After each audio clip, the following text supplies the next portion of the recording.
I'm too sleepy. I don't want to do a face cam today. Soma cord. Cool. All that. Yeah, how's it hanging, everybody? We do have a lot of news and stuff today. We could talk about Warframe Prime Resurgence quickly. Run some relics. I do have to just run generic relics right now, so... Wouldn't be a bad idea. Ooh, Blessed Be Meso relics. Not Steel Path, though. What are we looking like here? Lith Exterminate's not bad. But hey everybody. Yeah, there's not a ton of Warframe news, just like the new things of the weekend farms, you know, double affinity, final week to get Nakak Pearls. We have dev stream on 25th. Warframe update came out, right? Tuesday. Nothing huge, nothing huge. The Vidaria Prime, you know, bug fix nerfed. Each enemy is more powerful than before. I'm surprised at the amount of people who like don't understand that the bug fix on the Vidaria is also just, it's a nerf. I'm surprised people don't understand that a thing can be two things at once. But I truly believe we've hit a weird level of comprehension in like the world. Where like media literacy and just general literacy is kind of down. Comprehension skills are kind of down in that part. It's been really shocking.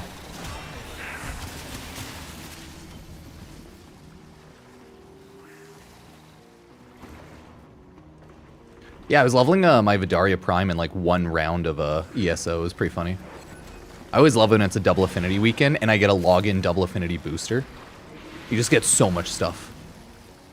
Yeah, it's like bug fixes and nerfs are not mutually exclusive. Bugs which make things OP are nerfs when they fix it. That's just how it works. You know when they fixed Nova portal so people could no longer have infinite punch through weapons? Yeah, that's a nerf. It's an unintended like bug fix nerf, but it's still a nerf. And I truly am surprised that people aren't like getting that. Like the amount of comments that are like, it's not a nerf, it's a bug fix. And I'm like, no dummy, it's both. Those are not two things which are mutually exclusive. They can be the same thing. Not everything is yes or no in like one tract, I guess, right? It wasn't anything like huge. It was just like Blast recursively affected the lightning ability on the Vidaria Prime, right? Which was pretty insane. It no longer does that. Therefore, nerf. But it was a bug. So, bug fix nerf. But yeah, welcome everybody. How's it going? I know, the Vidaria nerf's still sad, but that thing still slaps. If you throw gas like Blast on it, it'll still do really good damage AoE anyways, right? Throw Viral, throw Radiation. No, I don't think they could keep the... This is one of those bug fixes that had to go through because, like, it was just melting people's systems. Hey! Stop it! Stop it! Not nice, sir. Not nice. You're barking at nothing. But yeah, in this case, like, that bug fix had to go through, because, like, consoles and PCs just couldn't handle it. Whereas, like, in the past, once in a while, Warframe bug fixes into making it a mechanic in the game. That hasn't been a thing for, like, long times. But, you know, back in the day. The Relic Lith K-12 in the same mission? Yeah. Yes. Ah!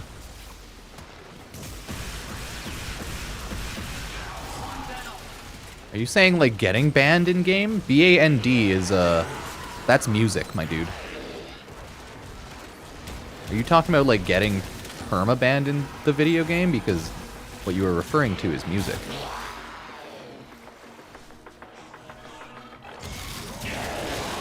Yeah. Like, it's a bug fix that had to go through because, like, people couldn't handle it and it was too ridiculous. But it's still a nerf. I'm just surprised the amount of people that don't comprehend it's, like, it's both. Is that it? It's just that. Why didn't D release the pistol stagger mod? We'll never know.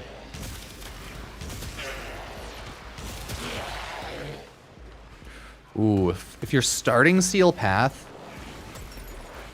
you probably want to... I don't want to have my turret on right now. Just make sure you have all of your arbitration missions farmed up for all those mods. I think that's like the big one you want to do. Make sure you farmed up arbitration for mods. Dude, what is my hit reg here?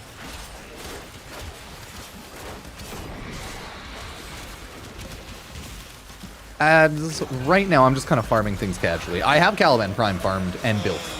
I should say building. Yeah, Nadaruk's really good starter bow for Steel Path. Strong weapons are generally like high damage crit primes. So it's like you won't have Incarnans yet. If you want to make it easier, find like more defensive frames that give good like weapon buffs as well. If you need defenses, you can play around Rolling Guard, health, armor with the damage reduction, or you could do shield gates. I would say those are the 3 general builds. Like invincibility, Rolling Guarding around, and then like you can choose, you know, do you want to go more health gating, shield gating with high or low shield? Yeah. Hey, welcome, Bradsy. Welcome, everybody. Because in my mind, like, Steel Path is, it's weird. It's a lot about just getting used to how to play the game in Steel Path, the new numbers, and how to survive. Because a lot of Steel Path is just getting used to that updated number system. Yeah, honestly, I've never been a huge kit gun man.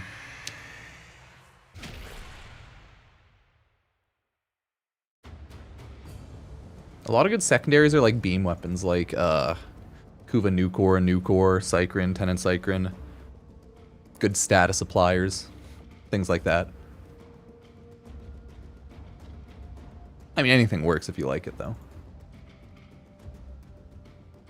It's just like, no shock. Beam weapons are slightly awesome. Yeah, they're revealing Endgame Borderlands 4 today, so we're going to watch that stream for sure. I need to know. I'll have my face cam on when we do that. I'm just like, I don't want to bother having my face cam on when you're just gaming. No one needs to look at my face.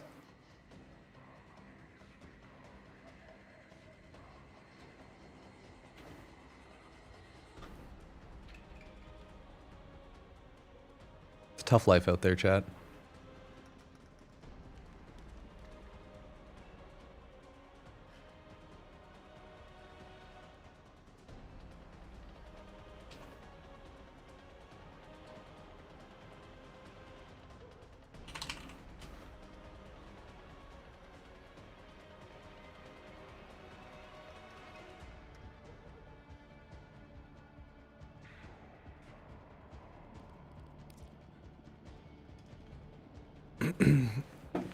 A lot of people have made like scaling videos here and there about Steel Path. Honestly, the best thing for like just checking out scaling is the Warframe wiki in general. Yeah, it depends on the character. Revenant's just like, oh, if you don't want to die easy mode, play Revenant, right?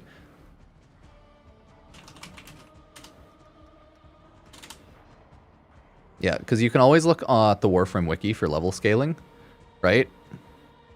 So it scales fast up to 75, and then it goes pretty neutrally, like, not exponentially, but, like, pretty curved up there, going past 75. And that's, like, base. And then, right, Eczema stat scaling's a little farther, but same idea. Do they have a 9999 chart? Yeah, so Eczema is just, like, blah, so much higher. Yeah, there's a lot of ways to play in stuff Warframe.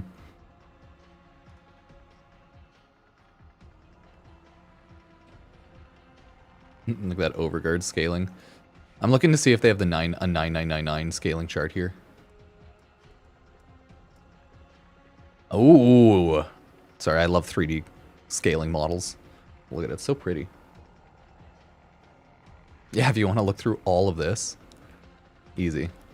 Yeah, for Warframe, I'd recommend you play on public. You talk to people and work on building your weapons in Warframes. Oh, they don't have a full 9999 scale. Mainly because it's like a little redundant, like these ones.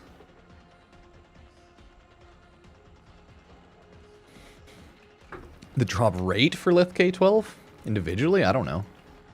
It's the same as all the others on any map generally that drops Lith. I think the Void one has them at around 15% per Void relic on the fast capture lower level mission. But there is a... Ooh, Meso Sabotage. There is a Warframe drop table website online if you ever want to look at it. People just do Void Cascade and Meta Arbitration or Crew Chat nowadays. Yeah, I see a lot of people running Void Cascade. Because Void Cascade's everyone's like favorite current map to do 9999 runs, right? I don't know if it's because it's fastest. I assume it is, and because it's like easiest.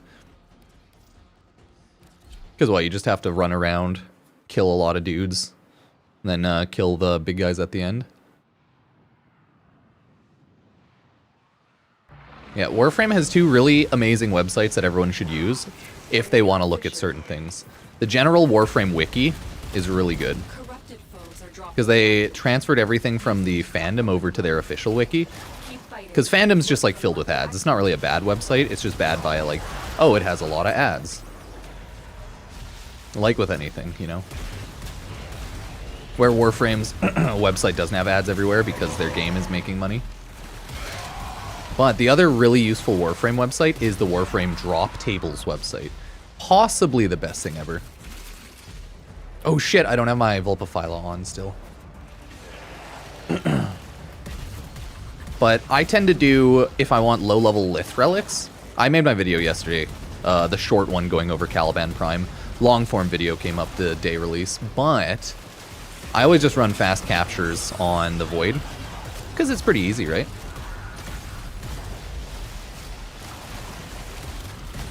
Yeah, you just gotta farm Mesa Prime, my dude. I believe in you. You got it. You gotta do it and play the game. The only one who can help is you. Go to recruiting chat and chat to people if you're looking to get a group together. Yeah. Hey, deploy a Spectre. Good daily. Oh yeah, plus later on in the game you can just use Spectres, right? So you're pretty godly doing certain runs. Oh, is that the cooling one, right? Nah, you want to shove in the heat one and then explode it. Yeah, the meta for a lot of early beginner players in Warframe's legitimately just like, hey, play relics for like 10 hours. Just farm relics, collect relics, and run relic packs to try and get a lot of relics early on in the game. And you'll just end up with a smorgasbord of stuff. The TLDR is you should try to always get one piece for the Warframe relic, no matter what, if you don't have it, just because, you know, it's cooler to build a Warframe than a Prime weapon. But other than that, just run them constantly, pick up whatever you don't have and stuff, right? Get to extraction immediately.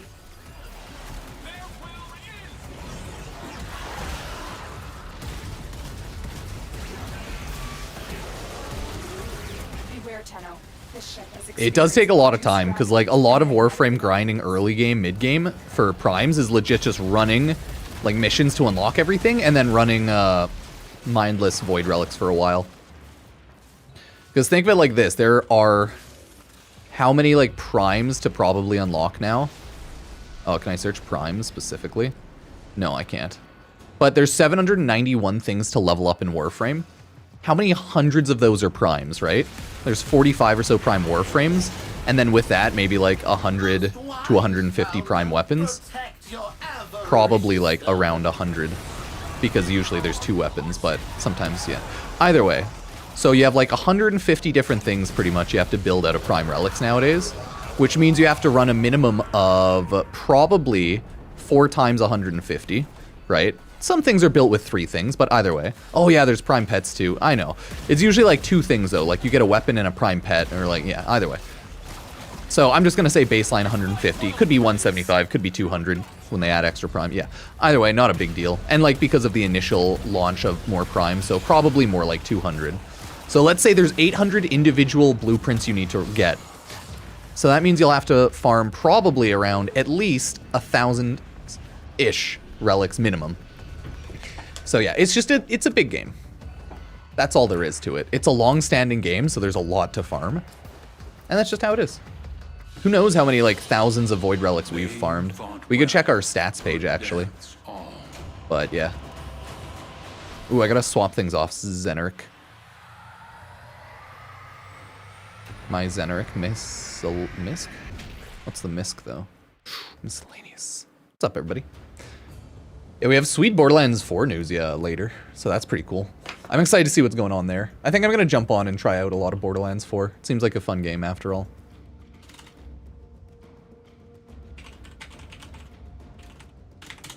make some guides for it and whatnot.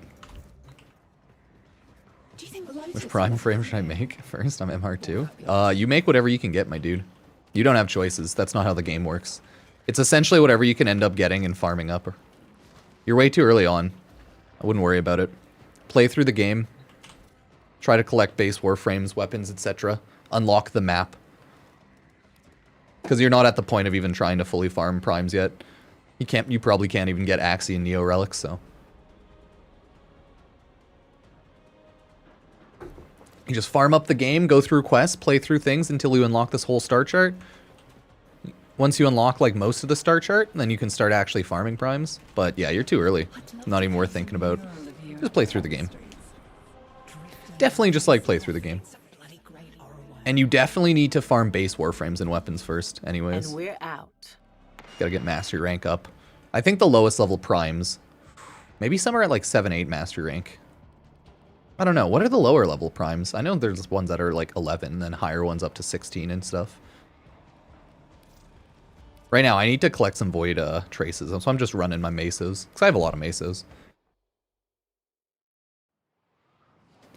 Any word on the fall update? Not yet. Oh, nice. We got an Excal Prime. Grevling. Nice. You see him? You see that little dude? Yeah, we got a founder. Fuck yeah. See?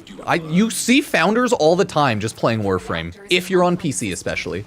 Because PC was like the first iteration of Warframe. Yeah, people were hyping up the Bass Assist yesterday. As you can see, it's a great gun. It's essentially a Tenant Arca Plasmor. Same vibe. Yeah, like founders are everywhere. If you're playing like public matches, doing relic farming, and running matches where there's a lot of people on, you know? I find I get with founders a pretty decent amount here and there. I wouldn't say daily, but like functionally weekly or monthly for sure. Yes, do you want to know how you get the Excal Prime glyph, motherfucker? You have to buy Excal Prime. If you have the Excal Prime glyph, you own Excal Prime. That's how it works. It doesn't matter what Warframe he's using. I'm saying he's a founder, not that he is using Excal Prime. That is how you always find out if someone's like if someone's a founder. Most founders will use the Excal Prime profile picture because that dictates them a founder. You can always click on someone's profile, fun fact, and it says they're a founder right here, right? Founder, hunter. See? You can click on profiles, but most founders use like the Excal Prime pick because it's cool as shit. And why wouldn't you, right? Because no one's gonna know you're a founder unless you use that. And unless they check your profile picture. One or the other, right? So it's obvious most just use your boy Excal Prime's profile. Nope, I'm not a founder. This account was about 2016, I think. Yeah, early game Warframe is called getting good. That's the entire game. You gotta farm up, you gotta collect mods, you gotta level up your mods, you gotta collect base Warframes, base weapons, mod them up, level them up, collect more, mod them up, level them up, and then continue doing that until you have it all. Yeah, you gotta know the lore around the Excal Primes. Yeah, oh yeah, you'll see a lot of Excal Primes during relays and like Barrow and stuff for sure. Because they're just like players, so they like to show off their sweet Excal Primes.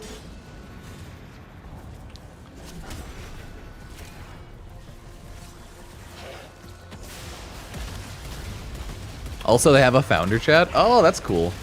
Do they, like in Discord or in-game? They probably have one for both, actually. Just because I know their Discord has a bajillion different channels. I'll go with the double forma here.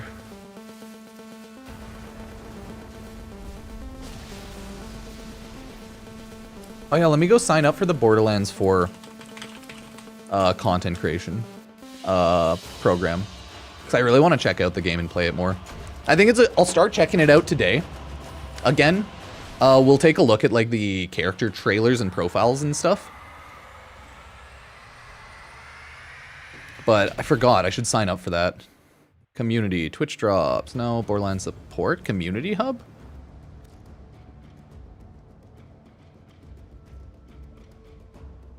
Oh yeah, it's 2K. I gotta see if I have a 2K account.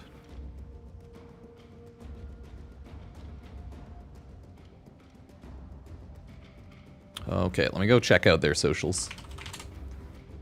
I like Caliban.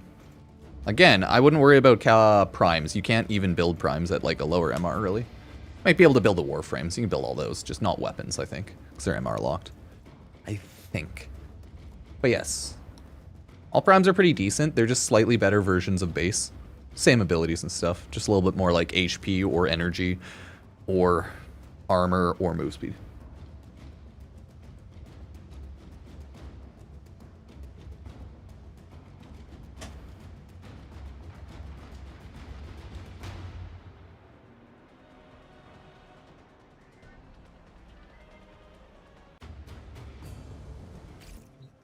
But yeah, let's see Borderlands.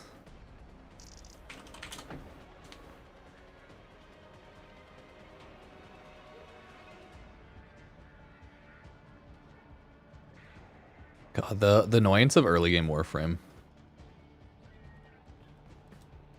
Yeah, I can't remember if Warframes are MR locked. They might not be, to be fair. I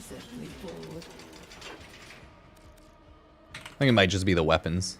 Okay, yeah, I think it is just the weapons that are MR locked. Yeah, you can farm any mastery rank, I guess, prime Warframe. Just not any weapons. Again, probably not super worth it, but you're not going to have an easy time farming most vaulted frames, especially as a new player.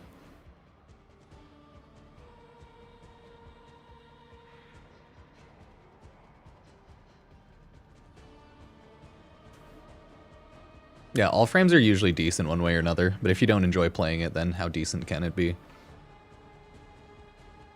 I don't personally enjoy playing Warframes that I hate and dislike, but hey, you do you, boo-boo, right? Okay, Borderlands 4.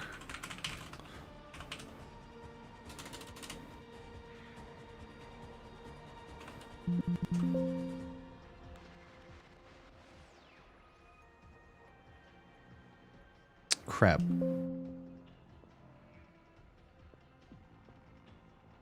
gonna look up Borderlands 4 stuff. Gotta find that website.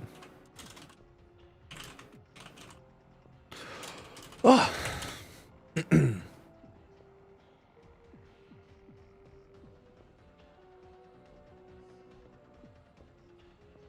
Yeah. Oh, it's powered by GameSite. I actually have a login for that. Okay. Yeah, creator agreement. Yeah, normal stuff, normal stuff. Cool. Don't worry about it.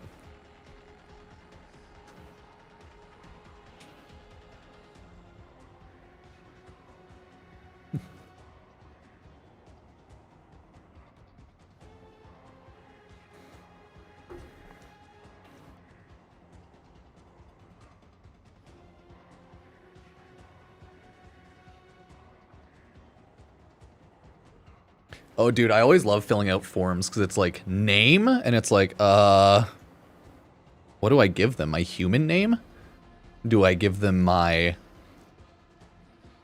like, alias name? Oh, I love it.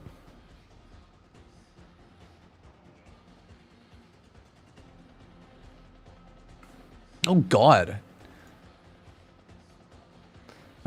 It's like linked to your best content piece, any game. Hell yeah, brother. I'll link them to my mastery rank leveling guide. Oh, I almost have a video at 1 million views now, and that's the all Warframe codes from like 2021. And I think yeah, it's never gonna hit 1 million views, but that's so funny.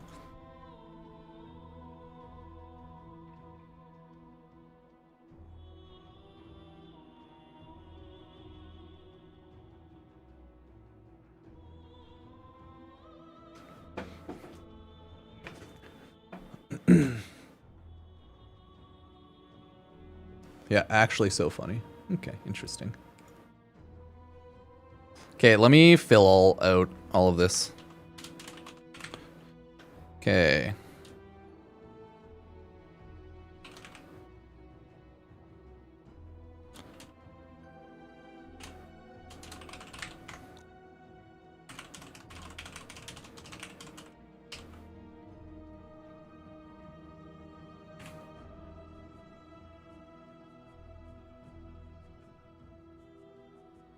Ah, country. What country do I live in? I think it's still Canada. Don't think I've moved.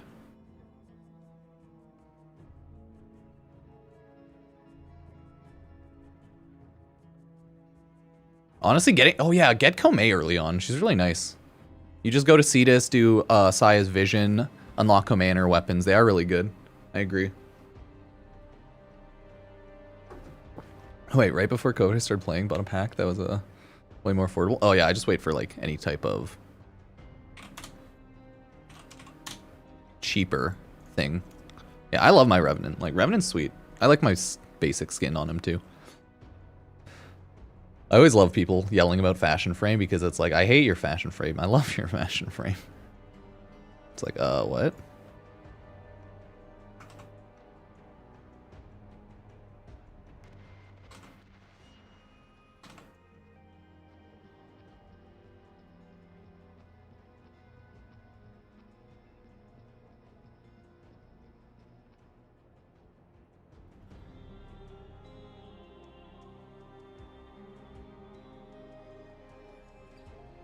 Well, I'd say I mainly do news updates, tutorials, guides on YouTube and stuff. Yeah, that's for sure. It's usually what I do.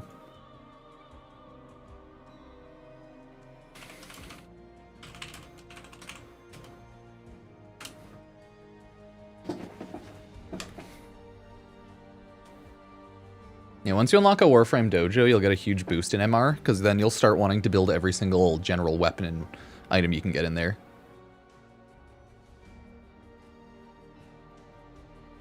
Let's see. I've played Borderlands 2 in pre-sequel, but it's been a long time. Yeah, like, I put about 8 hours into Borderlands, the pre-sequel. Played it a little bit in 2014, but I was kind of like, meh, I'm not feeling it. And then I put, like, almost 100 hours into Borderlands 2, playing it from, like, 2013 to 2015. So that was fun. Or, like, 2014 to 2015, actually. Yeah. Fun games, fun games.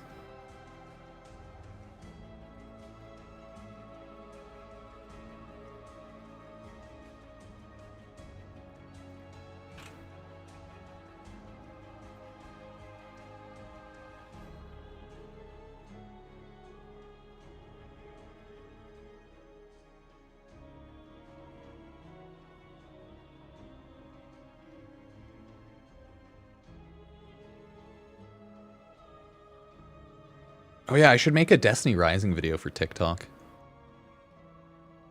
Nah, I don't wanna. TikTok's like, hey, you could do sponsored Destiny Rising videos, and I was like, ooh. I didn't play Tiny Tina's Wonderland. I was too busy IRL during that time with school and shit. I didn't play a lot of like side games. I was a busy boy. I know, it sucks. I hate it when I actually like have to be a human. Ugh. Ah.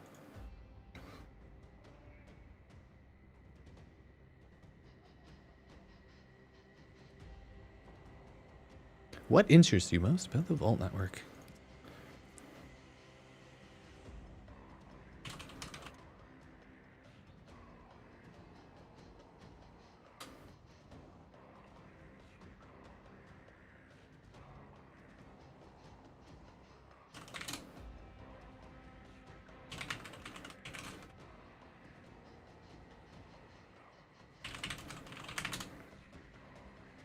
Yeah, I kept seeing that people are posting on that Lost Souls Aside, that new cool looking game, that one of the NPCs just straight up boots a child.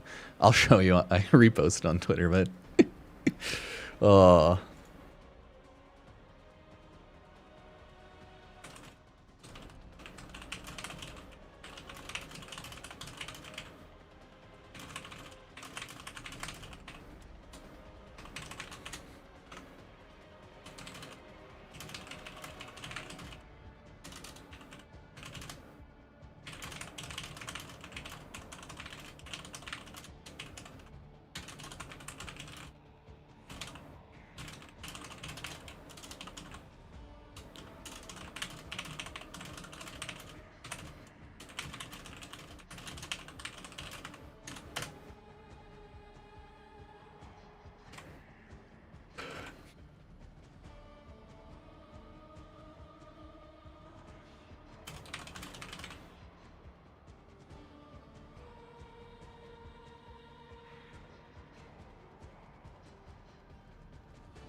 Ooh.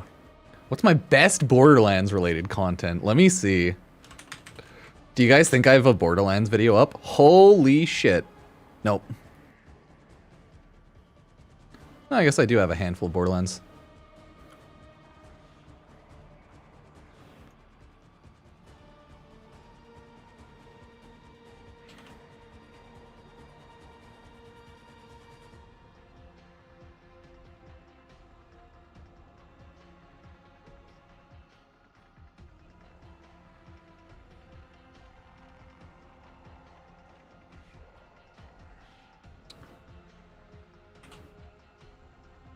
Ooh, should I submit it with Twitch or YouTube? Submit it with YouTube. After all, I am a YouTuber.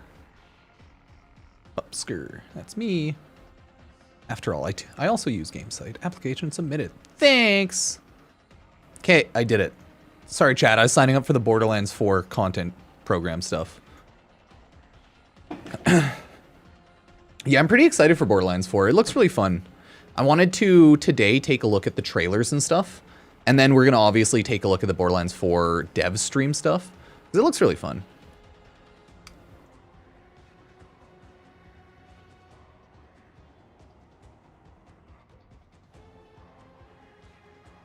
But it's been such a long time since I've played Borderlands 4. Or, so I should say a Borderlands game, more so. Not Borderlands 4. It's been so long since Borderlands 2.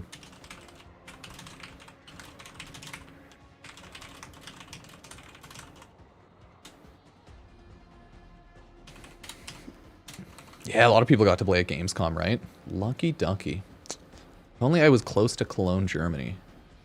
Right? That's where it was? That's where it is? Yeah. I think my knowledge is still up to date on that.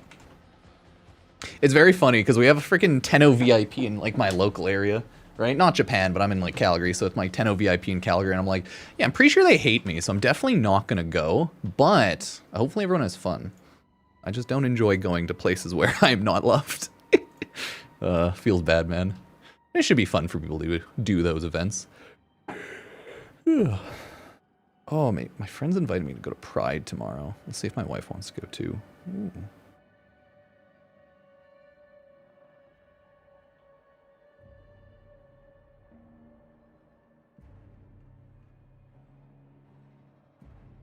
Ooh, we'll see, we'll see.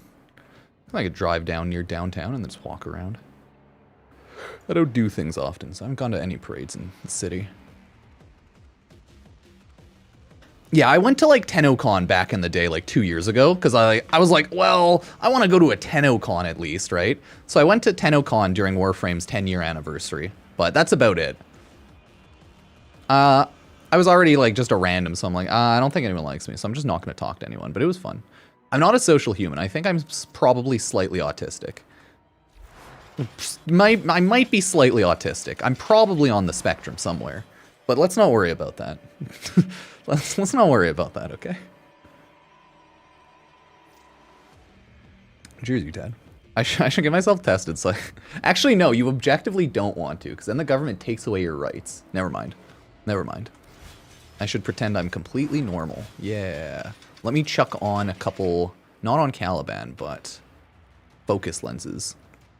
Let me double check my focus schools. Actually, I guess I can do that here, huh? There it is. Teleports me here. Because I'm way maxed out on Zeneric. I'm way maxed out on Naramon. My Matarai is all good, so I only need Unaru and Vazarin. And I still do need a good chunk of 1, 2, 3, 4, 5 final Vazarins, which is still a good amount, right? Oh, 1, 2, 3, 4 final Vazarins, because I want to do this before the update. And then Unaru just has 3 left. Not as bad, okay. Does maxing out focus schools give mastery? No, I don't believe so. Oh yeah, no, I think they have random giveaways at their Tenno VIP events. Like Platinum and whatnot.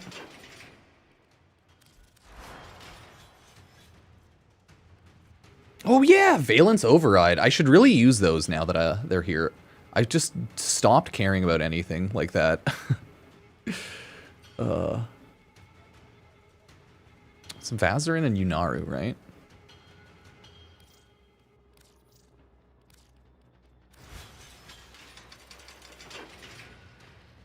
Oh, I don't want to throw it on him.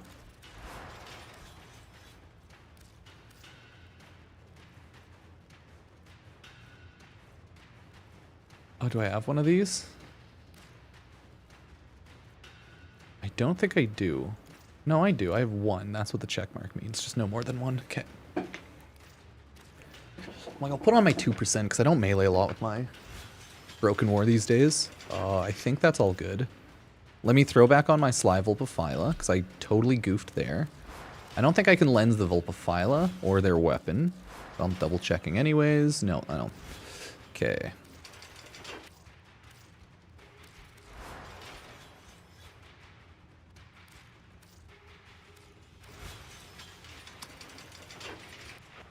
Oh yeah, I still need Vazar and Yunara, so I guess that's still good.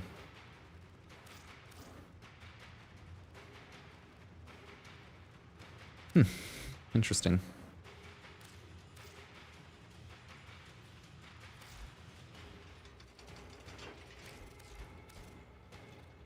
Ah, they got me, can't do it.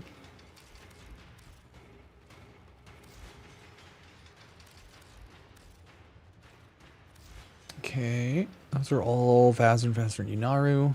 Oh no, Yunaru, Yunaru, Vazar. Okay, no, I think I'm good there.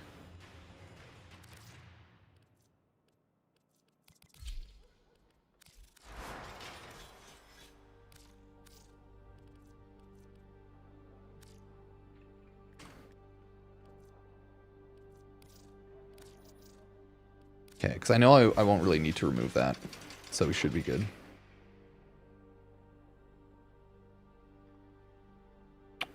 Oh yeah, you have cow snuggling next week.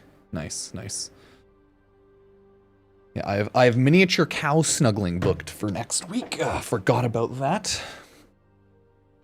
Totally forgot about that.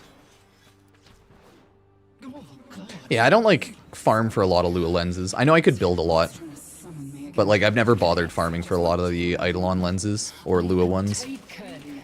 Because you can build your Lua lenses here.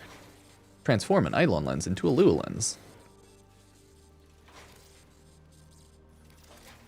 So I think Lua ones are the best, technically. Right, because they give a high tier. But yeah, then you transform greater lens into Eidolon. I've never really just bothered doing a lot of that.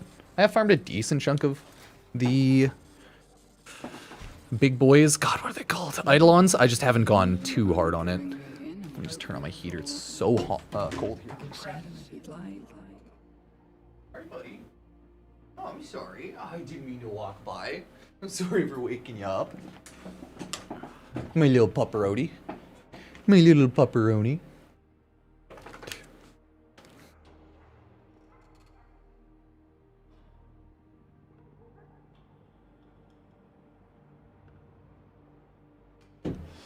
No, bad dodge. Terrible meme, 0 out of 10.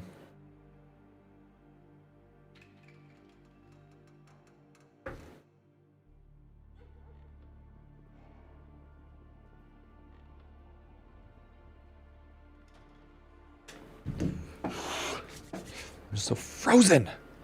God, do you want to build a snowman?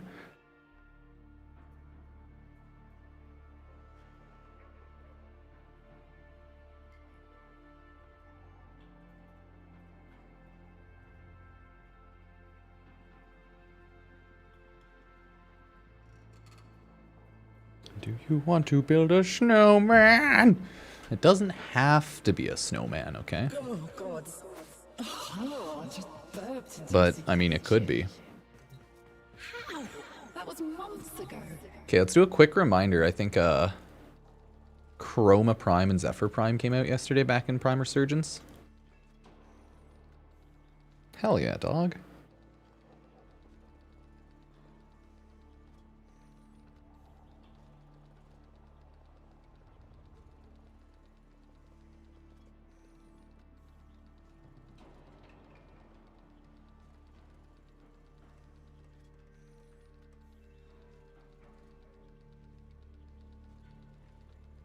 Yeah, right before I was going to start streaming today, my internet legitimately crashed. It was funny as hell. So then I was like, oh, whatever then. I'll just restart my internet and my computer.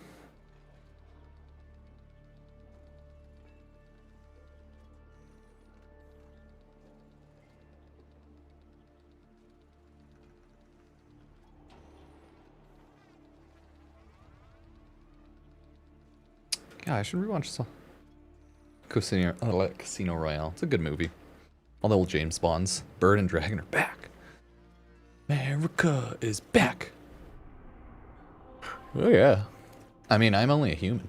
I'm only on like on stream anywhere from like 5, 6 hours, 10 hours a day, depending.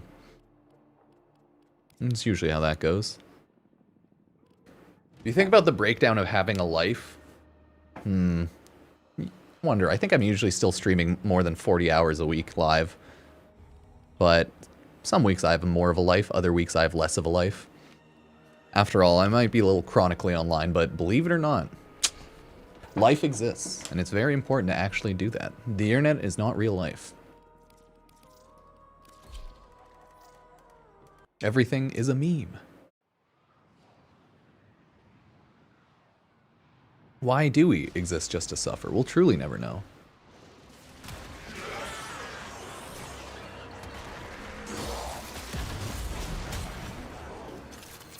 But we've learned that humans are pretty insane species. Keep fighting. Look, We're all a little crazy. Wait.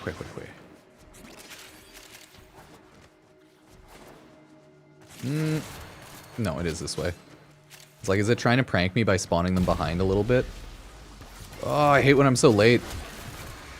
Load into an already ran session and they're speedrunning with like fast frames, so you're like, oh shit, I'm behind.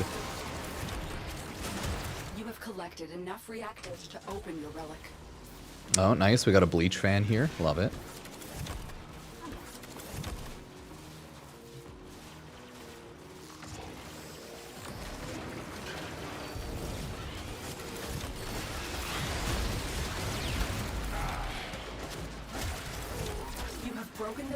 Yeah, I think studies have shown pretty hard now that humans really have been lacking the ability to think beyond themselves a lot in the past like 20, 30 years.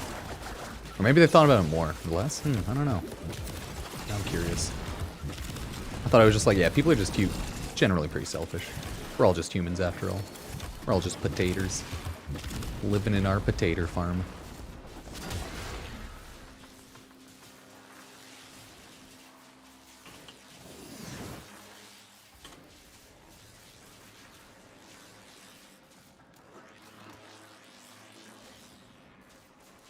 I wonder, are people getting inherently more selfish or less? Who knows? Everything is on fire.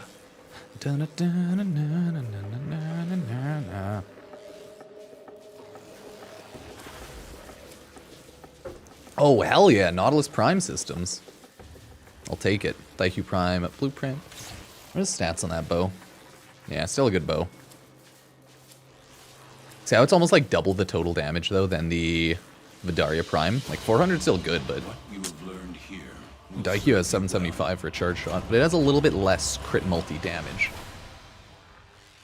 Crit chance is still 40, but...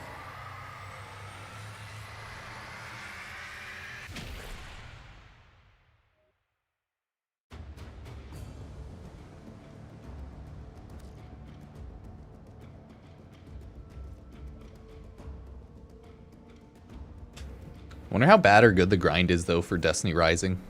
Have y'all found it to be, if anyone has, like, played or looked into it, is it more of a grind? I know it's time-gated, and I know it's a gacha game, so I assume you can only do so much in a day. You get capped by your energy. It's like stuff like that. I'm curious how long the time-gate grind for Destiny Rising is. From, like, start of the game to end of the game, max level kind of deal. Their rage is vehement. Kind of like the same with, Give them all warriors death. I think it's any free-to-play game, gacha game like Genshin. Because in Genshin, it's impossible to reach, I think, max level instantly, because you get time-gated, you get level-gated, then you get capped by your energy, so you can only level your account so much every day, right? No, I'm not going to go back up there to grab those. Be aware. Only corrupted enemies will drop it. Stay focused. There's a heavy unit approaching. The reactant is working on your relic. Find more.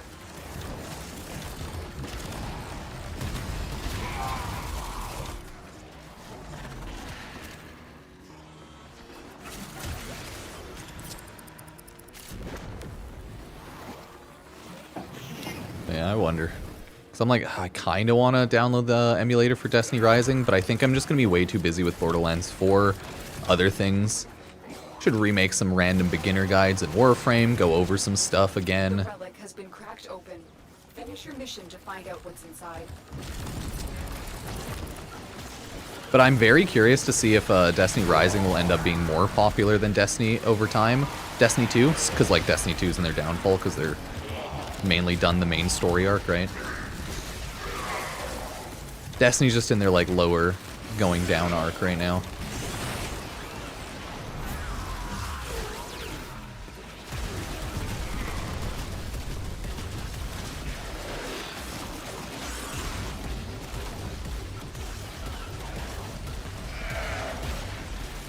But either way, I hear like the game itself is fun and good, especially like works really well with the emulator, so that's good. Enemy is broken. Well done. Now get to extraction. I might end up playing tonight, who knows? If I just feel like quickly downloading it. But I have other things I can check out. I think there was a big No Man's Sky update. Oh, nice. Purple Protea. Or, no, that's a Titania. Matches with my purple pinkish Protea. Matching color schemes. Always fun when that happens. Ah! Yeah, I'll take the Yearly Prime chassis. Rubico's also a really good choice there, though. Don't get me wrong. Probably a little better, actually, to pick the Rubico, just because Yearly just came into the rotation, so she'll be around for another whole year. Whereas I think Rubico Prime has been out of rotation for a while, so it's vaulted right now.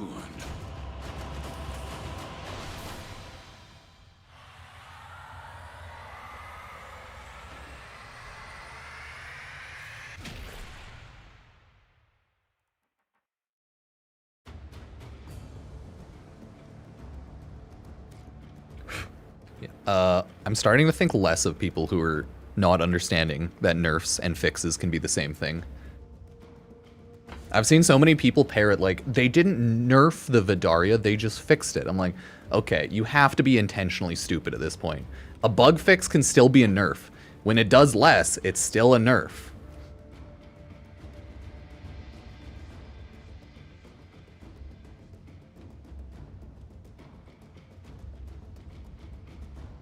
I'm losing respect for all the comments. This is why I hate everything. This is why I'm so depresso.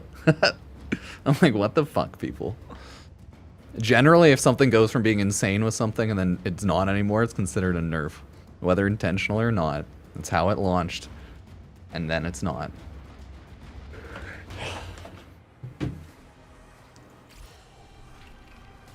My disdain for the Warframe community refusing to admit negative things about the game ever is a little sad. It's okay to, like, glaze your game and love it too much, but, like, come on, dude, there's a limit.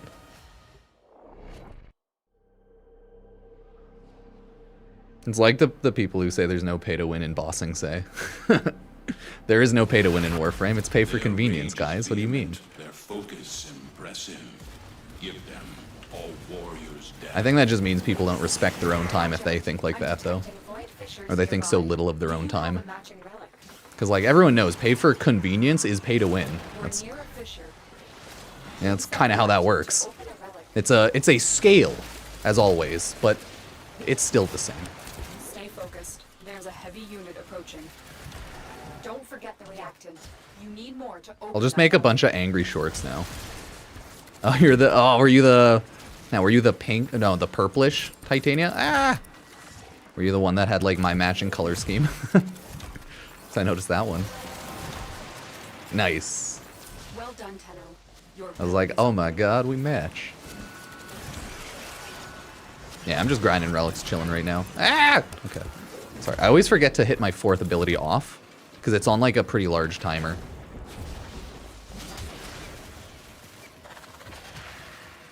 I have a 12-second ult timer on my Protea, so it's like decently long.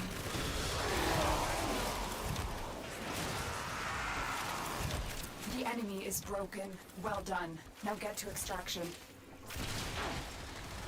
Oh, my friend wants to go late afternoon. Interesting.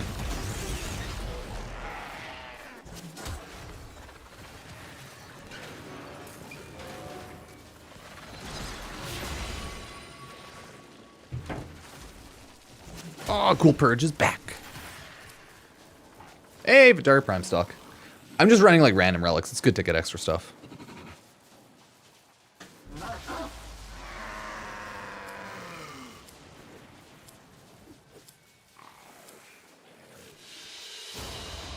Your will was greater. This is good.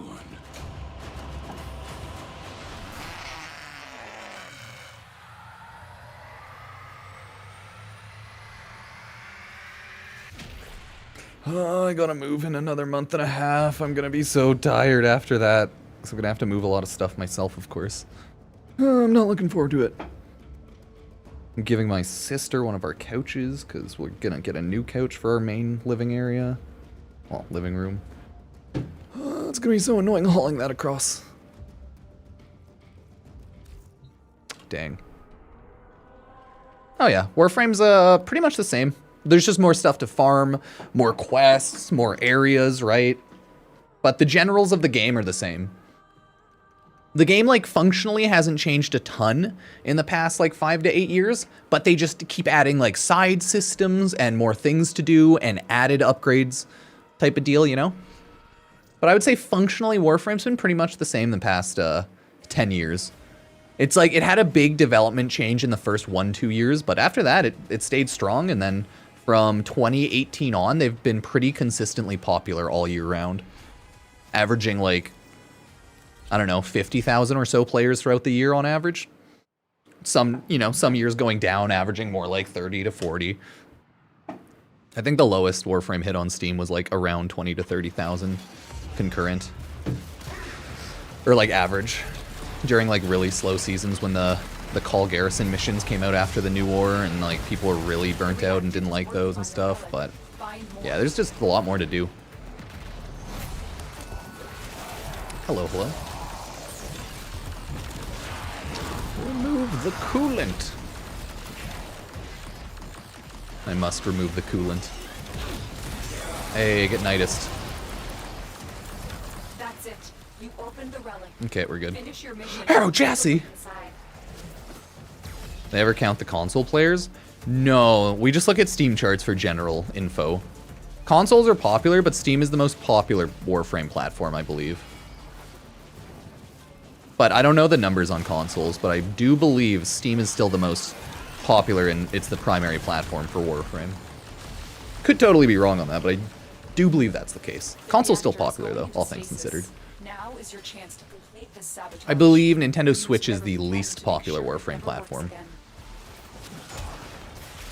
And I'm not considering mobile, because I just don't know any of the mobile numbers, but I think it did pretty well on the iOS launch. Fuel cell reinserted. Maybe Warframe's only made more money because of all the mobile players, right? Hey, welcome, Master Gaming. Destroy the fuel injectors. The reactor has gone critical. Get to extraction immediately. Yeah, it's always been like a popular good game on consoles and everything. I just don't think it's ever been like This ship is experiencing reduced the main power platform and as other negative consoles, anomaly. but it's always done well. But hey, I only know Warframe revenue in like numbers of money up until they were sold to Tencent, right? Which was around 2021. Because Warframe was a game that pulled in like a couple $100 million every year, right? They would pull in like a couple $100 million, and then when they were on their downfall a little bit more, I think it was getting more down to 170 maybe million. And that's like before, that's like total revenue before anything. So Warframe's always been like a popular game like that. But yeah, who knows? Pricing for everything goes up. That's just inflation, baby. Because the last revenue report with Warframe was with like Leoa, I think.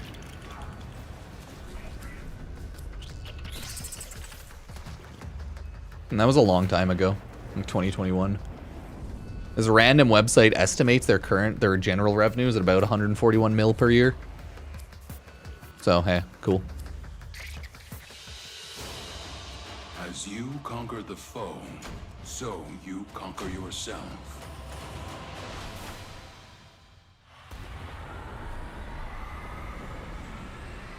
I love this website where it's just like names. There's just random people. Murphy Petty Piece, Pablo, right? Rosa, Scott, Pablo again, Megan Everick, Rebecca Ford, Carrie Black, Matt Tremblay. I'm like, Steve Sinclair's not here. So I'm like, yeah, these type of websites aren't like fully updated, but isn't Steve their CEO right now? You think he'd be on that list, but they have their chief financial officer. That's just such a random. Digital Extremes is people. Here are 10 random people that work at Digital Extremes. most like pretty important, but like it's just what? That was very random.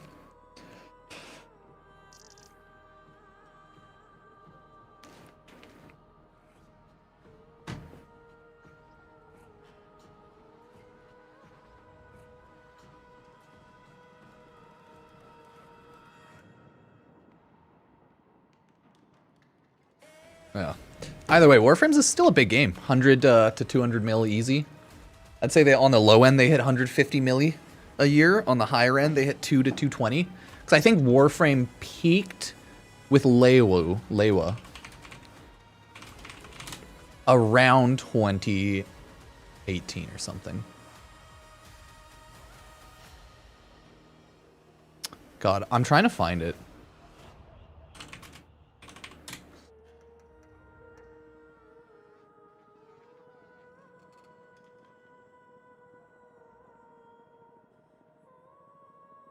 Ooh. Oh, someone archived an old video. Yeah, someone did like back in 2022. Oh, this is like a good meme video too. Nice. I just want to look at numbers though. Right? Ooh, oh, this is like the Warframe life cycle. Does it have it high quality? Good. At least it's 720p. Right? Remember when Warframe was the Warframe devs, they worked on the Darkness 2 and they worked on Homefront multiplayer. I thought Darkness 2 was an interesting, cool game. I watched it, I think like, frick, who did I watch play through it? That was like 15 years ago. Maybe it was someone like Jev. But like, yeah, no, I watched Darkness 2 play through because it was a cool game, but I didn't have money. I was a child, so I was too poor, right? Anyways, Warframe released in 2013, right? Look at those old pricing bundles. Hoo-wee. That was the founder pack right there, right? $250 USD. If you wanted to get like on the design council all of the weapons, but Excalibur Prime was available at $50 USD. Can we always talk about how the $600 value thing doesn't mean anything though? It's just a goofy marketing tactic. You gotta remember, DE is just another company. Yeah, they were sold to a Chinese company, Sumpo Food Holdings Limited, aka Lewa. The sale of shares to Sumpo now goes to Lewa, yeah. Warframe releases a bunch of cool stuff. Revenue for Lewa goes up 31%, goes up 65, goes up 165. So that's when Warframe peaked for like their big update launches, and then 2018 it got even more popular. Oh no, their revenue kept increasing until 2019. Fun fact, Warframe was one of the few companies that actually didn't take good advantage of COVID. They went down. Warframe actually shit the bed on COVID. So you know how most gaming media and everything online actually got like a huge boost through COVID? DE didn't. They weren't able to properly adjust to work from home, and they weren't able to get out like good enough updates, so it really fucked them for that year. So Lewa, it looks like capped out in 2019 revenue-wise, and I think that was around $220 million. Right? 2019, their revenue changed, blah, blah, blah. Gross profit. Oh shit, no, it was like 105 million back in the day. Maybe no, there we go. There we are. That's the gross revenue. That was just like Q1. Yeah, that was the Q212 interim report. Okay, that's what I thought. Warframe hit 214 million before it was sold to Tencent. I'm just gonna take a picture of this. This is on Lewa's website if it's still up. They're all their old revenue reports. Yep. And then Warframe, COVID actually didn't help them. They actually were shitting the bed before COVID, but they only went down more after COVID, and then they sold to Tencent mid-COVID, which is pretty wild. I don't think it was technically them. December 20, a Tencent subsidiary acquires Lewa. So it's like, it was a weird deal, right? They were bought out technically by Tencent.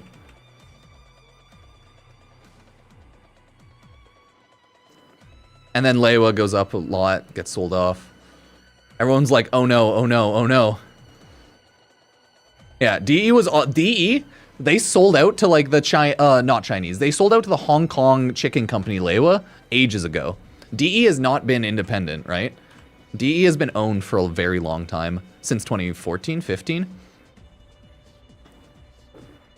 That's what happens when you sell off your company. You don't own it anymore. You don't have fucking voting rights to a certain degree. Right? Leiwa sold primarily due to revenue going down because their only big moneymaker was Warframe. That's wild. Year-on-year decrease, 18. Tencent Chinese comes, is safe, can be misused. It isn't safe, it can be misused. Yep, it can always be. It's never safe, not even in any country. Your data's not safe in anywhere. It can always be misused. That's the case for literally everything, though. I like that it's like mass surveillance in China. I'm sorry to tell y'all, but there's mass surveillance in every country. You're just like more or less aware of it or not. It's more or less egregious, but every country's tracking you one way or another. Unfortunately, we're all just in the system. Wait, doesn't Tencent own all Marvel Rivals? Yeah, they own a lot of shit. Maybe. I don't know, but maybe. Like, probably. Tencent's like the biggest, one of the biggest gaming companies, right? They own most of, if not all of Riot at this point. Blizzard, right? Let me see. Ownership. Yeah, I love Bleach, though. Yeah, anyways. Right? Tencent's only going up. Boy. Leo Revenue Report 2014. Is this going to increase censorship on the forums and in-game? Yeah, probably. I read users caught League of Legends censoring workings like Uyghur, Genocide, and Tiananmen Square. You know, all that. Name your weapon, Obama. No. Oh no. Live streams, or by removing one of their longest time content creators. Oh. The partners simply because he had a political view on Twitter different to theirs. Oh, yeah, one of those. Okay.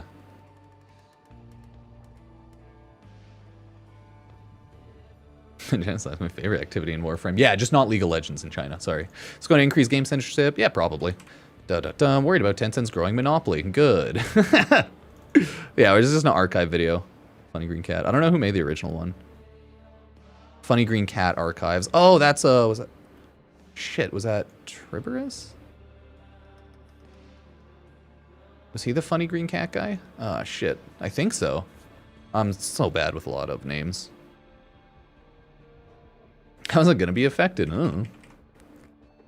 Honestly, like, Warframe's seemingly doing better since they sold to Tencent, but I think that's not like on part of like Leiwa / Tencent. He's the Loki main. Ah, yes. I just think it's that like yeah, the green cat, right? It's Cataclysm, right? I have the names right. God, my brain, it still works. Either way, like yeah, DE was doing really well after 2019-ish. It was like that was their fall off. Was like 2019 was the best, and then it fell down to like 2021 because Railjack was so bad. They like, oh, that's true. That's what happened. Railjack happened, and then nobody liked it. Everyone beat it, and then they're like, oh god. Leiwa acquisition document. Nice, okay.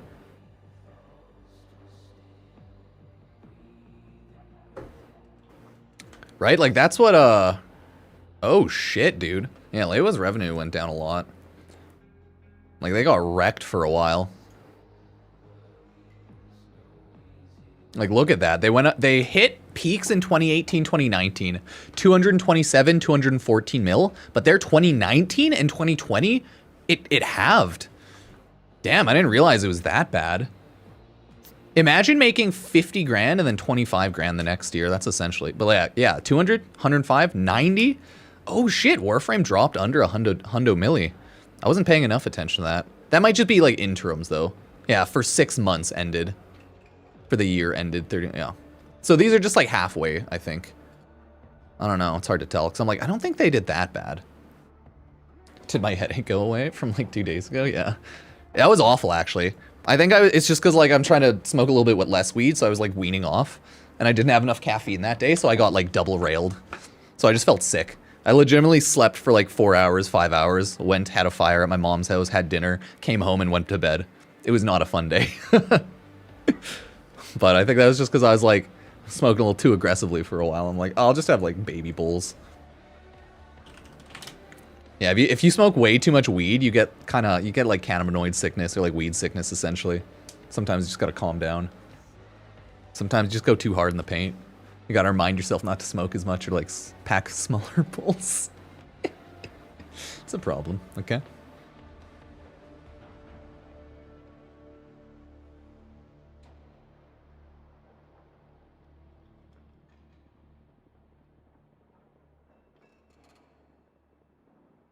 God, apparently there's a lot of goofy thirst pixel games. Chat, would you play this game? What is going on with YouTube advertising, bros? Realm of Pixels. Is that a broom? Why is she sitting on... Is this porn? Why is she face sitting on, like, something? What's going on? Frickin' YouTube ads, man. I do, you know, I appreciate a horny witch, but, my horny witch is Wisp. Thank you very much. Oh my god.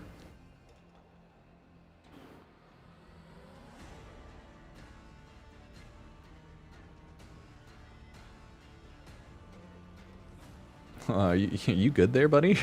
Little pixel art game, are you good?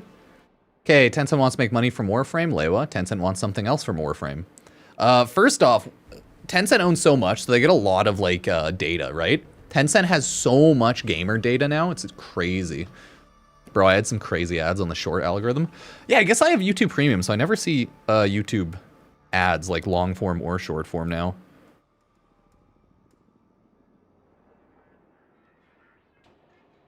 So, hey. Tencent wants something from Warframe. Will the Chinese Warframe get better, faster updates in the West? Currently, Chinese Warframe is far behind. I think it's up to date now, by the way. I think China Frame is now on parity or close to it with base Warframe. This was the, I think, PUBG. They did like a... Oh, no, this was the old Excal Umbra Prime. Because China didn't have Excal Prime, so they sold Excal Umbra Prime with the Nikana Excal Umbra, or like Prime Nikana or something, or Umbral Nikana or Spira as well. Some crap like that. Yeah, it was wild. Yeah, Wukong Prime. Also, it's China. They love Wukong because, like, Wukong, you know. He is, their sweet, one of their awesome lore gods, right? Probably Prime Sky Jati. Oh shit, yeah, you're probably right. No, I think... Is that Nikana or Sky Jati? Yeah, you're probably right. Primed Umbral Sky Jati or whatever. I can't remember fully what the Excal Umbra Prime set was. We will remain creatively independent. We will remain creatively independent. Warframe's direction will remain in the hands of its development team. That's what they always say. No, we will remain creatively independent. And I believe some changes will need to be instituted. We already learned this isn't true. We almost definitely saw Warframe China differences and like forced changes. But I can't remember the exact ones. The Unreal Tournament skins were sweet. I think it's still primarily Warframe China, but I just can't remember. Like, it hasn't affected Warframe NA too much. But censorship always affects it in the background, whether you acknowledge it or not. It's probably there, whether we are aware. Okay. Yeah, so pretty crazy times. I just quickly wanted to see some of the history. But if we look at what Tencent owns right now, they own so goddamn much.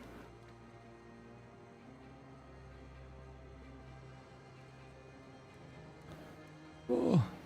Currently, they're 50% gaming. They're still really high in financial tech and business services. And they still have a lot of marketing services.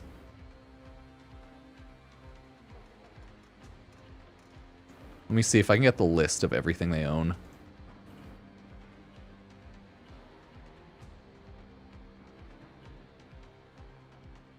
Oh yeah, this is what they own, their foreign assets. Oh, this doesn't have the percent breakdown of what they own. Oh no, it does. Okay. Tencent wholly owns Lewa, which means they wholly own Athlon Games, they wholly own Digital Extremes, and they wholly own Splash Damage. Oh, nice. They own Funcom, they own Riot Games, long time. They own the Sumo Group. They own... they own Grinding Gear Games? I didn't know that. Oh, cool. Yeah, so Leoa owns PoE 2, right? They're the, Path of Exile guys. They own Visual Arts, Turtle Rock Studios. They wholly own these ones, okay? And then now Visual Arts and stuff, these are majority owned, right? Mini Clip, Supercell, Don't Nod, Fat Shark, Jaeger Development, 10 Chambers Collective, Techland, Fulcrum Publishing, Clay Entertainment. All of this is like wholly majority owned by Tencent. And now let's go to the smaller percentages, right? 42, 38, 35. They own 35% of Epic, almost 35% of Ubisoft, 35% of Shift Up, Nikkei and Stellar Blade, the thirsty, horny games. Yeah, Tencent owns everything a little bit. They're a lot Netmarble, FromSoft, Remedy, Paradox, Frontier, Kakao. It's scary. It's scary when Tencent's everywhere. Did I say mini clip? Oh, you bet your ass. You bet. You bet they majority own mini clip. That was 10 years ago. Huh, their first investment in mini clip was 10 years ago. Huh. Well, wild. I know, you haven't heard mini clip in like a billion years, right? Like, wait, what? You gonna say mini clip? What the fuck? It's like addictinggames.com? What? All of these old ass websites? It's pretty crazy times though.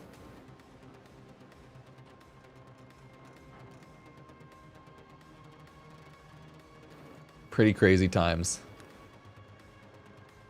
Okay, let's quickly go over some of them. New primes returning to, well, just Zephyr and Chroma, right? Let's go over some Zephyr and Chroma Prime, everybody, after Eleanor shushes up. Hey everyone, Pupsker here. Quick little reminder video that Chroma and Zephyr Prime are back farmable in Warframe for this next month. Yay, they're back from Prime Access, but it is now called Prime Resurgence. If you don't know about Varzia Dax, you can find her in relays, and you can find her generally in the market in the Varzia Dax section, so you don't really have to go to a relay. Here, you are able to, once every month, pick up some Warframes that return to the game via Prime Resurgence. It's essentially the new Prime Unvaulting for old frames. So yeah, you can spend money on it, or you can farm all of the relics via Aya in-game. And you can get Aya from either bounties on like the open worlds, or you can just straight up get it by running, oh, Sweet Sign Donna, any of the Void missions, because it like replaces kind of the Void Relic drop. And there's a lot of side cosmetics to get in there as well, so keep that in mind. Either way, everybody, guess who's back? That's right, it's Zephyr and Chroma Prime, with all of their beautiful, beautiful loot. So if you want to buy any of those, go for it. I personally just farm out the Warframes if I need it, but hey, let's quickly take a look. This is all the appearance tab items, if anyone like really wants to buy these, right? Like cool cosmetics and stuff, but these are, the cosmetics here are purely for monetary purchase. You have to purchase Regal Aya, okay? Right, 2 Regal Aya. I'm good though. So if anyone wants to grab any of these, go for it. Some of these are just for Aya. The Prime Resurgence ones are always for Regal Aya when they return to the game. But the Prime Resurgence shop has generic stuff too available for Aya. But it still also has like Regal Aya for all of the characters returning. Oh, the Loki Verve skin is sold for 1 Regal Aya. I think that was a Twitch drop at one point, like the Verve stuff. So yeah, they have like some Twitch drops and items that were one time available for Regal Aya, but other than that, regular old stuff. So let's go over all of the Chroma stuff and all of the Zephyr stuff quickly. As you can see, the weapons and everything, we have Zephyr Prime, Commodore Prime Cuirass, we have the Tiburon Prime Kavot bundle, cute. Cronin Prime, still a really good weapon, high status, also good crit with high damage and slash, so yeah, it's still very good. We have the Tiburon Prime, and this thing has pretty insane stats on its crit. This is for the burst fire, right? But then it gets even higher if you want to look at the semi-auto fire. Damage is lower. Like, damage is only 48, so it's not insanely high, but it's still good enough. And then the full auto mode, which seems to be the weakest mode, right? 16x crit with a 2.8 multiplier. You definitely want to run this bad boy probably on semi-auto or on burst. And I think with the current trigger quality of life settings, it makes the semi-auto automatic anyways, because you can turn on make semi-autos. So yeah, I would choose to use it on semi mode and just go buck wild, because look at those goddamn crit stats. Holy shit, I'm Kumin, chat. I'm Kumin right now. Like, I love it. I love the Tiburon Prime crit. You just get a headshot build, you're gonna be hitting red crits so hard. Okay, love it. Continuing on with those, we got the Chroma Prime, bro. He looks sweet, doesn't he? Like, no hate to Chroma Prime. He looks pretty dope. Oh crap, I was trying to take a screenshot of him because he's just aura farming there. And then we have Zephyr here aura farming. Yeah, pretty good. Continuing on, we have like the Amugi armor set, only for purchase, right? We have the Impetus Prime Syndana. I don't love it enough to buy it, but those two are purely for purchase. But right now, we have one of everyone's like most hyped sniper rifles available in game through Chroma Prime Resurgence, and that is the Rubico Prime. A lot of people still love using this as like a mandatory bossing weapon.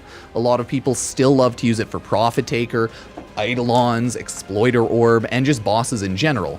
It doesn't have the highest possible crit, but it still has an insanely high crit. Like, yeah, 38% chance. That's pretty high. And then a 3x crit damage multiplier. That's pretty goddamn high, right? The damage is 187, so obviously could be higher, but it could be lower as well. The fall off is pretty far anyways, but with this amount of damage, you're going to be hitting pretty hard. Plus the zoom in damage is increased, right, when you zoom in. And once you start modding this bad boy, oh yeah, no, it's insane, and that's why everyone loves it, so I'd recommend you grab it. Grand Prime is also actually pretty insane if you like the weapon. It is a slash weapon, it's a heavy sword, and it also has godly crit numbers, so if you want to, throw on the Umbral set. If you want to, throw on Galvanized Steel, right, one or the other.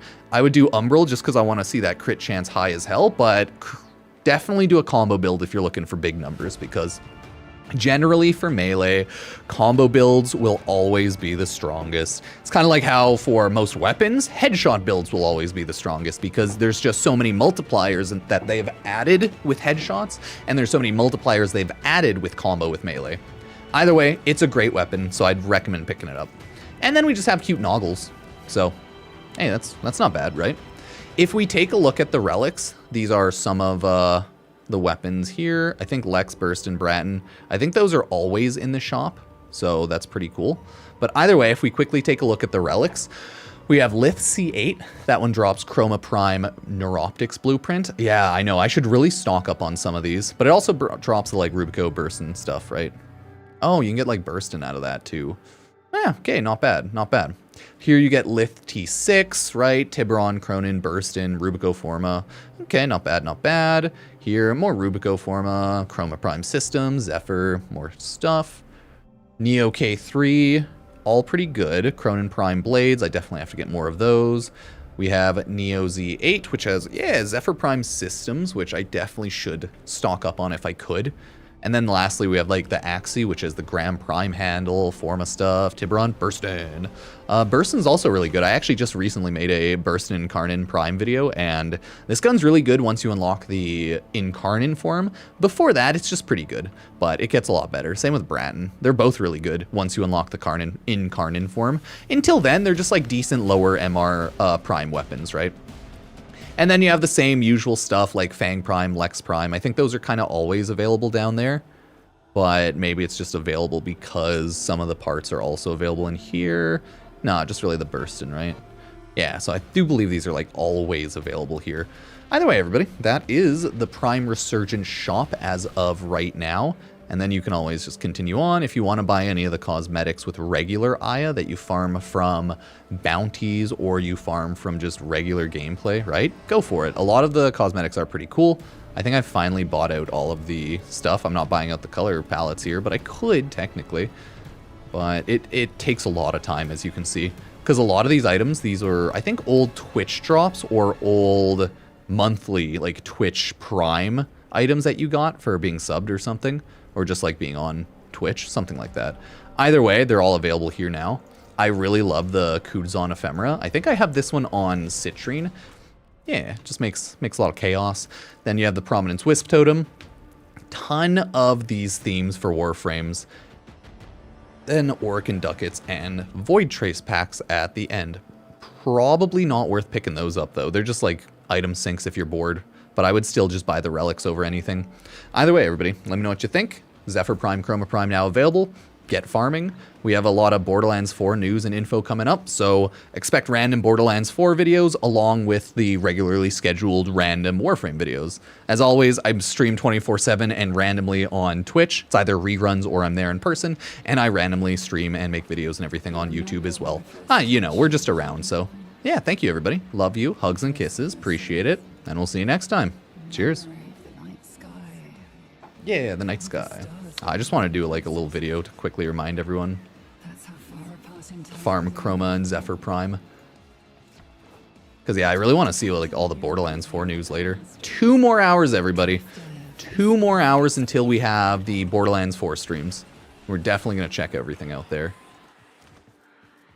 Because Borderlands 4 just looks pretty good. Good stuff, you know? Ah.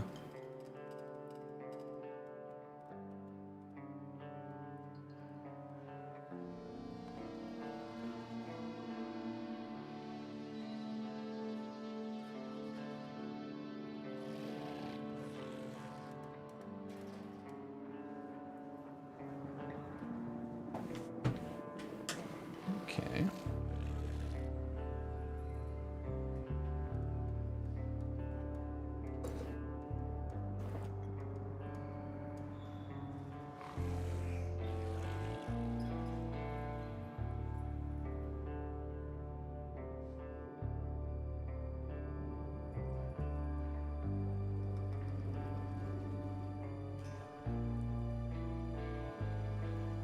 Yeah, interesting. I wonder if she'll share that. Luckily, I'm all done my relic farms. I have to get one more part of the Venata, I think.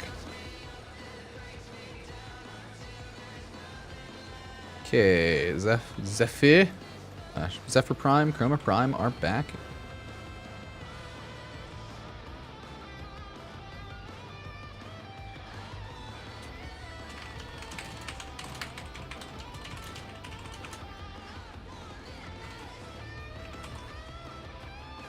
I'm like, I guess I kind of went over just general.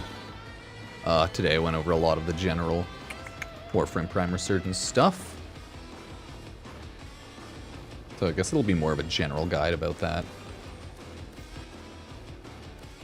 When was the last time I made a Protea video? Because I think I went over my Protea a little bit ago. I do love Protea, but...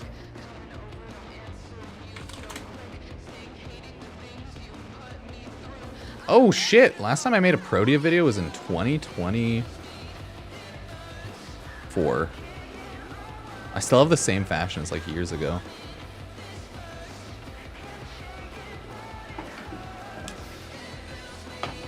Oh, you still can't get good enough to do Archimedia. Unfortunate.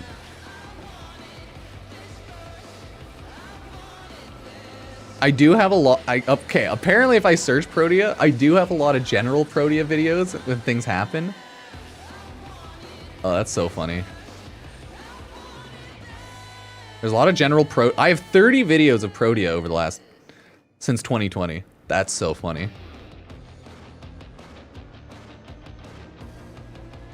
That's beautiful. It kills me. It burns. I can't feel all the. Hey everyone, Pupsker here. Quick little reminder. And I randomly stream and make videos and everything on YouTube as well. You know, we're just around, so yeah, thank you everybody. Love you, hugs and kisses, appreciate it, and we'll see you next time. Cheers. Yeah, just like a quick reminder video, nothing big today. Today's Friday, right? Nothing huge happening. We have Prime Resurgence, not Prime Resurgence, that's already swapped out. We have Weekly Reset on Sunday. Other than that, it's pretty chill, right? Nothing big in Warframe right now. I think a lot of us are probably waiting on more Warframe news shenanigans. And that won't be until September 25th, sadly.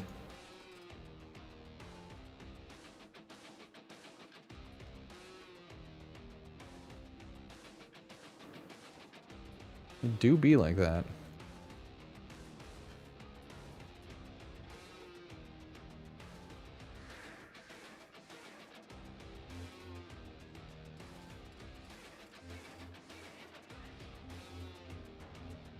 Yeah, no Barrow until next week. Oh yeah, Warframe's having some like summer sales. Forgot about that. It's just on like small stuff. Nothing I'd really buy myself. Ooh.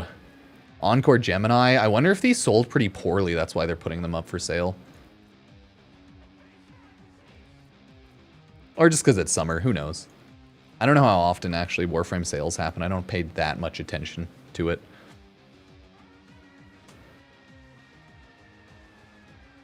Now I'm kind of curious though. Oh, you're trying for the receiver and barrel. Oh, trust me, it takes a while. I opened my 25 relic packs and my other 12 relic packs. I ended up with enough relics myself to get everything pretty easily, with Rad sharing with chat. I got pretty unlucky though. It took 20 relics for us to get one Caliban Prime part. That was a bit annoying. But like 20 relics together, so only 5 runs. It was annoying, but it wasn't the worst. I also got randomly Caliban Prime earlier running a mission, so I was happy about that. It's always nice when you can just get a frame.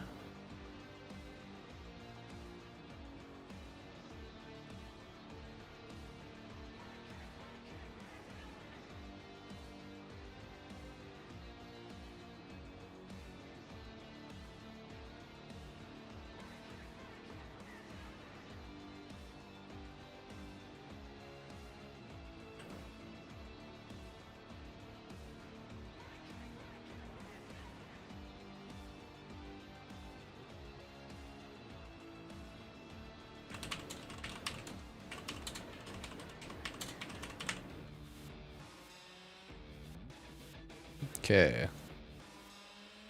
Hi, Ruben, I think.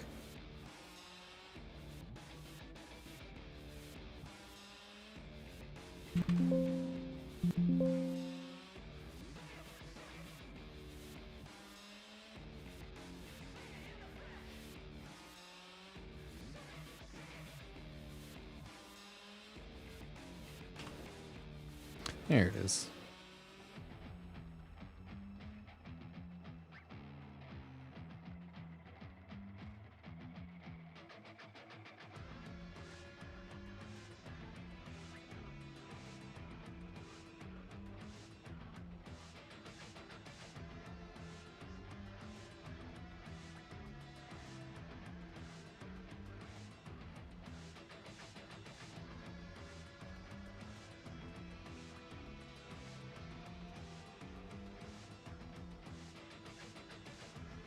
I forgot the like weird piss tint they give the Warframe Prime resurgences. It's like an AI, those shitty AI models, you know? When you click in Prime Resurgence and you click the Primes, I'm like, oh yeah, I forgot they give this area the piss tint, you know? I always forget about that, because it's so yellow. They have the like the AI piss tint, as I say. Oh wow, the Chroma Prime pack here is different than if you look at the Chroma Prime here. Versus Zephyr here is still the same if you look at the Zephyr Prime pack compared to if you look at Zephyr Prime. Interesting. They have 2 different animations for that. Because I think the Chroma Prime pack brought up like just... Is that base Chroma? My A15 is at flawless. Should I risk it or no? Oh. Go for it, YOLO. Ah, it's good stuff. Get it done.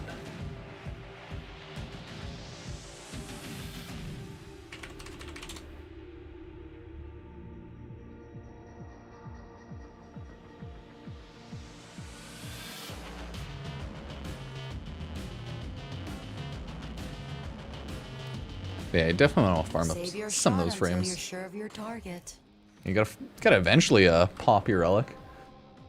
You can always farm more relics, more void traces, right? So it's not really a big deal. IMO. Not really a big deal. Oh yeah, this is the gacha game experience. I saw that MTash is just streaming rerolls. He has re-rolled his account 25 times and not gotten the person he's looking for. They got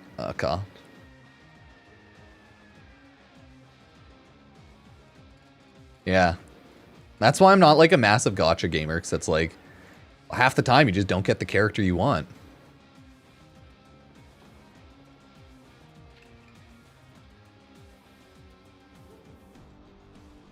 Damn. I know, I couldn't do it. I hate replaying games that much. I already am just like too burnt out on existence online, like streaming Warframe, because I have nothing I need to do. But I do want to recreate an account one day and do one of those. I just don't know when a good time to do it is.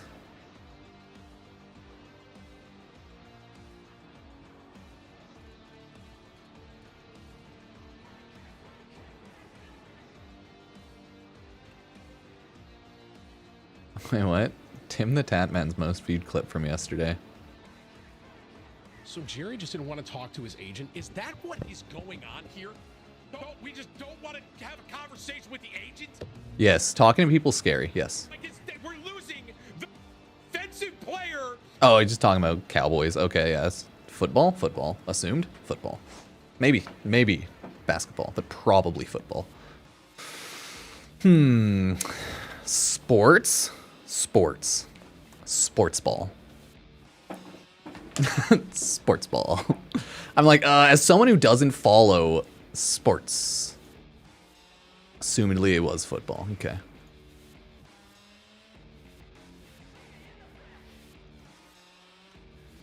Okay.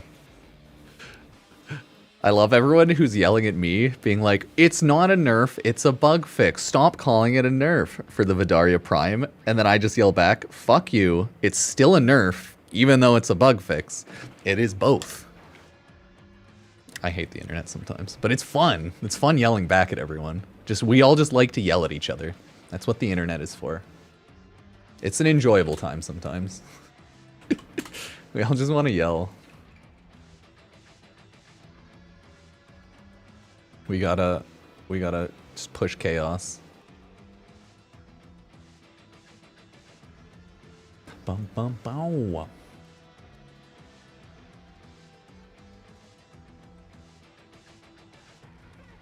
I do like the chaos sometimes. Sometimes. Other times it's like, ugh, it's just boring. Online chaos can go two ways. Sometimes it's fun, other times it's just like boring because it's just like there's nothing to actually yell about. Just depends on the day, I guess, huh?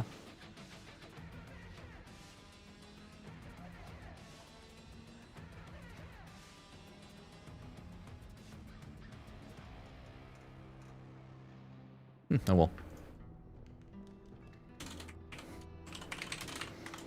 Wait, Zephyr Prime and Chroma Prime?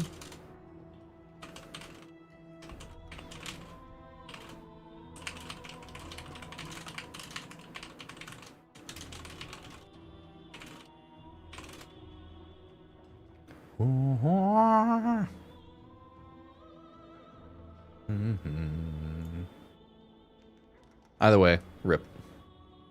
Yeah, like bug fixes can be nerfs, and nerfs can be bug fixes. They can be the same. They're not mutually exclusive, okay? I'm surprised that a lot of people haven't clued into that. Things can be multiple things at a time. I wanted to check Prime Resurgence.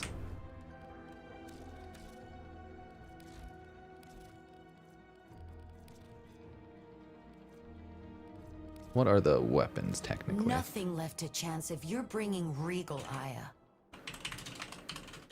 Cronin Prime, Tiburon Prime, Rubico Prime.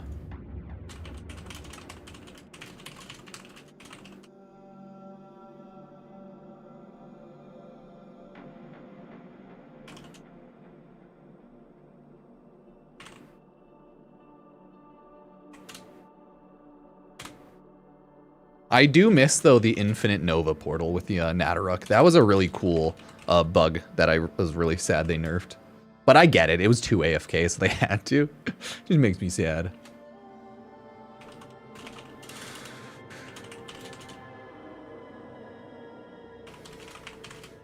Okay, Zephyr Prime, Chroma Prime.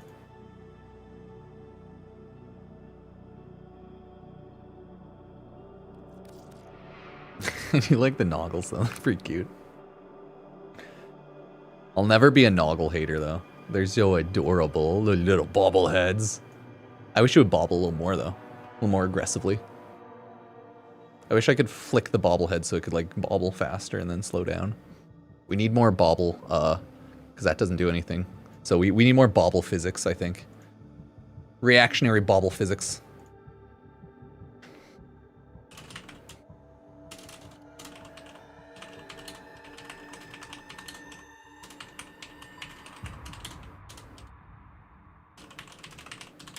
Yeah, Tiburon Prime. What was that final one that I can never remember? Oh, they grab him.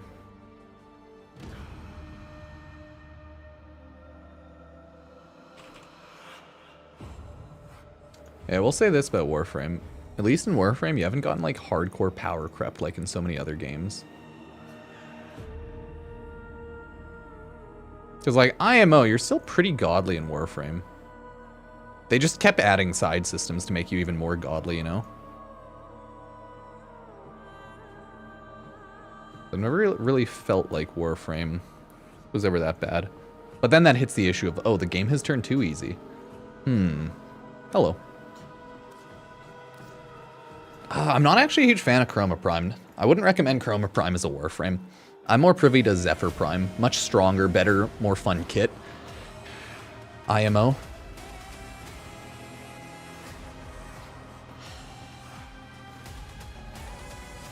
But Chroma does have effigy, and you can use that to get more loot, so it's like, Chroma's still good, just not my playstyle. Not my preferred frame by any means.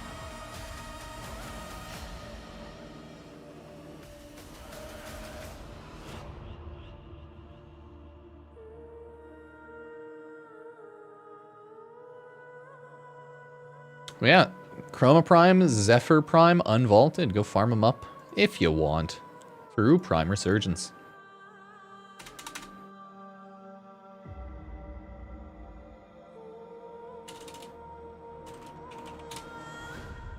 Yeah, we also have freaking Duet Night Abyss launching in 2 months. The anime Warframe gacha game.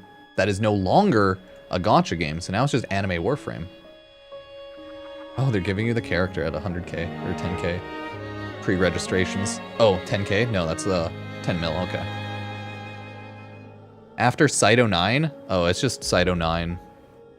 And then Araxia. There's nothing after that, right? For like newer releases. Damn. Sure I can't tempt you? Because Temple was first, right? Or was Temple after? No, Temple was after. Yeah, because we had Temple, the Rockstar Frame, Pyrotechnics, Overdrive, Ripper's Whale, Exalted Solo. I guess I'll put some music on.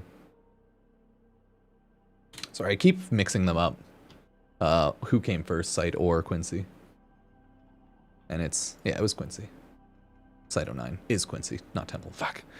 Yeah, you haven't missed much. 2 Warframes. This one and this one.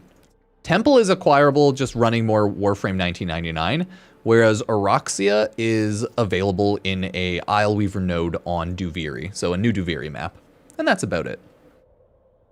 It's only like, you expect a new Warframe every on average 3 months, right? Outside of that, it's like pretty chill times. Because usually you'll get a major Warframe when there's a major update. And there's 2 more Warframes we're waiting on this year. The Fungi frame, that should be coming in another month or 2 with the fall update. And then we'll get one in December. We'll get Uriel in December. Oh yeah, you get the Temple parts in the defense mission for Temple. Yeah.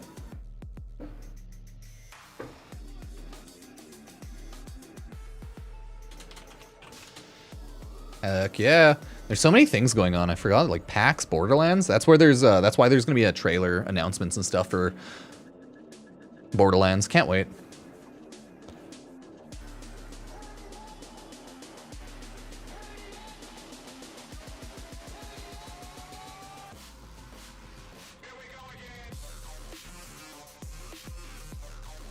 Oh yeah, Twitch September is here, so expect a lot of people to be doing like subathons or something.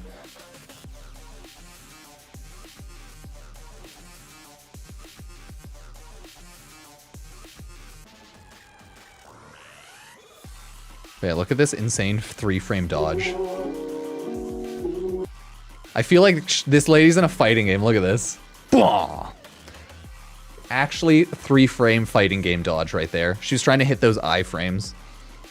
Hey, I can't blame him. You don't want to get Freddy Fazbeared or whatever. You gotta hit those 3-frame invincibility rolls. Yeah, I'm wondering what a lot of people's opinions are. Oh yeah, Springtrap. On Destiny Rising. So I've seen a lot of like, it's good, but it's a gacha game. It's fun, but it's like not as good, but yeah. Like, Destiny Rising, all the little things that make D2 really fun is an MMO, but none of the good gameplay to back it up. Like, I can see the appeal if you don't want to play games on the phone, but this shit feels like stiff D2, and I don't know how people are gassing it up. Like, that's what I assume it plays like. Like, it's probably fun and good, but it feels like a weirder, not as fluent D2. Right? Designs just don't feel very Disney. Why would I play a game that doesn't have the world design or gunplay to attract me to the original game in the first place? I think the environments are mainly fine, probably because they're mostly pulled from D2. Yeah, it's like same area generally. But the character design is just super rough. Yeah, to be fair, D2 is really bad in that regard too, though, with armor. Nowhere near the level of Destiny Killer, but it's fun gassing up for a little bit until there's actually something to do in D2. Honestly, yeah. I feel like Destiny Rising might be a good Destiny 2. Not a Destiny 2 killer, but a good game to play alongside Destiny 2. Okay? Like, hey, when you're bored in Destiny 2, jump on Destiny Rising, right? If you're bored of Destiny Rising, jump on Destiny 2. It's nice to give people more choice. It's kind of like how Honkai Star Rail is going to have like a Honkai Auto Chess, Auto Battler game mode. I think it's like a separate game, actually. The same as how Destiny Rising is a separate game. Huh. So, yeah, I'm probably going to try the Honkai Auto Battler because I actually really love Auto Battlers. A lot of fun with teamfight tactics. Played a good chunk of it. I don't know. I'm just a little burnt out on what I want to play too, so it's like, it's nice to play other things. There's a lot of good games out there. A lot of great games. Yeah, that's my Araxia. I know, the fashion shape's not perfect or anything, but I like her. I think she's pretty cool. Like, look at her. Araxia. I don't think you understand what a thing freezing on is. Either you froze, or you didn't realize I was just looking at Araxia. One or the other, but it's always on your end generally. Generally.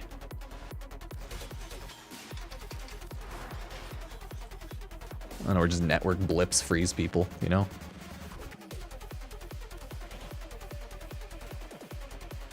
The love of the internet. No, I didn't want that. I do want this, though, yeah. I need Yunaru or Vazarin.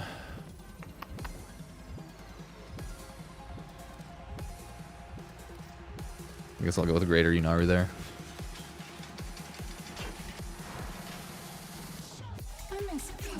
I miss pubs. Sonic Racing Network Test. Hell yeah, brother. Get some Sonic Racing in there. Solid game. Oh, there's nothing great to run, huh? Crossfire? Is it Crossfire Exterminate? I guess I'll find out.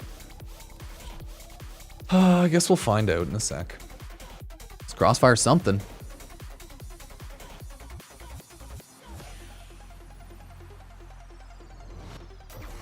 Their rage is vehement, their focus impressive. Give them all. Oh good, it is a Crossfire Exterminate. There are void fissures in the area. Use these to crack open a relic. Or near a fissure. Collect reactant to open your relic. Be aware. Only corrupted areas will drop them. You are going to need more reactant. Forgot how weird Araxia is because of how her kit works. Stay focused. There's a heavy unit approaching. I mean, I guess you can also just run around like this. You don't have to, like, web sling everywhere. If you don't wanna.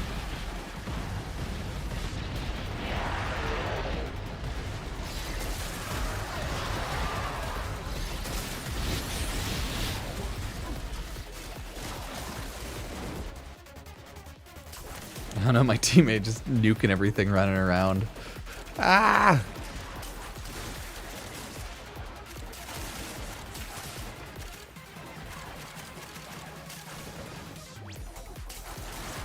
Nice.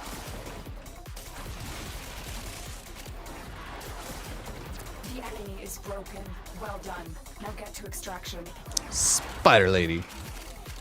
I mean, with Araxia, you're essentially always in your 4th ability. It's hard to not be in your 4th ability. It's like the duration's decent, the energy reduction's not terrible, or energy usage per second. It's not bad at all. Gotta love Araxia. Look at them little spider legs.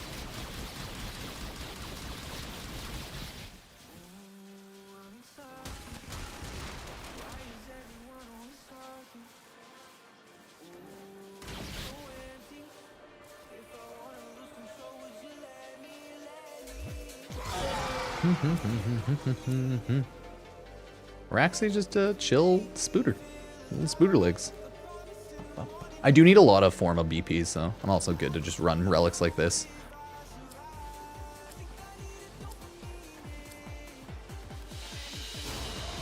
You are a blade. You exist to strike. You strike to win. The lesson ends.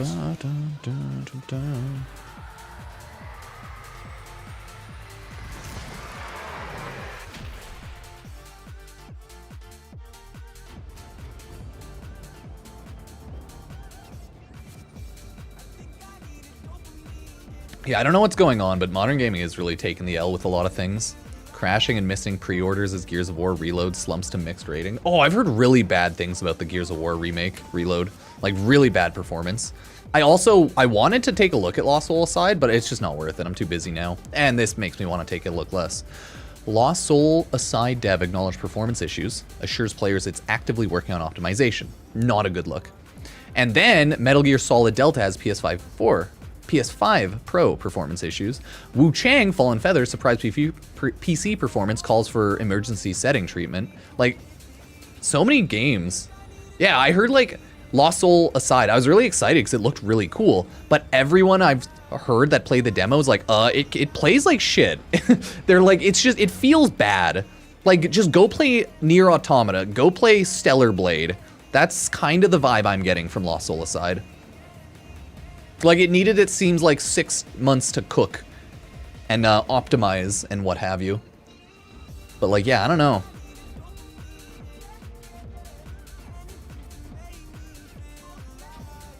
Dun, dun, dun, dun, mm-hmm.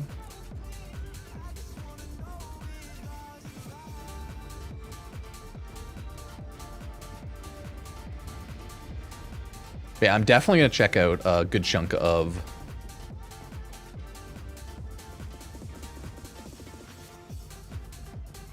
definitely gonna check out Do It Night Abyss now. That's not a gotcha. I'm just grinding random relics, really. There's nothing huge I need.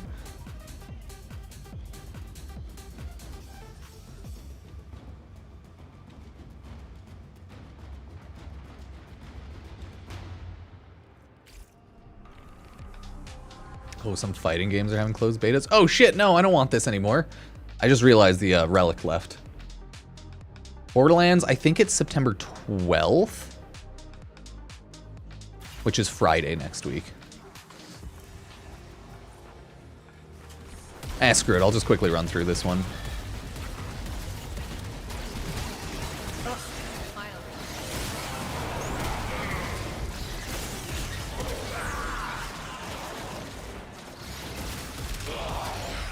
Go, on-call crew. Absolutely genocide the enemies. Thank you. Hugs and kisses. My boy. No! I was like, might as well stay in.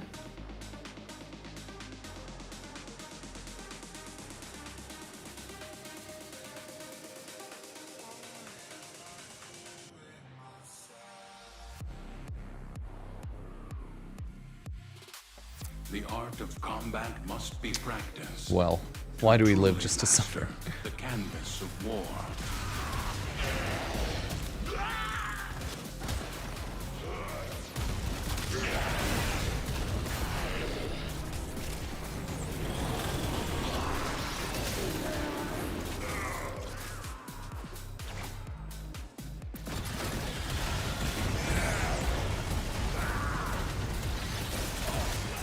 Get them.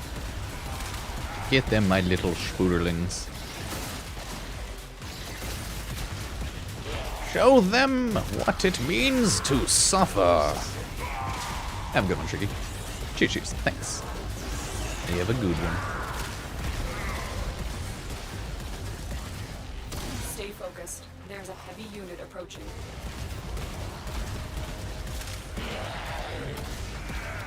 We'll always say that is the advantage YouTube has over TikTok, or sorry, over Twitch streaming.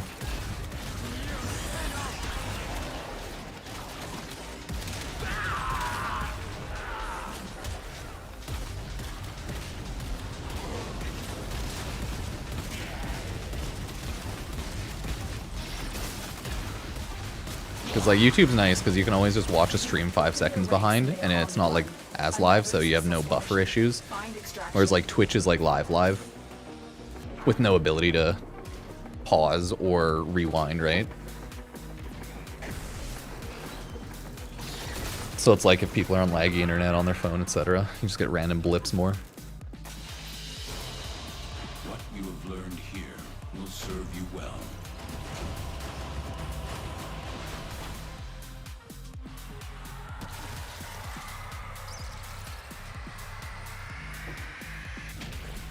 Ugh, finally. Ugh, finally. Yeah, am I right, Kaya? Am I right?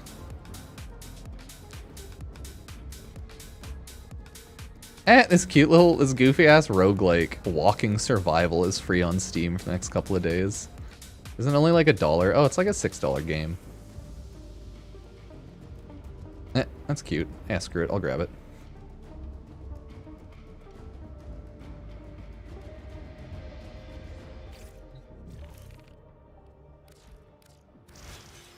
Yeah, I wish this internet was always perfect and forever.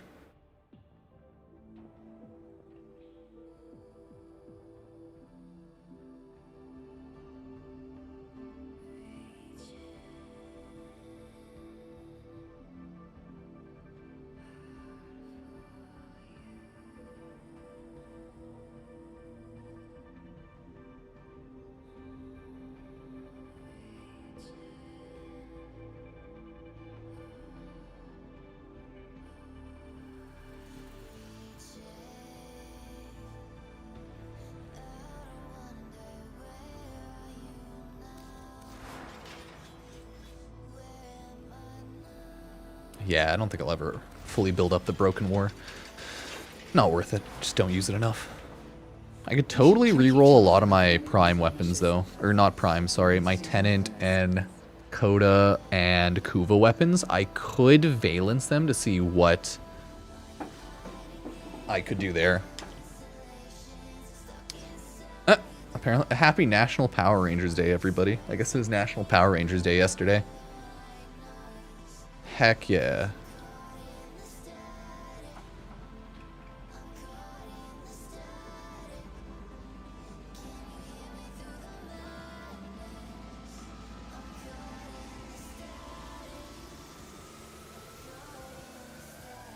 Oh yeah, I think I just got my little Chroma Prime and stuff video up. Just a small reminder.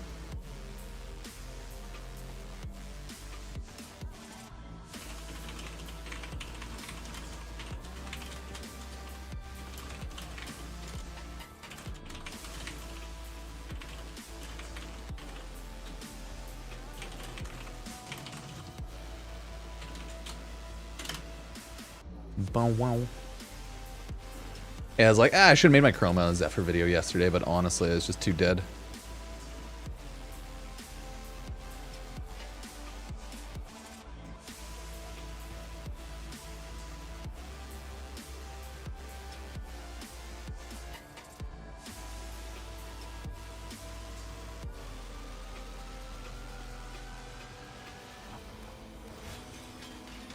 I think my Coda Bassist is like buffed up enough now.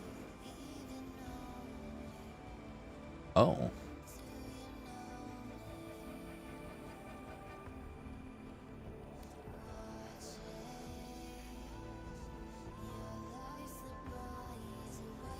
Okay, I don't mind that.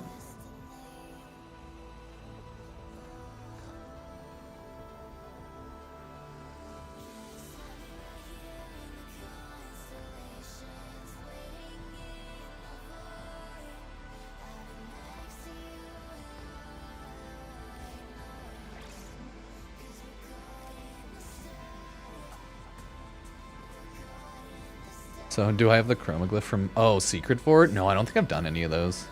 Probably should one day. Just haven't. Yeah, that one's damage and heat, so I think I'll keep Blaze. I like it. I lost a little bit of status percent, but it gained a lot of damage. Yeah, this thing's just insane. This is my Blast, Heat, Viral, my Magnetic Coat of Bass Assist. It's like, wait, what? You know, it's a busy gun. I like it. What do I have for fire rate? Oh yeah! I forgot about those mods. The damage punch through, but you cannot do attack speed increase, fire rate increase. Oh yeah, I guess this one doesn't have like a primed fire rate, huh? I wonder, let's see if there was anything else for shotguns, but no. No, not really. Okay. My Atomos is still good. I don't want to bother like building that up anymore. I only have Galvanized Shot on. It's a little better on secondaries, but I think you're still fine if you just want to throw on like Hornet Strike. It's probably still a little better, to be fair. It's just it would require another mod slot, right? I'd have to move my things around a bit.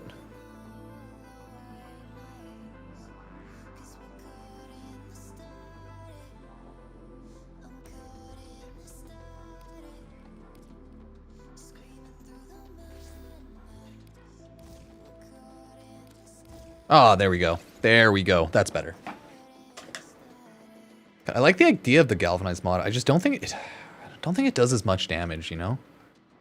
Because 40% direct damage per status type affected targets, but it only stacks up to 3x. So that's only 120%. But I'm like, yeah, Hornet Strike's still better overall. Unless you really want that status. I don't know. I can't decide half the time.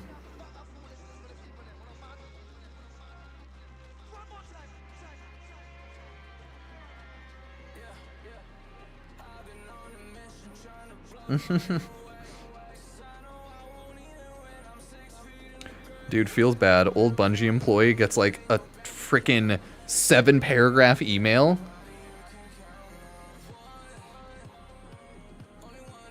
where they were just asking about the game to be unbanned or like make fixes, and the tweet's like, I have not worked at Bungie for like years.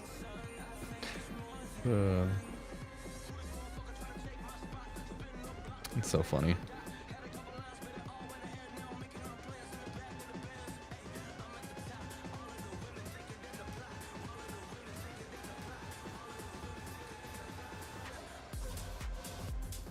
Yeah, I legitimately cannot remember any of the like glyph frame farms for both 1999 tank and the like Murmur boss. I think those are the two ones. Oh yeah, I guess the most recent one was Corrupt Vor. That one as well, yeah. That was the secret Vor. Secret Corrupt Vor.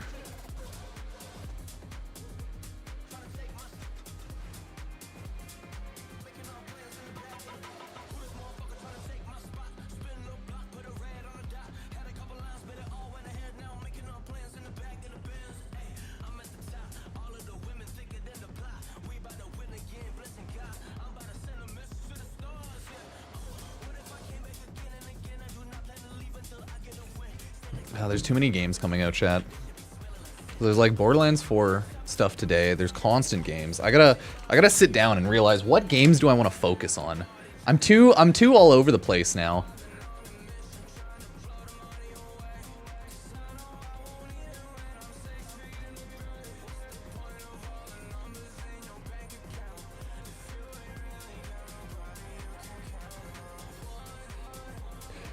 That's so funny to me. September starts today. Little early. Yeah, no, I already said Borderlands. I want to put a lot of time into that one, but I don't know if I will end up putting a ton of time. Yeah, like 5 to 10 demos just came out because of all the Gamescom and like PAX stuff. It's pretty insanity. Pretty insane.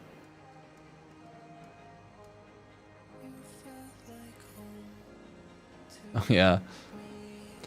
For whoever tries to tell me Destiny Rise are better, I've never walked in gameplay and had an ad just sit on my screen while playing. Dude, even Genshin, Wuthering Waves, Star Rails don't do this. What do you mean a ton do?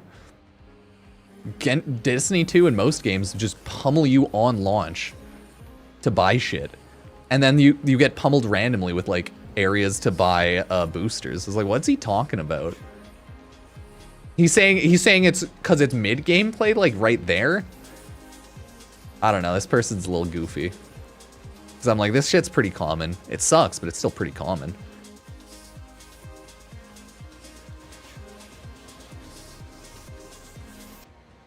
Oh yeah, open the shop where the arrow points will go away. I mean, yeah, that's all pretty common. Hello, it's by NetEase. Everyone should be already know. Yeah, I was like, oh, I thought you'd expect stuff like that out of like a gacha mobile game. Every game pushes cosmetics pretty hardcore these days. Gotta make money after all.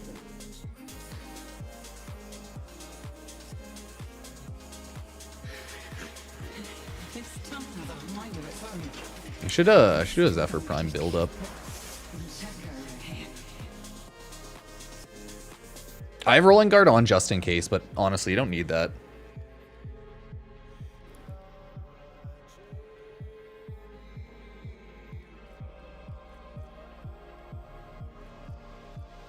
Probably could do with more strength. Take off overextended, I think.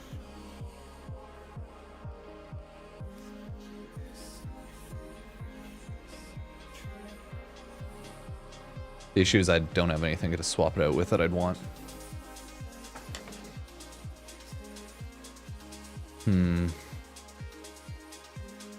It's the annoying thing. Oh, hell yeah, I could always take Aviator. There's no real need because you have your third ability up, which just means you don't take damage.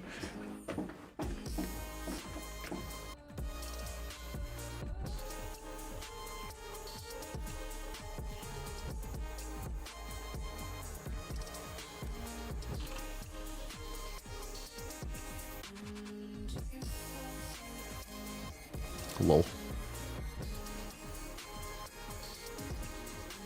Screw it, I'll do this for now. So I still want high range, I just don't want to deal with that. There. That's my preferred Zephyr for now. For now.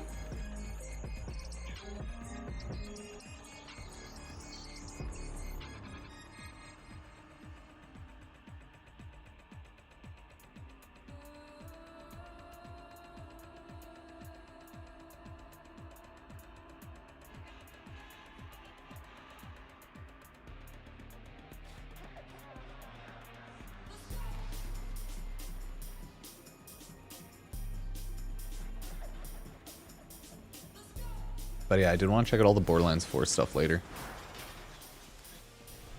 About an hour and a half, I think, until the Borderlands 4 stuff comes out.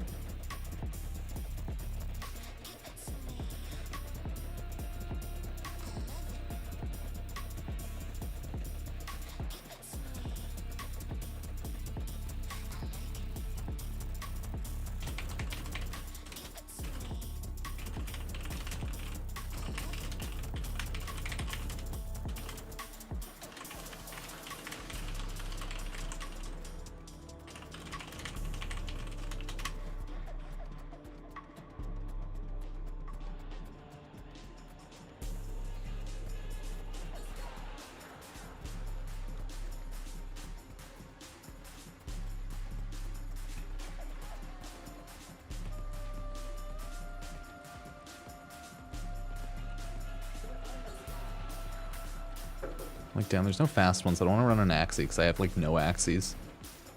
Yes. I guess I'll run this one.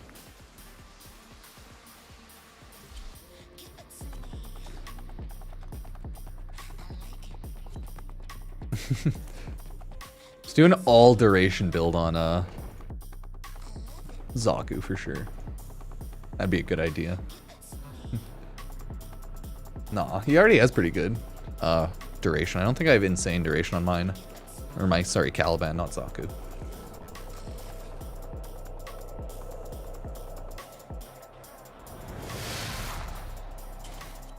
Their rage is vehement, their focus impressive. Give them all warriors' death. There are void fissures in the area. Use these to crack open a relic. You found a fissure. Look out for reactant. I guess Zephyr's not really ideal to use in a mission like that. And it's like, yeah, dude, I just use Durational Strike. You are going to need more reactants. I'd assume he's just a new player who's not aware of all the mods you can get. Or just someone who's not aware of all the duration mods you can get. There's a heavy You never unit know. approaching.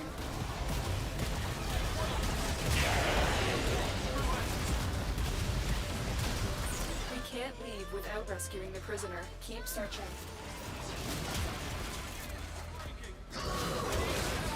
So that is the nice thing about Warframe. It's simply just like, hey, do you feel like getting more stats in this or this? How do you want to build?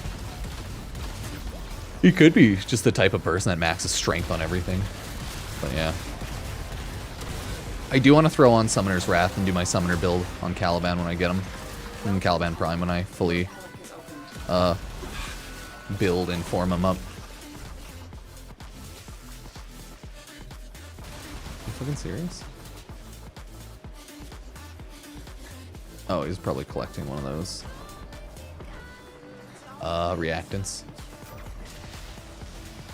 Just a little reactant. Nothing big. Just a wee bit of reactant, man.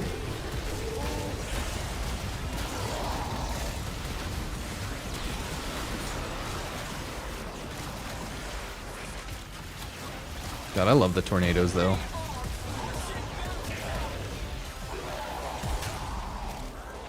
Yeah, I really do enjoy Zephyr. Even though I've never really played a lot of Zephyr, I do like the overalls of Zephyr's kit. Robotic signature detected. I just think the reason I never really play Zephyr is I don't run a lot of just casual survival long-term missions. And I think that's kind of what Zephyr excels at. Just staying in one spot, flying around and shooting at people. Running out of time.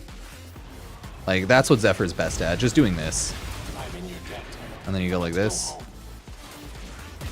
Prisoner located. We need to get them back to command in one piece. Find your The best part is you can jump out of your first ability in the sky. You can like crouch jump out of it, it's wild. Oh, it is down there. Warframe's Falcon from Marvel. I'll believe it. Math checks out.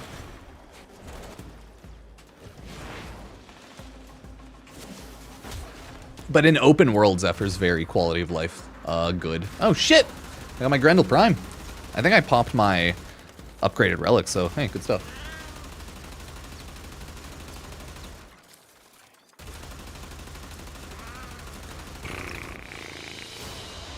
Your will was greater. This is good. Yes, this is good. Thank you for the reassurance, Teshin. Very cool. Very nice.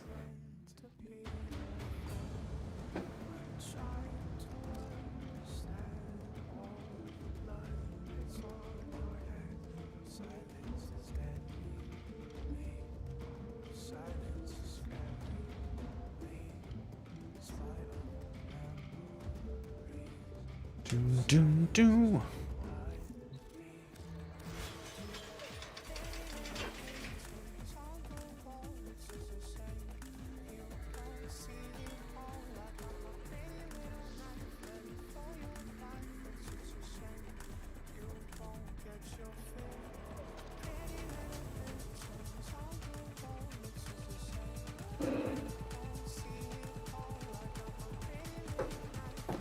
Ugh.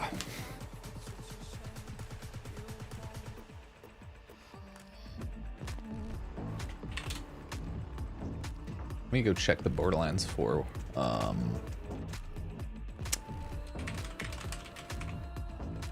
stream so I can have it up when it actually pops.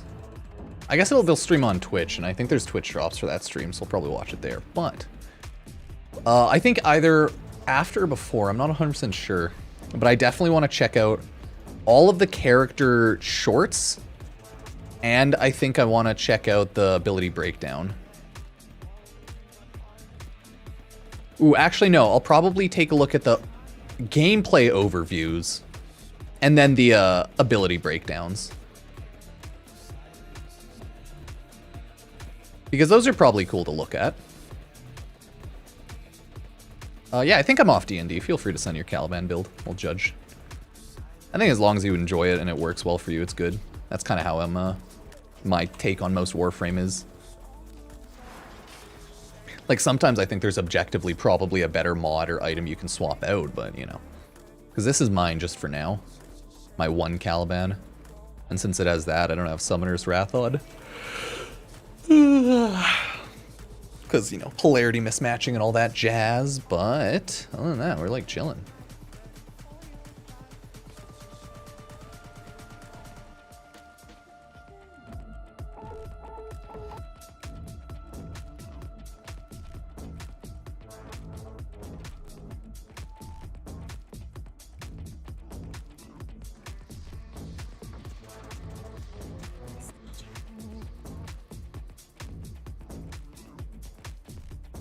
Yeah, I wonder how many people are actually going to end up using the Vidaria Prime or not, though. Because, like, it's a sniper, so it's already not my cup of tea, right? But it is really strong even after the blast nerfs to it. I'm just wondering. I'm not sure. Okay, let's judge the build. Ah. Oh, yeah, I'm a narrow-minded hater. And I like having more range on my Caliban. So that I can, like, pick people up a little more. Yeah, you know, obviously swap out Prime Continuity, Blind Range not bad. I'm just a hater of the corrupted mods more. Like, obviously you'd want to throw a Power Drift because that's worthless there. Obviously you'd want to put it there. Yeah, I mean, it's just a low cost build. Bellicose is objectively useless here, so you want to throw that off. But yeah, other than that, it's like, yeah, it's a low-cost build. I don't like it because it has really low efficiency and range. The low efficiency is fine, though, because of how Caliban works, so that's probably not a problem, actually. Like, Blind Rage, still good. It's just probably the low range I wouldn't like. Because I want to swap out Transient Fortitude for Blind Rage once I can throw on my Primed Flow.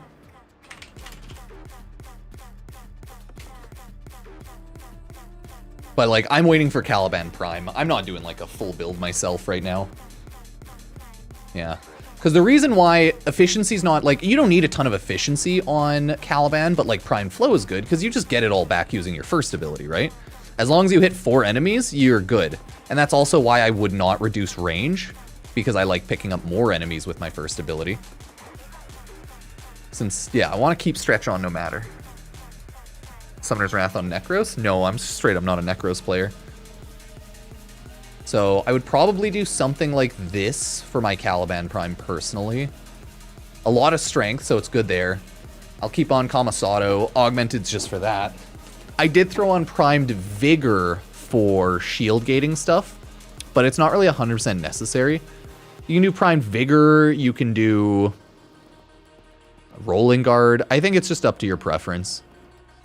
The reason I decided, yeah, I'll throw on Primed Vigor is just because it maxes out the shield gate, and you end up getting a lot of shield from your Razor Gyre, right? So overall, I think it's a better shield gate there.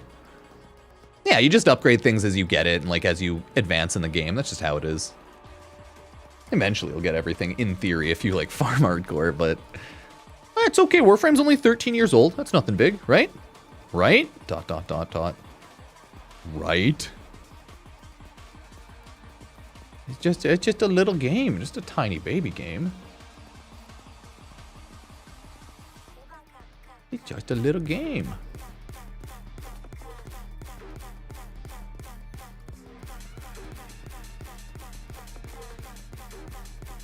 Yeah, so that's what I'm running for now. And honestly, like, other than swapping out Summoner's Wrath, I wouldn't really upgrade much even here. I don't know what else I'd throw on.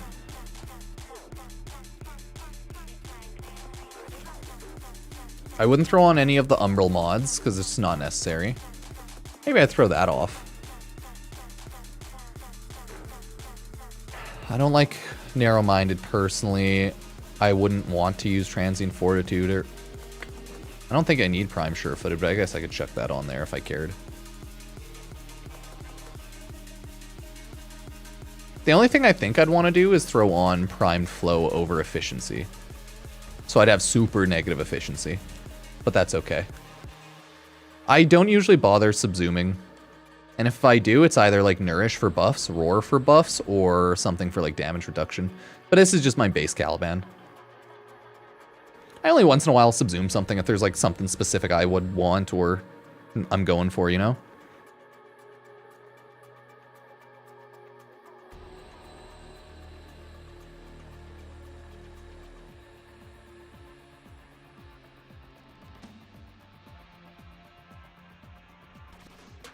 So with more energy, so it's, you want more energy over efficiency because you get so much energy back just clapping Razor Gyre quickly.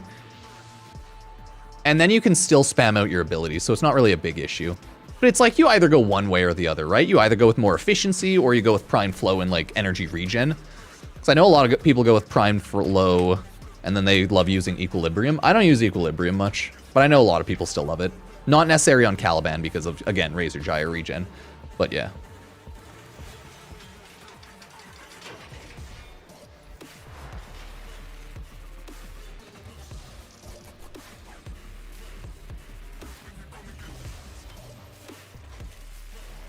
Right? Not too shabby. God, Caliban's cool though. He's a good frame. I just gotta wait for the prime. Okay, let me be right back. I'm gonna warm my coffee and stuff. We can swap to Borderlands 4 right after and take a look at all the character trailers. TBH. Yeah, burps.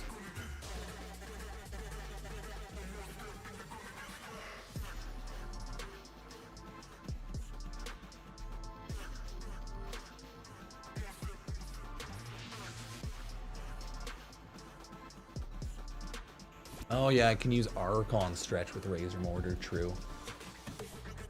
That does hit electricity with Razor. You're right, you're right. I'd obviously have to throw on more mods. That's a Caliban Prime thing. And Archon didn't, Stretch is really good because energy restoration. To be fair though, it's not necessary because you get so much energy, but it's still nice, right? But totally less necessary because of how your first operates.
Do you ever really think about me? Do I haunt you in your dreams when you're asleep? Do you ever find it hard to hear my name? Did I even cross your mind one single day? 'Cause I can find a way to let go, let go. Yeah, I've been trying every day, but I can't seem to find a way to let go, let go. 'Cause you've been keeping me awake and I can seem to find a way to let go, let go. Yeah, I've been trying every day, but I can't seem to find a way to let go, let go. 'Cause you've been keeping me awake and I can't seem to find a way to.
'Cause I can find a way to let go, let go. Yeah, I've been trying every day, but I can't seem to find a way to let go, let go. 'Cause you've been keeping me awake, and I can't seem to find a way to let go, let go. Yeah, I've been trying every day, but I can't seem to find a way to let go, let go. 'Cause you've been keeping me awake, and I can't seem to.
Sorry, I ran away for a while. That's weird. I was chasing my dog around the house.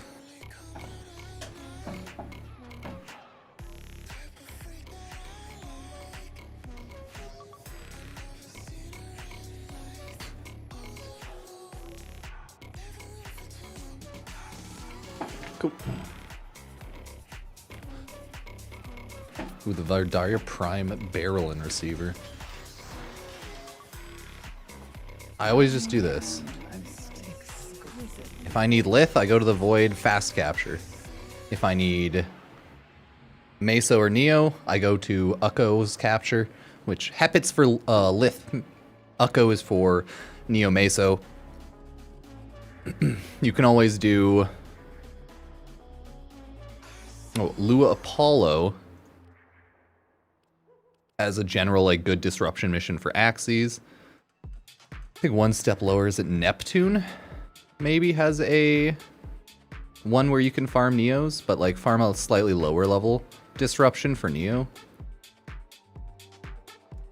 Maybe Lamamedia, maybe it's like Uranus, or maybe it's Saturn. But yeah. And then just open relic packs and pray.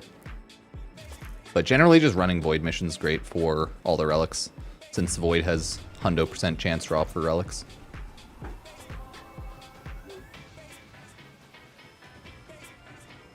But other than that, you're good. Oh, this Lith Exterminate's still going? Cool.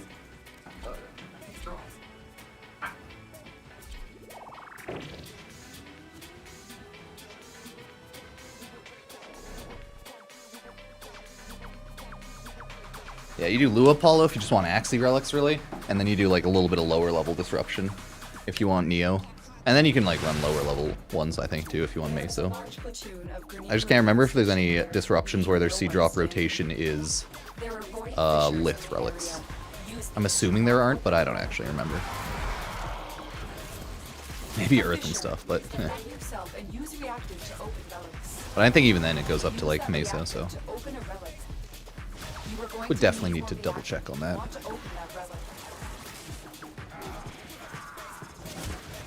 The relic has been cracked open. Finish your mission to find out what's inside. Oh, is this non-steel path? Yeah, that's why. Okay.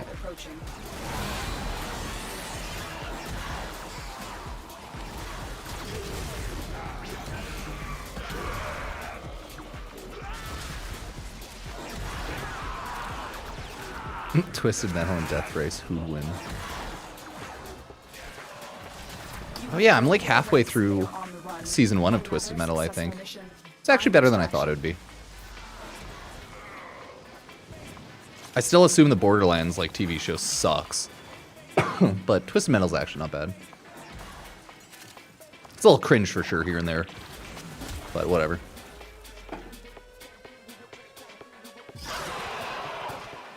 Like the dialogue and the writing's a little cringe for sure. Like Anthony Mackie's one-off random lines. It's like, okay. But other than that, it's pretty good. Another job well executed.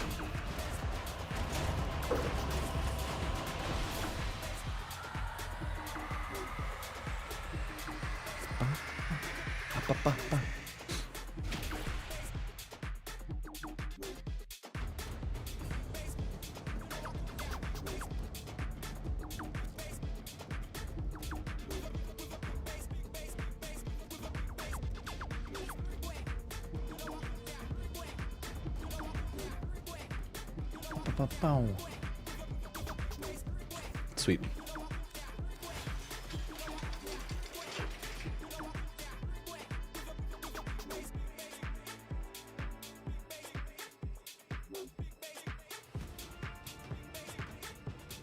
I wouldn't say I'm specifically an EDM fan. It's more just like background music that I like. I like most genres of music. But like, yeah, EDM's good. All been to a rave here and there.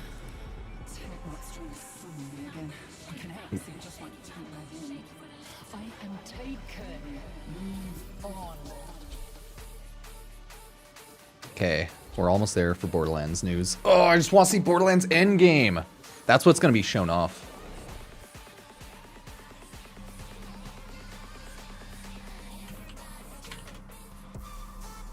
Because what they're showing off today, I believe, in the Borderlands stream, they said was Endgame content, so we'll get to see what Endgame in Borderlands is like. Something that us Warframe players can't quite experience. Wait. I cry every time. There are void fissures in the area. Use these to crack open a Okay. relic. Get him on call crew. You found a fissure. Look out for reactant. The enemies are dropping reactant.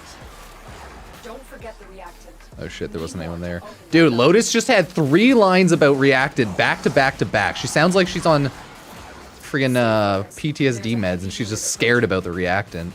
Get the reactant, get the reactant, get the fucking reactant! If you don't get that goddamn reactant! It's like, Lotus, please stop. Well done, Tenno. Lotus, no. Not the reactant.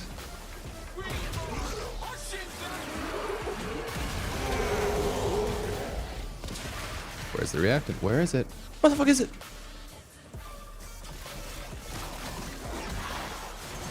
Keep moving. None of the scanners have detected you. Yeah, definitely have to go check, but I think I'm only on a Twist Metal episode like 6 or something, or maybe 4.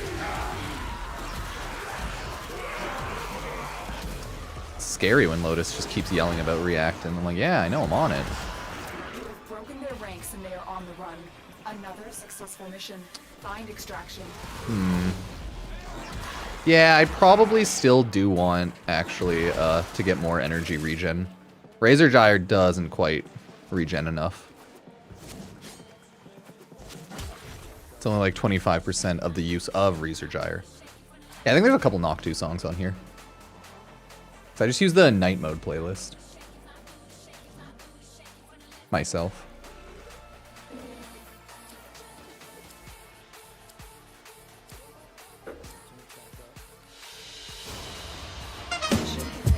Excellent work, Tenno. I'm very confused by this. Why did my freaking Twitter page pop up freaking Saiyan people dancing? What is this? What are the Saiyans doing? I'm so confused. Why is there a thirst brigade of Dragon Ball Z dancing ladies? I'm confused. Anyways. Okay. Thanks, Twitter.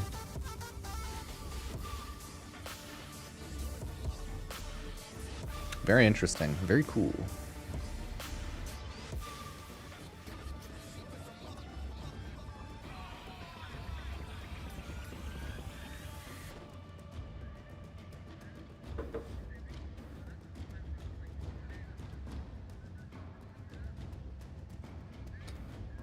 Alright, every social media is a little cracked out one way or another.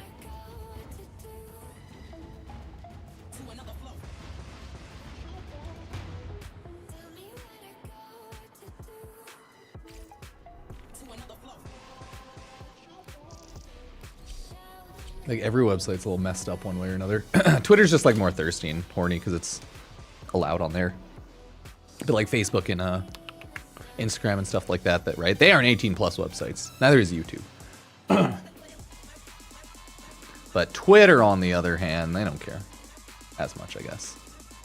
Okay, that bugged out. That bugged out stupendously. Okay, let's hit it.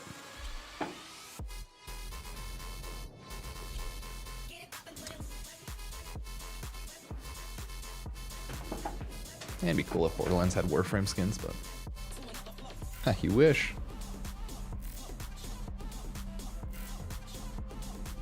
Warframe could do so many cool collabs, but alas. There is a large platoon of They've just kind of done whatever ones. Leave no one Like Warframe in Smash, Warframe in that other game, hey, not bad. Do you have a matching relic? A fissure. Defend yourself and use reactant to open relics. It's still weird, like PUBG Mobile. Ooh, Warframe skins in PUBG Mobile. The reactant is working on your relic. Find more. Stay focused. There's a heavy unit approaching. You have collected enough reactant to open the Go.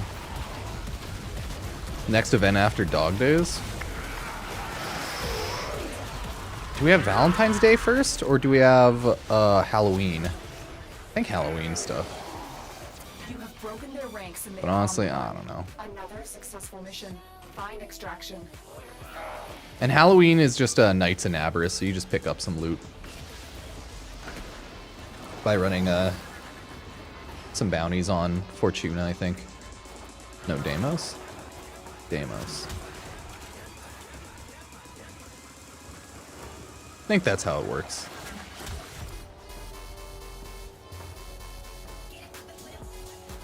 Something like, yeah, like Daughter's the vendor of Knights and Aberrus, I think.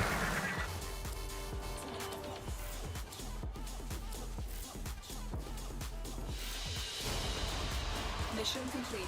Excellent work, Jenna.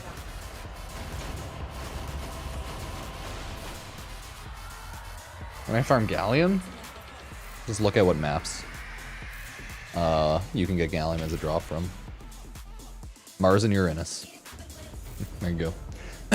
Would recommend using the codex. It always tells you pretty easily where to get fast stuff like that. Then you can scroll over stuff, right? Mars and Uranus. Not bad.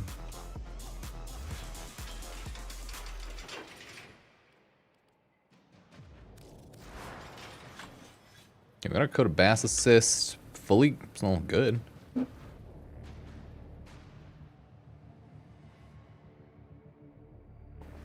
Yeah, we farmed out most of the big stuff.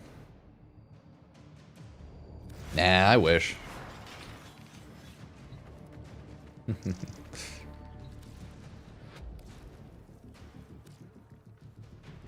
Imagine people who buy, like, resources from here. Oh, what can I buy? Oh my god, could you imagine spending 10 platinum on Neurodes? Or you can buy the blueprint for 100 platinum. Awful value. This is like the #1 noob trap. Because like you really don't need a blueprint for Neurodes, and you really don't want to buy Neurodes.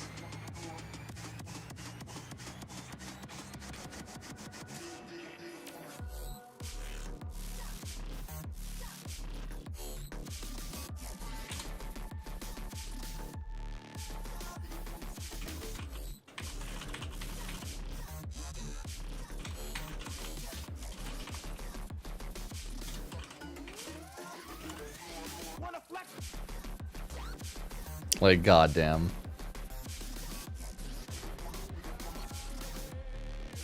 And clearly, you should get Protea Prime. Psh, best one. Can you imagine? Guys, it's only 10 platinum for a Neurode.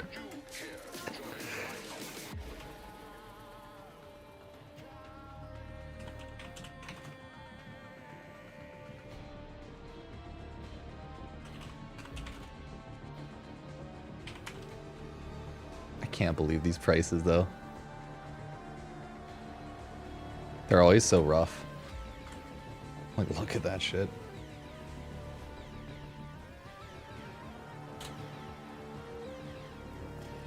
It's just these are the funniest noob traps in Warframe. Like, anyone with half a brain knows not to spend 10 platinum on a Neurode and like not to bother buying the blueprint because you can just farm them so fast. But it's definitely like one of those noob traps things where it's just there to be there. Because Warframe has a lot of random noob traps if you think about it. Really overpriced items, not like fully well explaining things, confusing people, leading them to buy stuff. Like mainly just overpriced random stuff that you shouldn't buy. But like it's not like you'll know not to buy it. Right? It's like, how would you know by default that Neurodes are not worth platinum at all?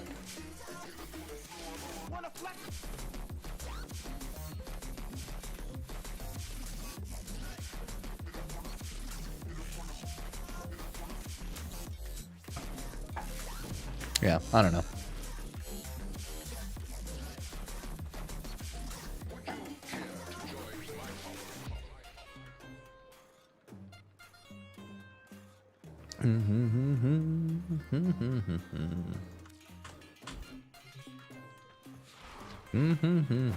I miss cubs. Oh, daily reminder, hit that like button, follow, sub, use Epic Games creator code Pupsker, and if possible, to hit that sweet backflip. Yeah, maybe you're able to, I don't know. But yeah, hit that backflip.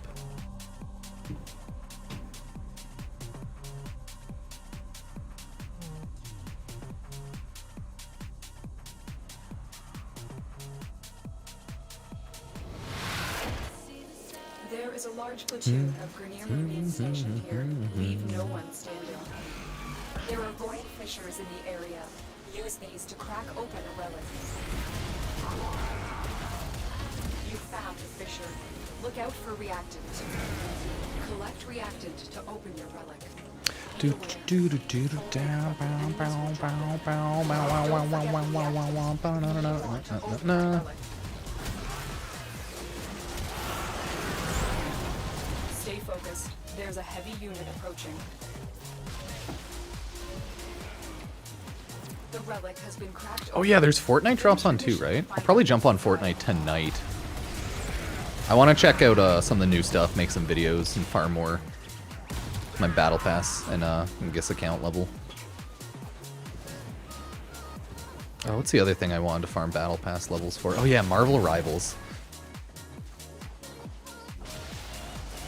I think I farmed up my Galactica skin drop on that, or Will of Galactica, or whatever the costume skin series is called. The Galactica, like, yeah, I don't know. I got most of that done, not bad. The enemy is broken. Well done. Now get to extraction.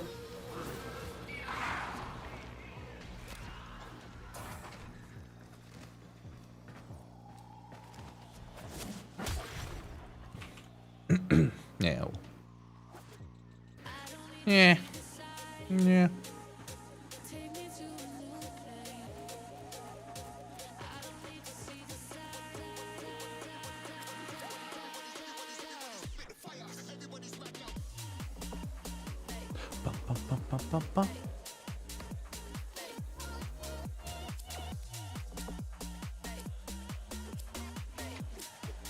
Definitely grab the Tiburon Prime part there. Mission complete. Excellent work, Tenno.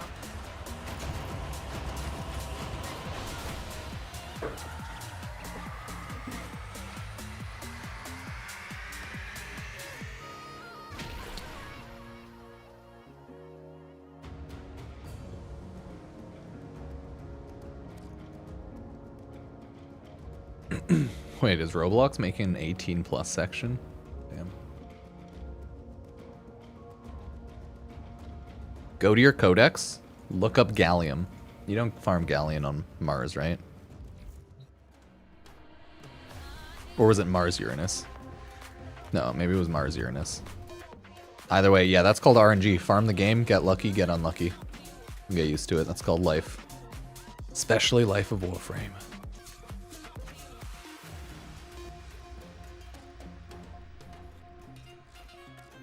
Oh.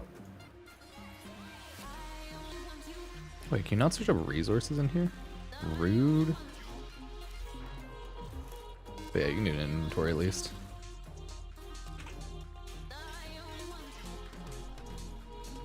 And gallium is Mars and Uranus. It's a rare resource after all. You just gotta get good. Yeah, it is Mars, Uranus. Welcome to games. You gotta get lucky and get the drop. But it's not the common item.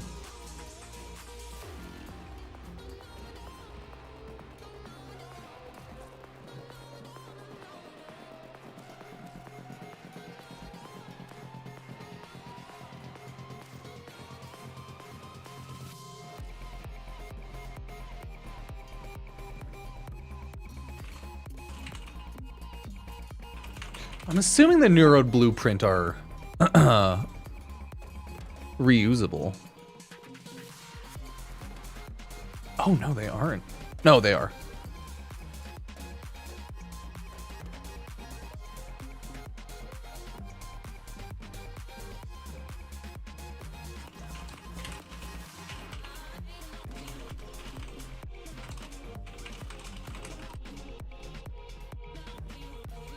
Yeah, I think these blueprints are reusable. It doesn't say it, but I do believe that they are.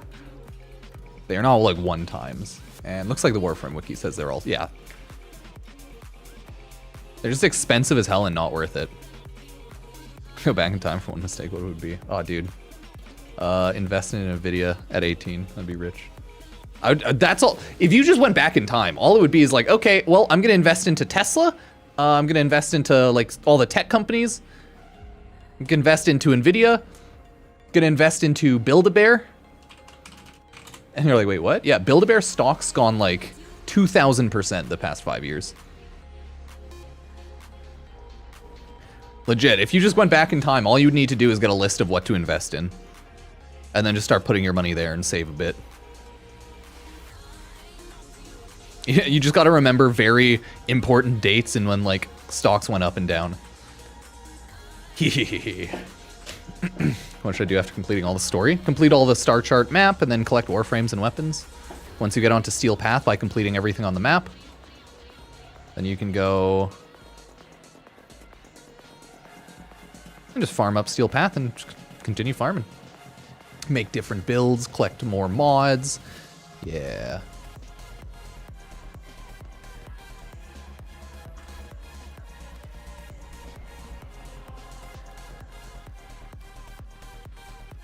Farm fast, farm hard. Warframe. But a lot of like endgame Warframe is just finding goals that you want to do yourself. Depression. Well, that's depressing. Feels bad, man, for sure. I don't know how many people I know who've died randomly now. Not a lot of huge people in my life, so I don't know. It's more just like, huh, I wonder how many random humans I've known. Maybe people from school, etc. But I haven't had too many close deaths in like family friend groups.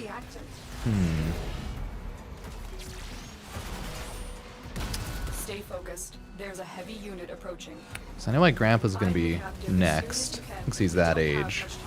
Oh no, I mean like all my grandpa and grandmas actually, yeah. Just my one grandpa's left. Maybe my great-grandma. No, my great-grandma and grandpa. Nah, I can't remember. Yeah, no, just expected ones. Trying to think if I know anyone who's died early. Well, that's wild. Heavy robotic signature detected. Well then, Have you tried this thing called therapy? If needed? I don't know. I'm like, do I know anyone that's died young of age right now? Yeah, no one that I've known too personally. I think I've known of people, but just no one that I've known.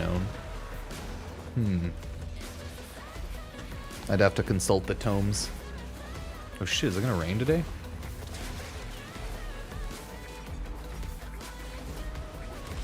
You are approaching the holding area. Careful. If the wardens detect you, they will surely initiate the execution it did open. sequence. It did open off the first click. You may proceed. We've reached the prison. Find our prisoner in one of these cells. The hostage is almost out of time. Hurry. I'm in your debt, Tenno. Let's go. Always in their debt, never paying off the Prisoner debt. located. We need to get them back to command. Damn hostages.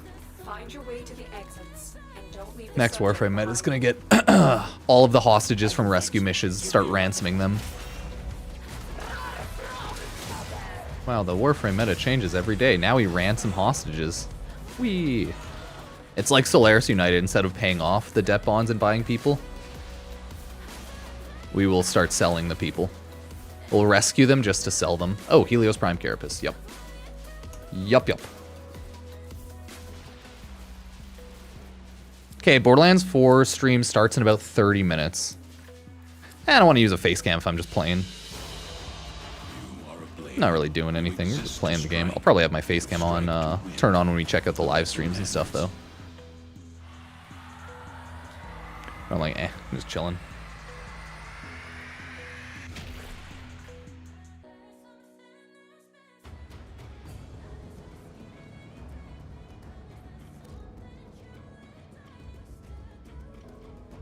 Okay, Helio, Steel Essence, noise.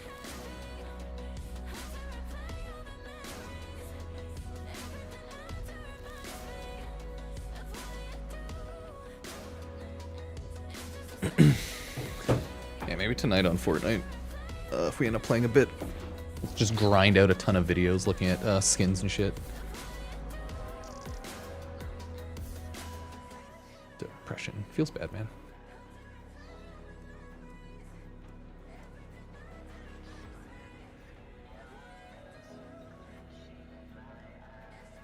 Anyone want to buy a Neurode for 10 plat?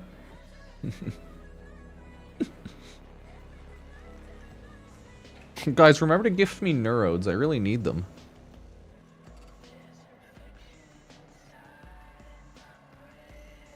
Okay, let's look at some Corgi face.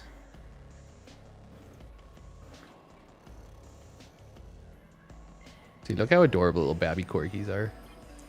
They're just little goofers. They just sleep like they have no care in the world. Yeah, this was Ruben too when he was a young pup. He didn't go under his crate mat too much though. They're just such goofers. Because Ruben has like that same cage. Corgis seem to do well with those metal cages. Yeah, just do a 10-20 minute survival on Mars or you'll probably end up getting loot. But again, you're playing a loot farming RNG game. It's to be expected.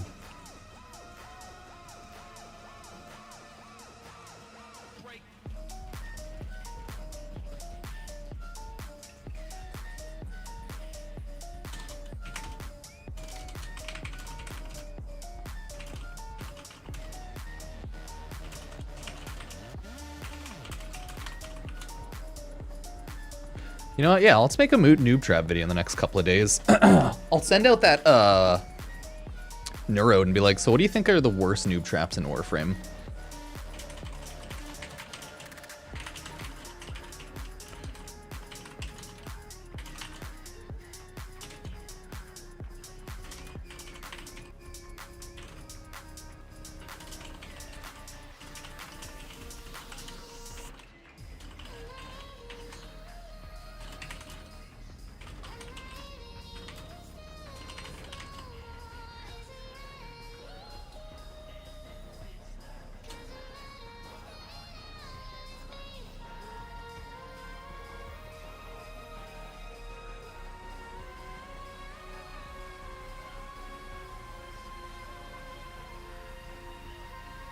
Okay, I'm curious what everyone thinks some of the worst noob traps are in Warframe. It has to be the resources from the market, though. I think that is legitimately the worst.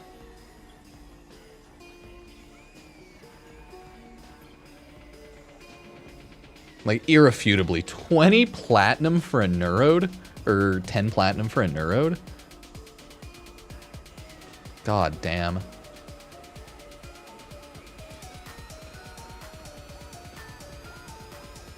Oh yeah, this person hates Railjack because it's buggy as hell too. Yeah, that's true. Even I still get a lot of bugs in Railjack. It's kind of annoying. Yeah, it's definitely kind of annoying.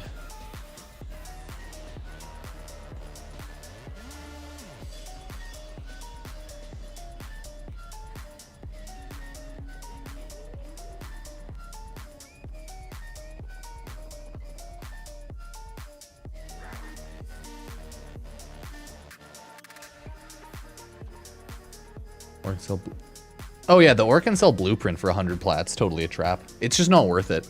It's because the price to actually build the Orc-and-Cell is so atrocious. You can farm them way faster. It's not good value. Because like, these aren't terrible, right? Reactors, catalysts, I get those. But like, neural sensors, Neurodes, like, come on, dude. It costs 15,000 credits to build it. 50,000 alloy plate, 50,000 nanospores, and 25,000 salvage. That's a lot for a new player, right? It is not good value. Because that's the thing you have to remember. It's not about the fact that it just costs 100 platinum. It's the fact that what you have to put into building it each fucking time is expensive for a new player. Like, sure, if you're like more mid-game or end-game, you could probably do it, but like, it's not worth it.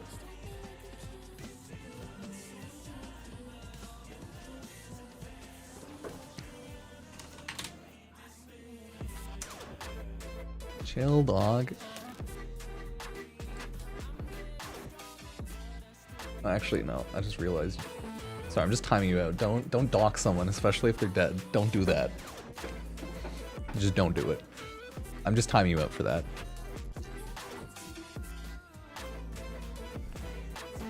We only use real names of famous known people. We do not talk about the deceased or use their names and bring up small-time IRL humans.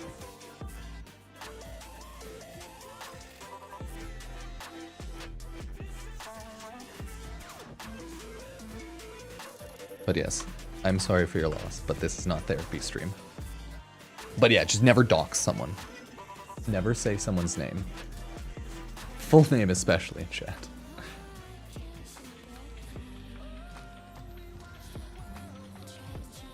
Okay, let me check the Borderlands. Let me see if their like stream's up yet.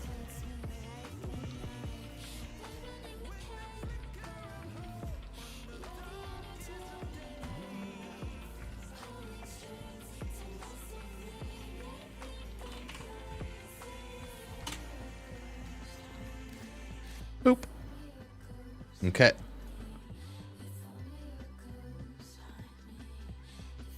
Let's see the Borderlands channel. See if they're there. No, nothing yet. Okay. We'll check out some of the trailers, I think, before, if we can.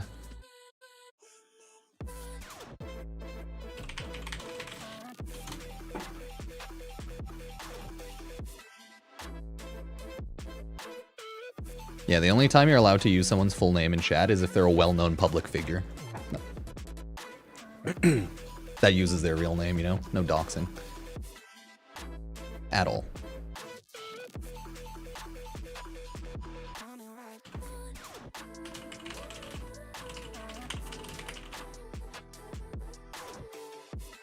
Okay.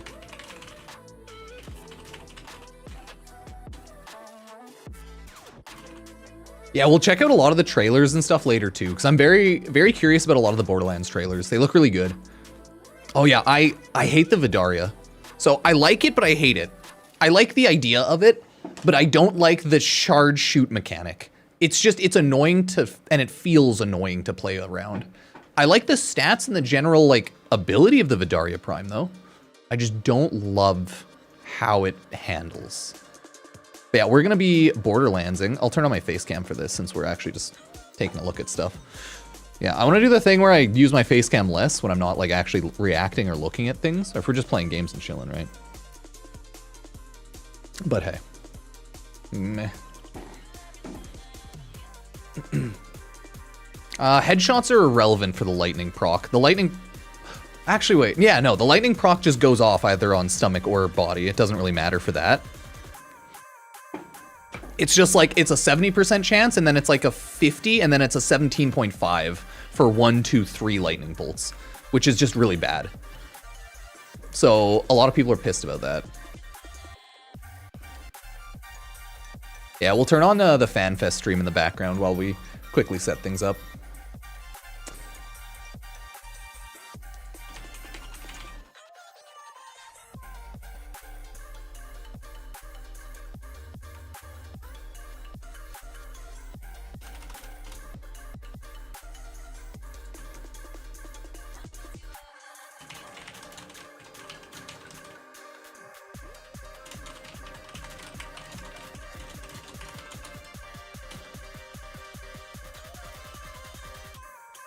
Okay. There we are.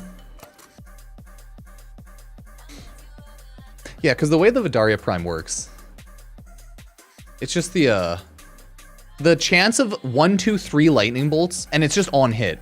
70% chance for 1 lightning bolt, 50% chance for 2, and then like a 17.5% chance for 3. So it kind of sucks. And it does the thing where it's like, it has to hit that 70, and then I think it has to hit that 50, and then it has to hit that 17.5.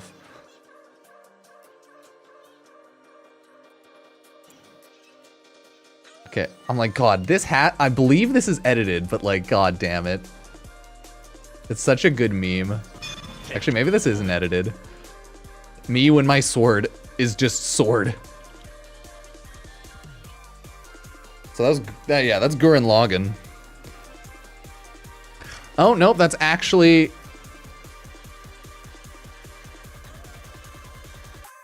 That's actually, the scene. God dang it.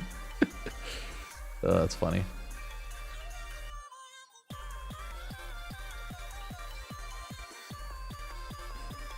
But dang, dude, can you imagine buying Neurodes 10 platinum a piece? The worst noob trap ever.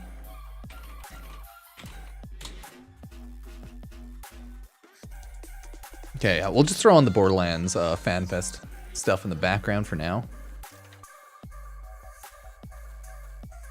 Like, maybe we'll take a screenshot from this.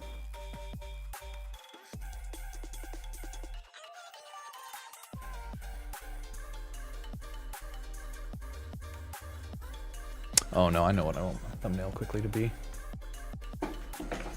Yeah, Borderlands 4 info coming up in 20, everybody. Not bad. Ooh, when you're early game, you just kind of build amps one by one, but you'd want to look online because everyone says like 177, 577, or 777, I believe, are the ideal amps in Warframe. But you just gotta look up which the numbers correlate to the items. Yeah.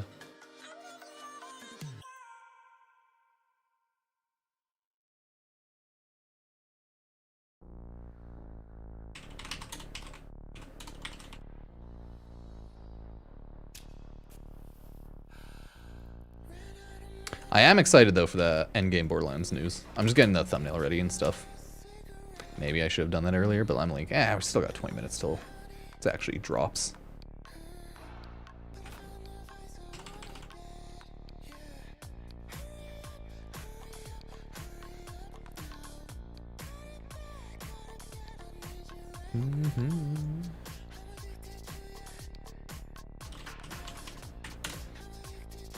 I wonder what endgame news it'll look like though, like what the raids and fights will look like. Oop. Here we are. About another 20 though.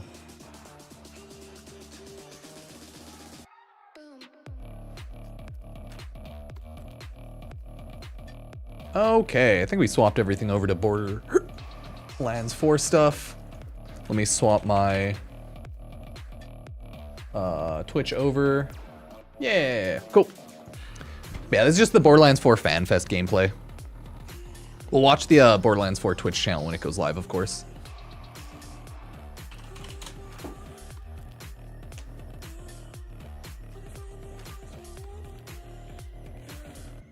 Oh, I'm following packs. I'm just doing pack stuff. No. Yeah, maybe we'll play No Man's Sky. Maybe we'll play Fortnite. I think they both have drops too. Yeah, why not? We'll see later.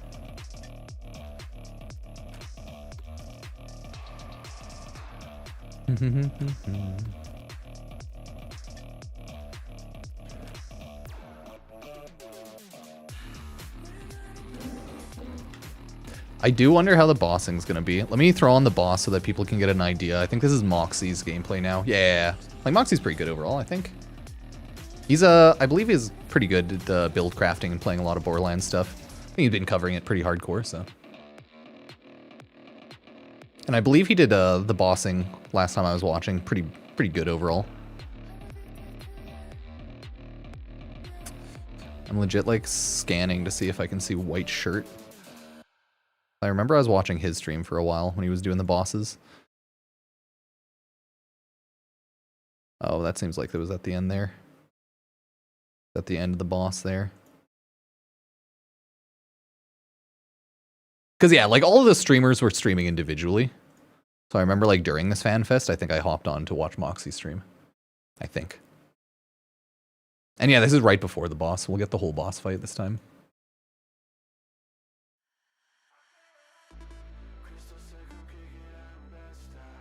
I'm curious how well the guns shoot. It looks like Borderlands does the auto scope in, so it has really high aim assist. So that's why I think you see a lot of people scope out and then scope back in, because the gun auto targets to them pretty easily. Like hardcore aim assist, I think is what you would call it. It has like really good aim assist on scoping. But I could be wrong. But I do believe it looks like it aim assists the hell out of you on scoping. Which could be like bad, could be good, depending on if you like it or not. I'm okay with it. I think it's fine.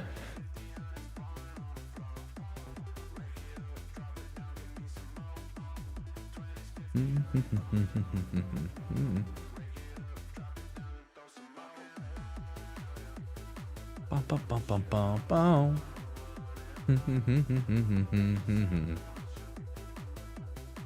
Wait, is it out already? No, it comes out in 2 days. No worries. No, we're just watching the FanFest, and in 15 minutes, there's a Endgame stream that we're gonna take a look at. The like PAX stream. So I can't wait to like find out what Endgame Borderlands 4 is.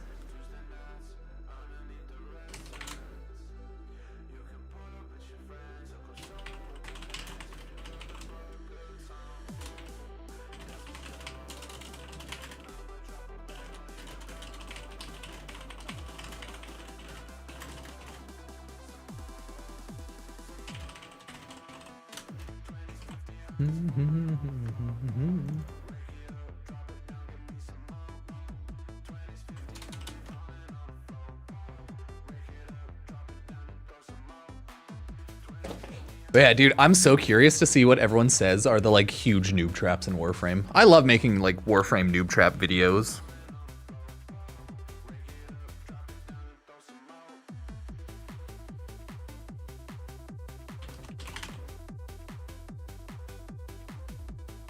But yeah, dude, I was following Mtashed and I saw that he posted like he was flexing on someone.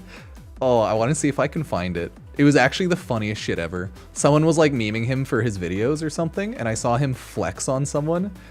Oh, he deleted it. That's so funny. No, he didn't. Here it is. Here it is. This was such a flex. It was so fucking funny. Someone was like, oh yeah, someone was shit talking, logs onto Destiny Rising, spends 1,000 gambling, make it into a video, make money off the video, write the gambling off as business expense, repeat every 2 months. I was not familiar with the game, Mtash. That's literally every gacha game player. What do you mean? That's just a gacha game. This motherfucker's just describing a gacha game. You spend money, you pull. Yeah, obviously a content creator would make a fucking video about that. What are you, dumb? No, this is just funny. I don't even think he's shit talking. It seems like he is. It's just really funny. Like, it's just so funny. I don't know if he's fighting or just shit posting, but like either way, it's a good meme. And then Mtashed is like 25 tips every player needs. Genshin Impact died. Oh, $32,000, dude. Holy shit. I don't think I've ever had a video make anywhere near that much, okay? If I check right now, but that has 5.3 million views. I don't even have a 1 million view video yet. Let me show you right now. Like, I just thought this was the funniest flex ever. Oh, my most popular video on YouTube. Are you ready, chat? Bah. My most popular video ever on YouTube. 1,356 days ago. I mean, generally. You should go to a funeral. Okay, Money, you need to go to therapy on this one. This is definitely not the chat for this. We are not a therapy chat. I would recommend talking to loved ones. And definitely going to therapy on that. This is 100% not the chat.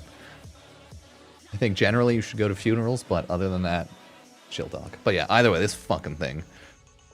Yeah, other than that, I don't think I have many like popped off videos, but when Genshin Impact first came out, plus Genshin Impact, fun fact, Warframe is a mature rated game. Genshin Impact is E for everyone. You will make more money on Genshin Impact per viewer than Warframe because there's a more variety of ads.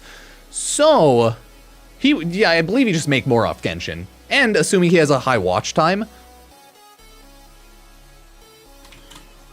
Let me do a watch time calculator. 53 million people, or 5.3 million people, divided by 8.1k hours.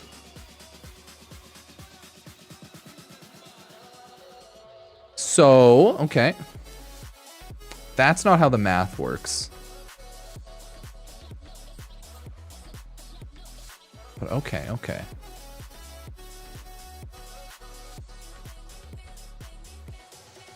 Oh no, because I need to, that's what I need to do it to minutes. 818000 times 60, because it's hours, 6 minutes to an hour. Okay, 5,300,000, 5 million divided by 49 million. Or no, it's 49 million divided by 5.3 million, sorry.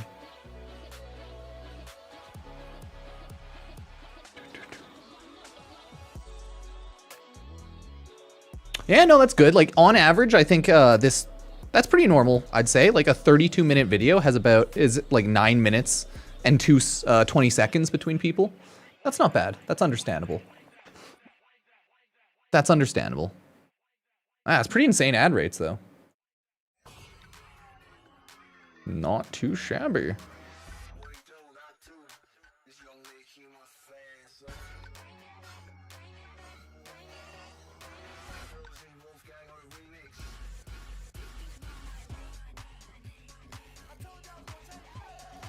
Yeah, because let me see on that one. Oh yeah, my average view for the code video is only like 2.5 minutes because it's just quickly going over promo codes. Let me see my popular longer videos. Oh, I think even my long tier list, because I had my 2023 Warframe tier list. And that had like an average view time of 17.5 minutes. But it's really long, it's like 2.5 hours, shit. Okay, either way, that was a funny flex I saw Mtash do, and I thought it was freaking hilarious. Twitter and internet shenanigans are always funny. Okay, another 10 or so minutes. Another 10 or so minutes.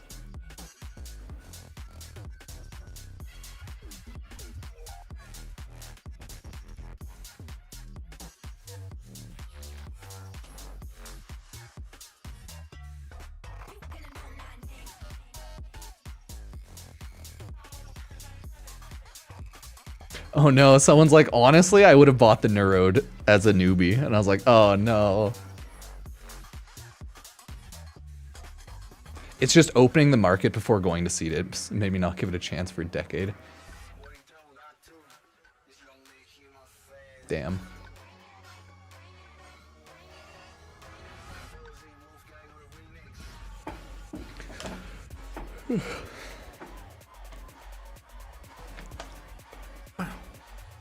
Look at that. It's a good boss. But yeah, we're just watching the Borderlands 4 FanFest stuff. We're just watching Moxie right now play while we're waiting on the Twitch stream. Ooh, Augur Secrets. Oh, that's one of the Augur mods? I think those are a bounty mod. I can't remember though. That's why it's always recommended to have the Warframe wiki up if you can. Because I'm like, oh, I think that? Okay, where were the other people doing the boss at one point? It was like a group of people, but they were like more first time boss. I think it was more mid over here. You can tell it's the boss arena a bit more because it's green. This is pre-boss arena. So she's probably about to go into the boss arena. Yeah, there we go. Yeah, this is like the whole boss.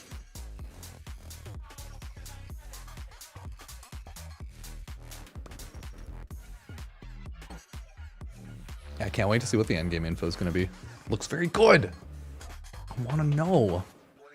I want to know, Borderlands. I know I can't know, but I want to know.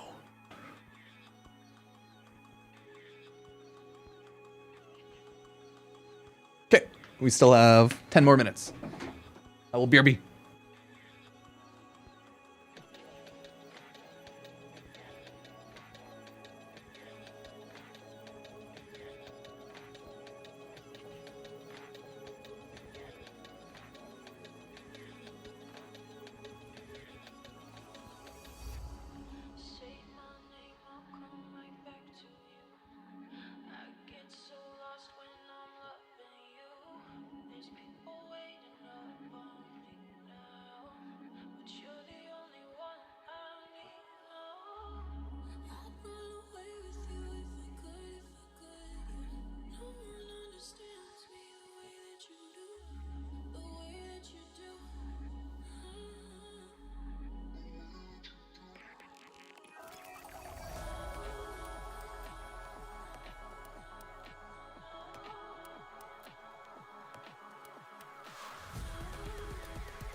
Sorry, I just took my dog out. 4 more minutes until the stream starts.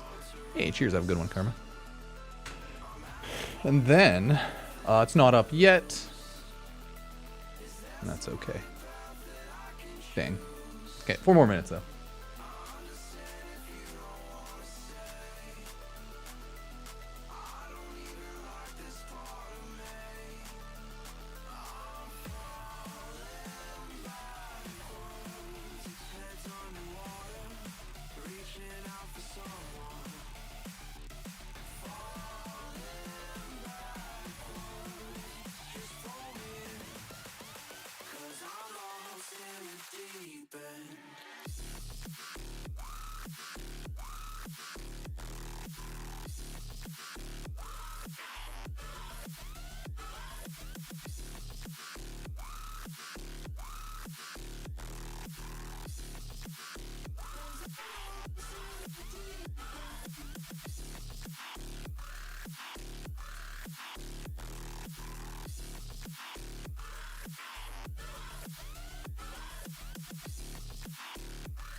There we go.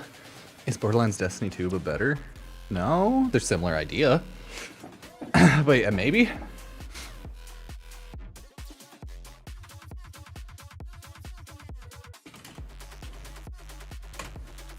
This is PAX? Yeah, this is it. They just start streaming.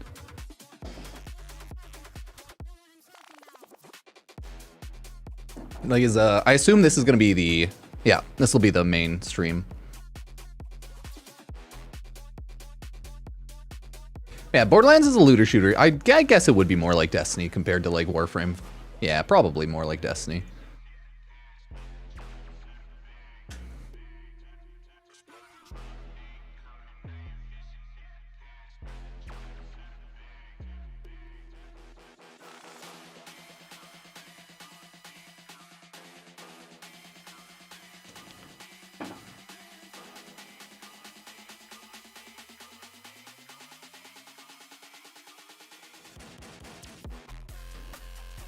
Wow, wow, wow. Let's go, Borderlands Endgame. Let's go. Oh yeah, PoE 2 just dropped, right? Or like a little update. I think drops 4 today or something.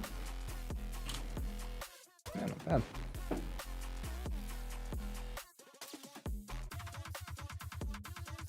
Wait, I think it's time for me to be a YouTuber New again. videos. Thanks for sticking around. I hope I can be your favorite YouTuber. No new videos weekly.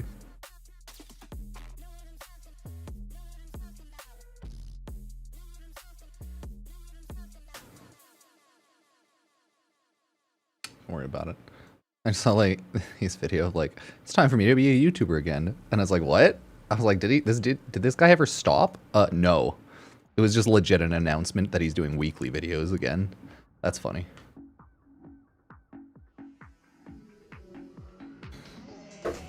I just was confused there for a second. I was like, wait, is that guy quitting? What? What?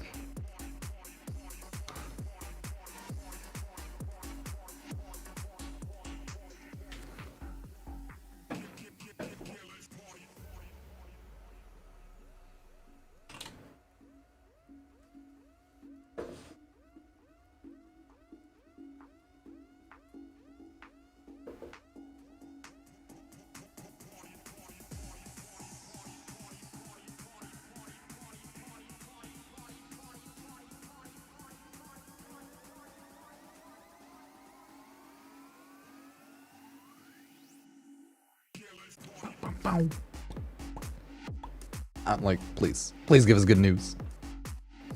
Oh yeah, see everyone's like jumping on. Nice.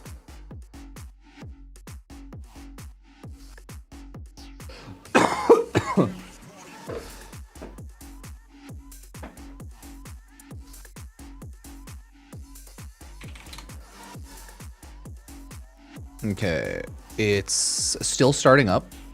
Nothing yet.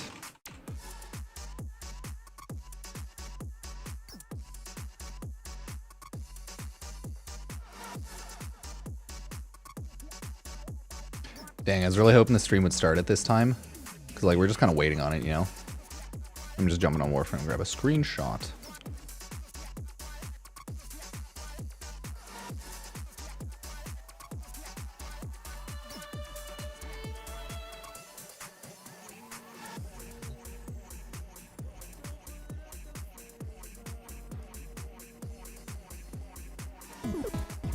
Okay, yep, no.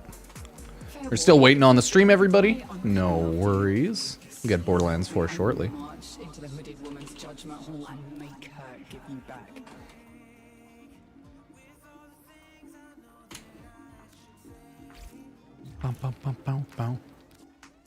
Oh! Bow, bow, bow, bow. Starting shortly. We got an update. Yeah.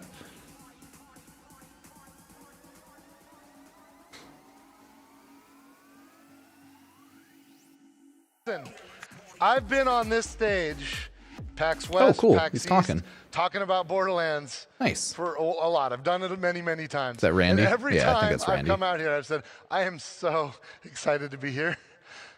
But right now, with You're very Borderlands nervous. 4, you guys, I am so excited No, you just, to be okay. here. I love Are it. you They don't guys have the excited? video up. Yes! Yes! I want to feel that Image? energy. I want to feel that energy. I'm going to go to backstage. I'll be out here later, but we're going to get started in just a moment. Just a moment. Keep it pumped. Keep it pumped, you guys. Woo!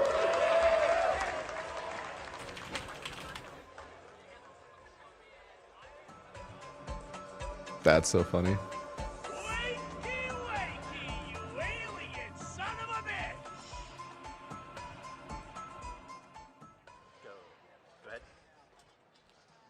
Oh. I can just give the guns to the players. Oh. Chief Communications Officer. There's nothing yet. Dan Hewitt. Yeah.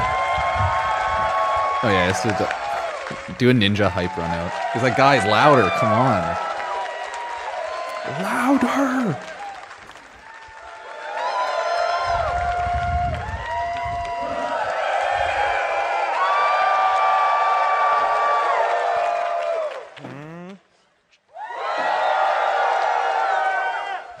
Amazing. Hello, my friends. What's going on, PAX West? I am so excited that you're here. Thank you for joining us. And whether you're joining us here in the hall or you're watching online, you're a part of our incredible community, and we're so appreciative of all the time that you took. Now, we'll go full on. We have enforcers who are going down the aisles. They beat you We up. are handing out Ripper masks.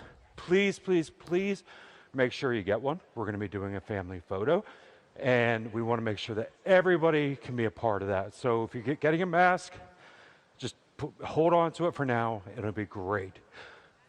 While we do that, who has never been to a Gearbox PAX West show before? All right, right here in the glasses. Stand up. Come down here. Come down here.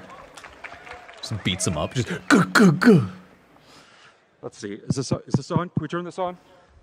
Let's turn 9 on. Yeah, come on down. Hey, what's your name? Hi, my name is Peter. Steven? Very nice to meet you, Steven. This is your first Gearbox panel? Sorry, it's Peter, actually. Peter. Sorry. Steven, Steven. Peter, is this your first Gearbox panel? Yes, it is. And I'm so Name's Peter, appreciative call me of that Steven. you're here. Now, just to give you an idea what you're in for, we're known for giving away a lot of loot during our panels. Is that right, y'all? Do you guys like free stuff? So we're going to do a little bit of a choose your own adventure. You have 2 options. 1, we can play a game. Or 2, I can just skip to the end and give you the loot. What do you want? I'm in the mood for an adventure. You want to play the game? I'd say so. Are you sure? I've been doing this since Borderlands 2, at least. What? Yep. So you absolutely want to play the game? Let's do it. This feels I don't like have a game. set up. This is so awkward Okay. and weird. It's so weird, but oh well. How about we just give you the loot? How about That'd be that? great. That'd All be right. awesome. Oh, We it's got like that? pranked you. There's no So game. thanks to our good friends at Nerdvana Games, we are going to give you a free copy of Bunkers and Badasses. Thank you. This is so Thank you, awkward. Nerdvana Games, for your support. We greatly appreciate it. And I tell you what, for everybody who didn't get a copy, what you can do is right now, there's a QR code behind me. Scan that, and thanks to the generosity of Nerdvana Games, you also are going to get a free copy of Bunkers and Badasses. If you're watching online, grab that QR code. You also can get a free copy of Bunkers and Badasses. Round of applause for Nerdvana Games. Thanks. Wow, everybody. not bad, not bad. So we have got a fantastic show lined up for you today. We've got so much to talk about. We're going to be hitting Risk of Rain, hit up talking that. about the new DLC 3. Oh, they're going to talk about Risk of Rain. I know that you all are excited about it. If anyone But wants that. also, Let me is see. anybody excited about a game coming up? Is there anybody knows something good that's coming?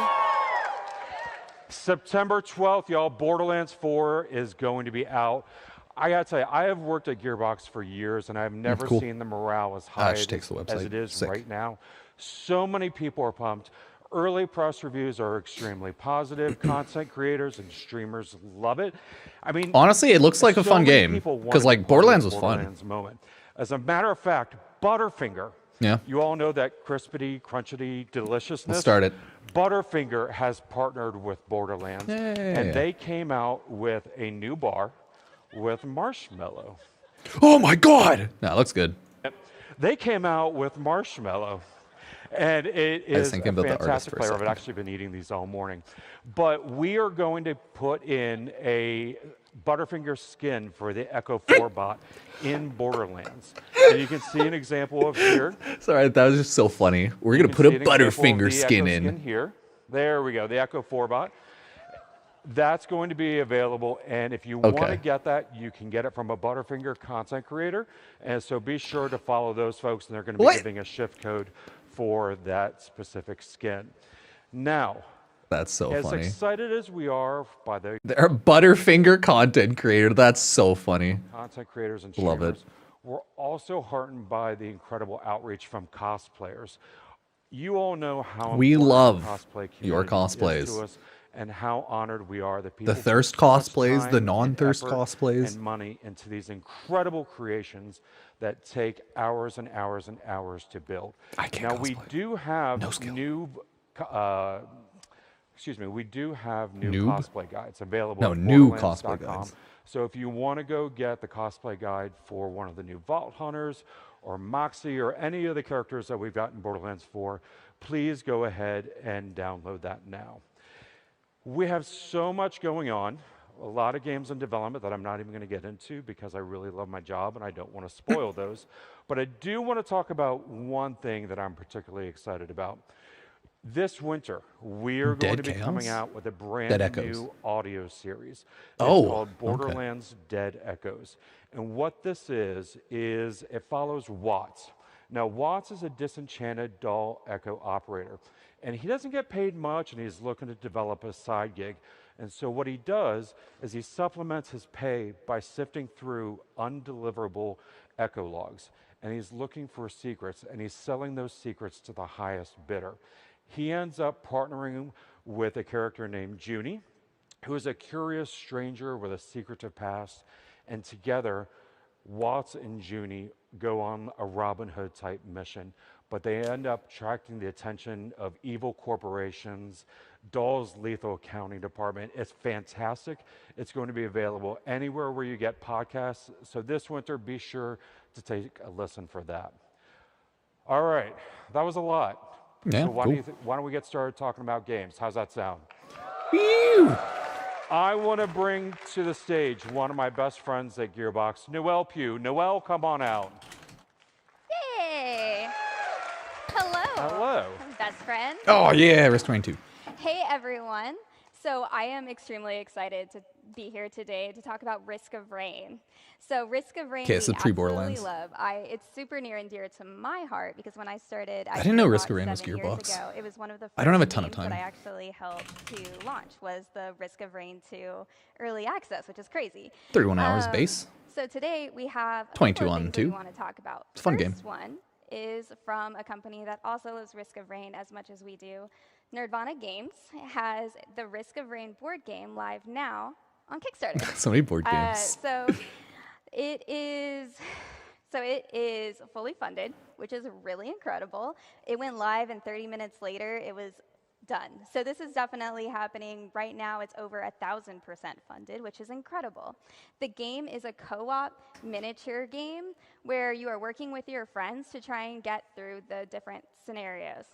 And it will be up on Kickstarter until September 9th, which is incredible and fun. And so if you guys really like to play your board games before you actually buy them, there is a stage that you can play on Tabletop Simulator before you back it. But remember, you want to back it before September 9th because that's going to be the best time.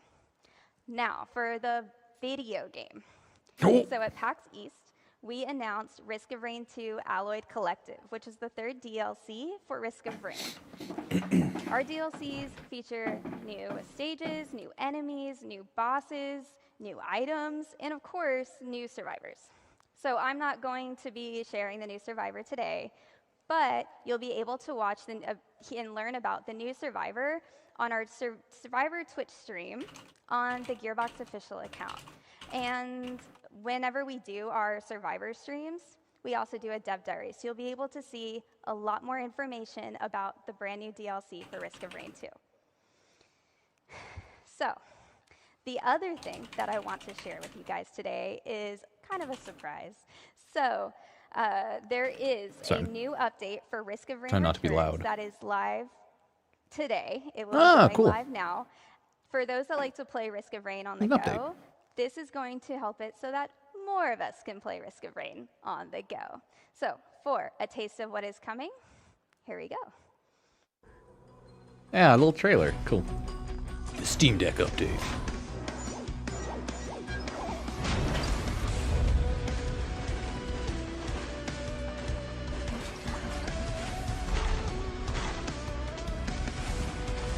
Pinging and emotes. Because, yeah, this is a Risk of Rain 1 update, right? Is this, or is this Risk of Rain? No, it's just Risk of Rain Returns. So I'm super excited. That is coming out today. Really exciting. Now, I have one more thing for you. Actually, I don't have anything else for you. What I'm going to do now is I'm going to bring back I out didn't to realize the they had an stage updated the Risk of founder Rain of 2 Gearbox or Risk of Rain Entertainment, 1 Randy remaster. I had no idea. That's cool. guys! Oh no. Hey, did you guys that's cool. get masks? You guys got masks? Can you put them on? Put them on. Yeah. We're gonna Duet get a Night selfie Abyss. together. Okay. Duet Night Abyss is the anime like Warframe game. It'll be out, I think, end of October. Oh, that looks so good. Oh heck yeah, this is so cool. Yeah. I'll probably make a handful of videos on it. Nice. People are struggling to get their mask on. Okay, I'm just going to warm my coffee quickly. Run. And let's do the 4. You guys all look so awesome. Yes. Fuck yeah. Yes. You're all gonna be on somebody's socials. Heck yeah! How you doing? Guys, okay, so we're going to talk a lot about Borderlands 4. I'm going to bring some friends out here in a bit, but before, I think some people know that it's sort of a tradition for me to do a magic trick. Some guys know that before I became a video game developer, I was a professional magician. And in here, in this envelope, I have a secret story that we're going to reveal in a bit. But we're going to create a story together. We're going to create a story together. So I'm going to need some help. In fact, everybody, you have your masks. If you look at your masks, some of you, actually 4 of you, will have a mark on the inside of your mask. And I know what the mark is. And if you have this mark, you'll know. You'll know. If you don't think you have it, you don't have it. But if you have it, you've got it. I want those 4 people, wherever you are, to come right here. Picture. Come up to the front of the audience and meet me right up here. We're going to do something, and I'm going to bring your masks. There should be 4 of you, and I want you to join me right here in the front of the audience right here. And we're going to build a story together. And also, in addition to these 4 people who are going to be our players. I thought it'd be more Okay, hype, good, like there'd be more one. people watching. There's only like 600 viewers on their channel. I was backstage with one of my magic friends as we worked all this thing out for a while. We got 2. There's a 3rd person. There's got to be a 4th one. There's got to be a 4th one of you. Yes. Come on. Come right here, you guys. Come right here. Hi. Welcome. I'm Randy. Hi. Nice. Now, we haven't met before, right? Okay, cool. Awesome. This is going to work. Rigged. Let me see. Okay, cool. Yes, you're legit. Okay, keep your masks. Oh, this is going to be great. What is your name? Reggie. Hi, Reggie. Nice to meet you. And what about you?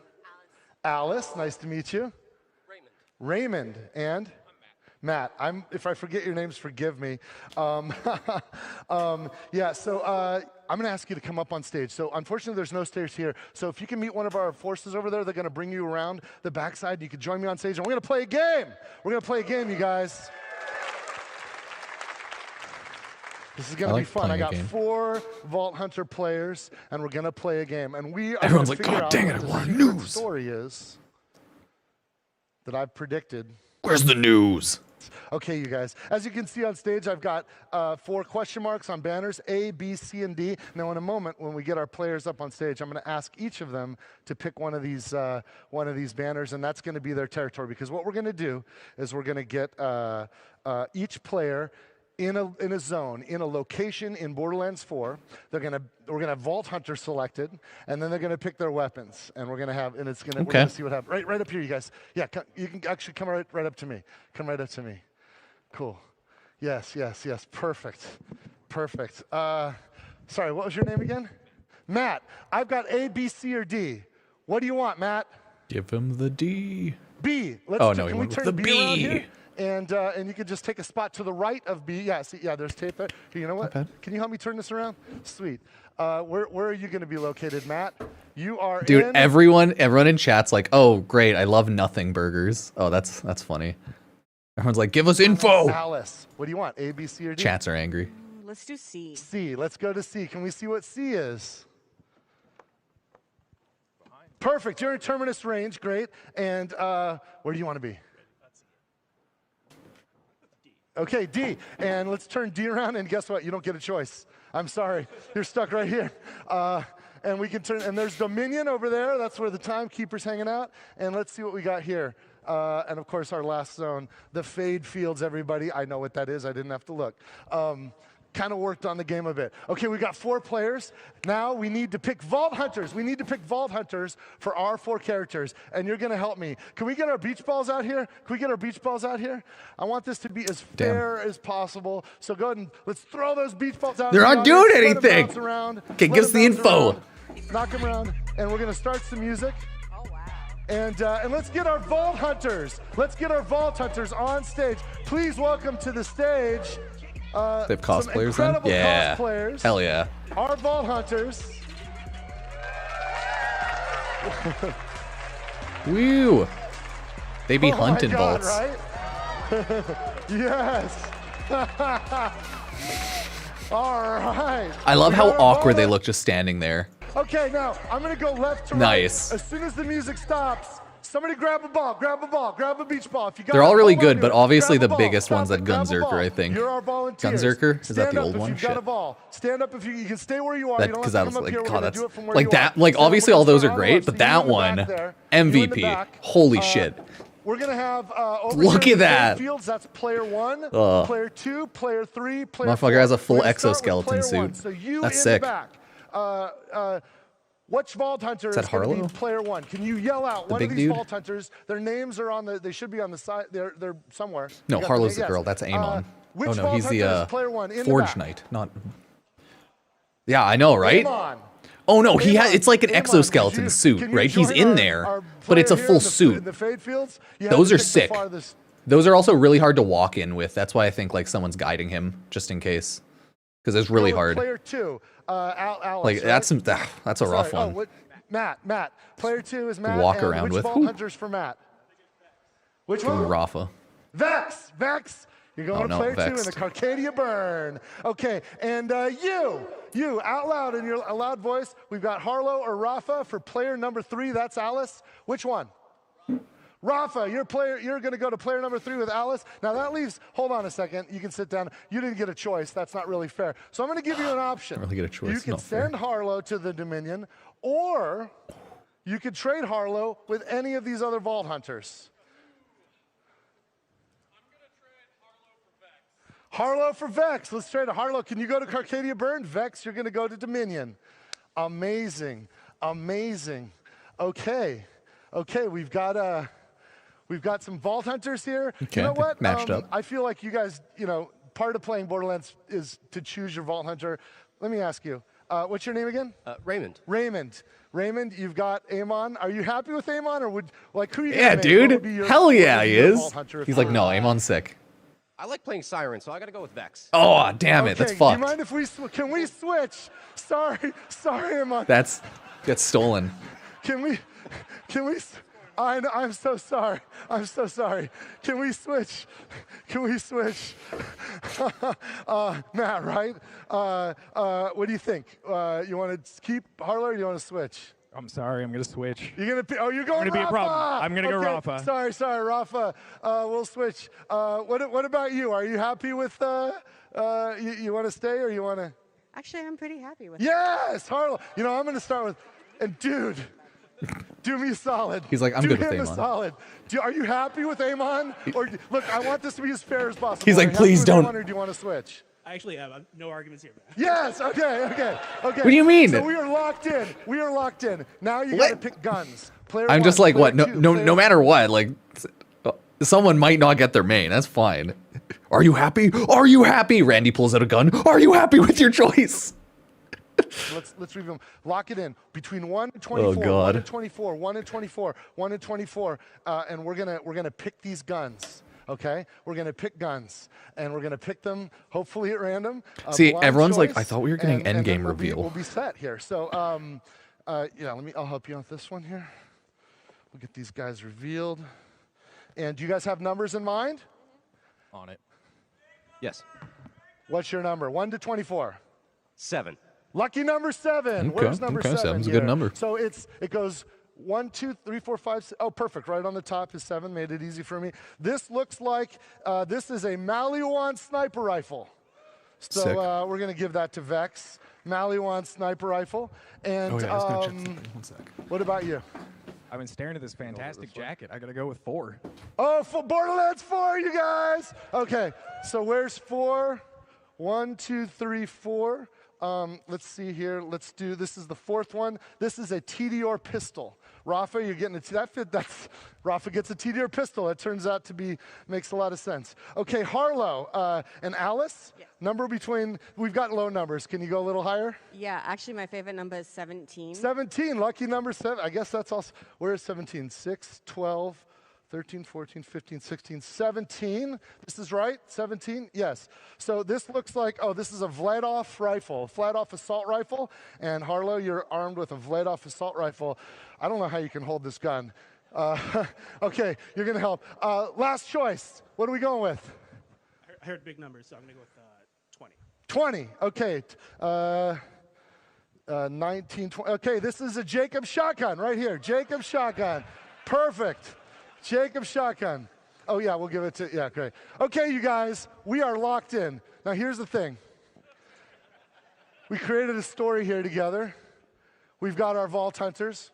We've got Vex in the Fade Fields with a Maliwan sniper rifle with player 1.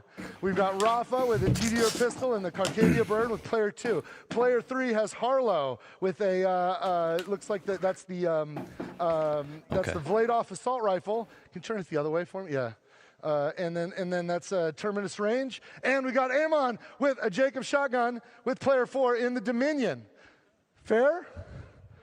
This is as fair as can be.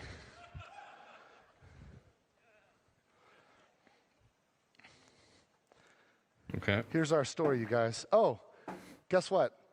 Underneath all of your seats, I've given you a copy of the story. Reach under your seat. There's an envelope with something inside of it. Take that out right now and prepare to have your minds freaking blown. Can you zoom in on this, what I've got here? Borderlands 4 PAX West story. So you want to hear a story, huh? And I got a story for you. Live on stage at PAX West in 2025, just 2 weeks away from the launch of Borderlands 4. Oh yeah, they're doing like the whole thing. 4 players, chosen at random from the audience, got the help of other randomly chosen audience members to pick their Vault Hunters, their favorite gun, and to decide where to set off to one of the zones on the planet Kairos. Player 1 played Vex, equipped with a Maliwan sniper rifle, and explored the Fade Fields. Player 2 chose Rafa, who wielded a TDR pistol and scouted Carcadia Burn. Are you guys seeing this? Player 3 became Harlow, who used a Vladov rifle and tiptoed through Terminus range, and player 4 was Amon, who took a Jacob shotgun and rampaged around Dominion. Crazy, crazy. The heroes paused and looked out into the audience, and everyone noticed player 1 was the only player who wore glasses. Player 2 is the only one with a hat on. It's backwards. Show, you got a hat on. Yes! Okay. Player 3 is the only woman. And what was your name again? Reggie.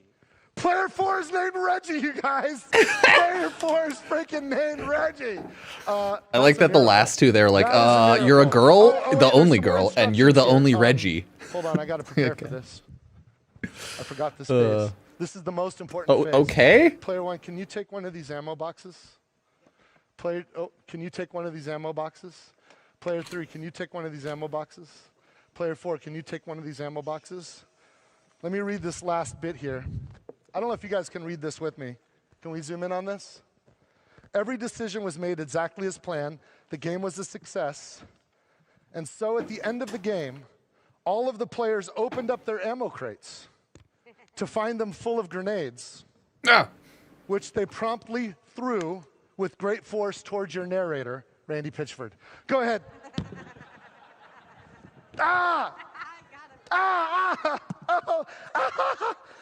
Okay. Okay, that's enough. Ceasefire. Okay. All right, you guys, we did it. We did it, everybody. We have the... It's just, like, nothing's happening yet of any relevance. It's just like, chill, Randy's hyping up and playing games. Some people might be a little mad in chat. Let me see. Yeah, everyone's like, can you just show us the stuff? Okay. Take your grenades, take your ammo crates, and everyone's like, come on. I guess cosplayers can go this way. That's so funny. And our players can go that way. He'll help you off stage. Thank you guys so much for your help. Cheers, everybody. Wow. So thanks. That was I wasn't sure that was going to work. I was backstage with the magician friend that helped me with that is a gentleman I've known for about 30 years. Fast printing. His name is John Lovick. His stage name is Handsome Jack. Oh, and yes, he's had that name since before Borderlands. And I've known him for 30 years. And we gave this about, I think this has about an 80% chance of working. He gave it an 81% chance. And we did it, you guys, we did it. But here, thanks. But you know what? That was all fun. That was a neat little, it's a trick. They're not, I'm not a witch. Nobody's a witch. It's a trick, you guys. It's a trick. I'm a witch. But I do have a gift for everybody, including our players. Check this shift code right now. Everybody get a screen grab of this shift code. If you're at home, make sure you got it. This is a killer. This is a killer. This one is 50 golden keys, but 20 diamond keys for Borderlands 3. 20 diamond keys for Borderlands 3 and 50 golden keys for all of the games in the Borderlands family that have golden keys. So get that. I didn't give one away on social yesterday. That's for you for today. That's for everybody who can see this, everybody watching at home, and of course everybody in the room. So grab that shift code and get those diamond keys. That's at least 20 killer legendaries out of that. So yes. Get diamond and golden keys. Okay, I'll let people know. Now let's get to the meat. That's cool. Let's talk about Borderlands 4. I want to introduce a couple of people to join me to help.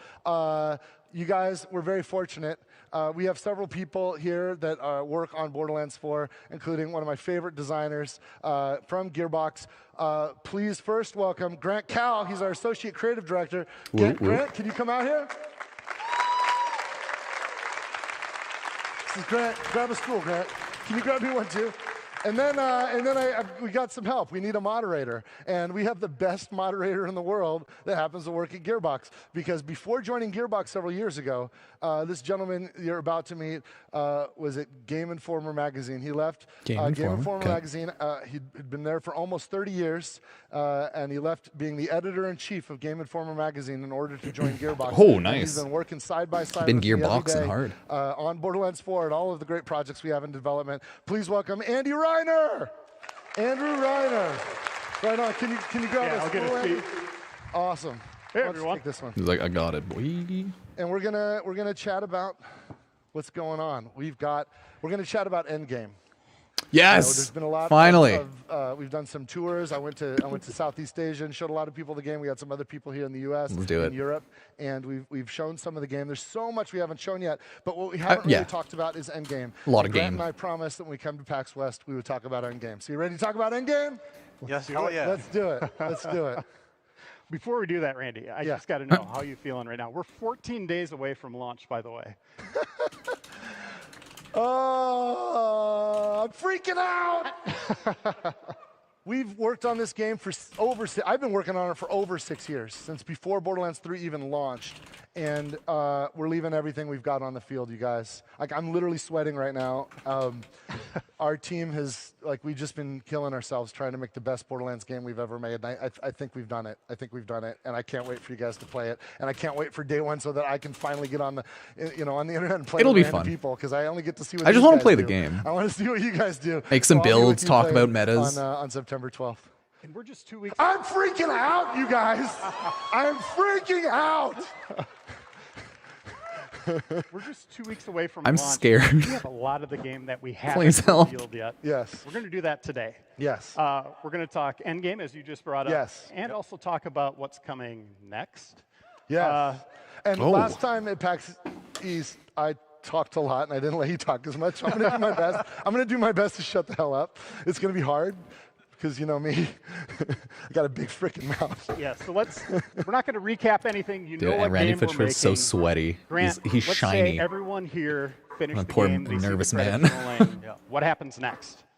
You go through some new missions that we're going to transition you Yeah. to the end game. You have We to want play you all to Borderlands, sorry. Learn how to get into Ultimate Vault Hunter mode. We're calling it Ultimate Vault Hunter mode because that's the end game that we want players to kind of go Steel through. Path, if you will. And you'll have a new mission. Borderlands 2 takes had you it too. through it with Hard new mode. challenges. Rank 1 to 9 or And this 10 is or something. kind of like an intro to the end game that we wanted to kind of bring everybody into, because there's some lessons from the previous Borderlands that we want to make sure we get right, and we want to kind of explore those lessons and make sure that everybody can go into the end game with Dr. nice, Sporky. smooth transition.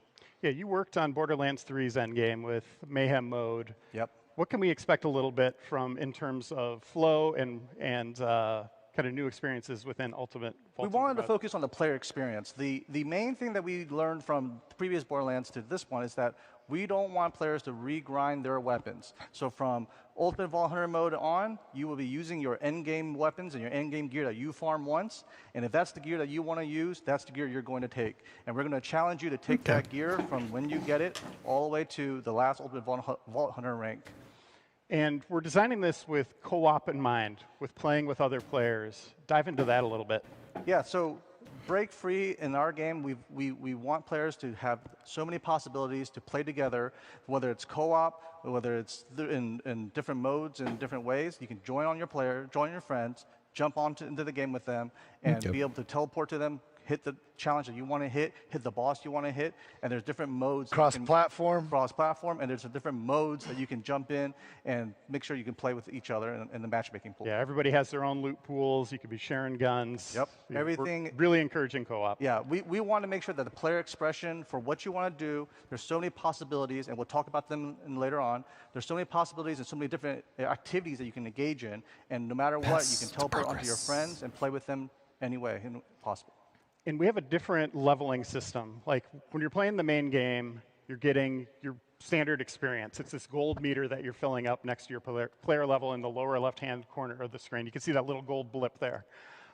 We also have something new called specializations. Dive into that. Oh yeah, so, different skill tree brand stuff. New skill tree that players will have to invest in, like Endgame skill tree, kind of like a remix of what badass ranks were. Yeah, when you beat the game and you unlock specializations, specializations are 4 different play styles that players have to invest in. Survival, and you gain specialization points by leveling up, and this is a separate experience pool that will accumulate after you beat the campaign. And if I switch to another character, am I going to have to play through the game again to get those specializations again? No. Once you unlock specializations on one character, it is an account-wide unlock. So okay, that's cool. Play a brand new character or play a second character or third character. They will all have specializations, and when you earn XP for that character, you'll earn XP for the specializations, so that you can play with these end-game abilities at the start of the game, at the end of the game, or in the middle of the game on a second or third character. And as you can see in the screen here, it's awesome. Yeah, we're really trying to push the different builds. So with full spectrum arsenal, players can now have ordnance damage be benefited from gun damage. So if you're a gun damage build character and you want to specialize in grenades or heavy weapons, you would want to invest in brutal and survivor so that you can equip the full spectrum arsenal, increase your ordnance damage so that you can use all sorts of different weaponry. It's basically like a whole new skill tree for Endgame. It's pretty awesome. So you said if you want to play it this way, what if I want to change it up on the fly? You can respec. We have a specialization respec machine. We do want players to kind of stick with their specializations, so there is a cost associated with it, but we do want players to kind of. It's iridium. The cost is iridium. Cost is iridium, but you can mix and match and play your style the way you want. We don't want to deter you from playing the way you want to play. Let's farm that iridium. And what can players expect from Ultimate Vault Hunter mode? How do we get into that? So after you beat the campaign, we'll have a set missions that players can kind of engage in.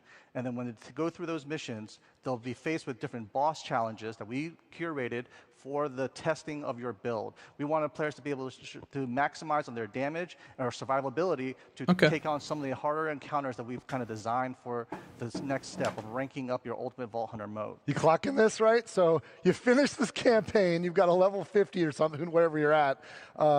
Your end credits scroll. Oh, and then you get a new mission. And there's tutorials because there's the whole robust endgame system that we want to make sure you understand. And yeah, games have been doing a steel path-like system for a long time now because Borderlands always had like endgame, where you like increase the levels of the map.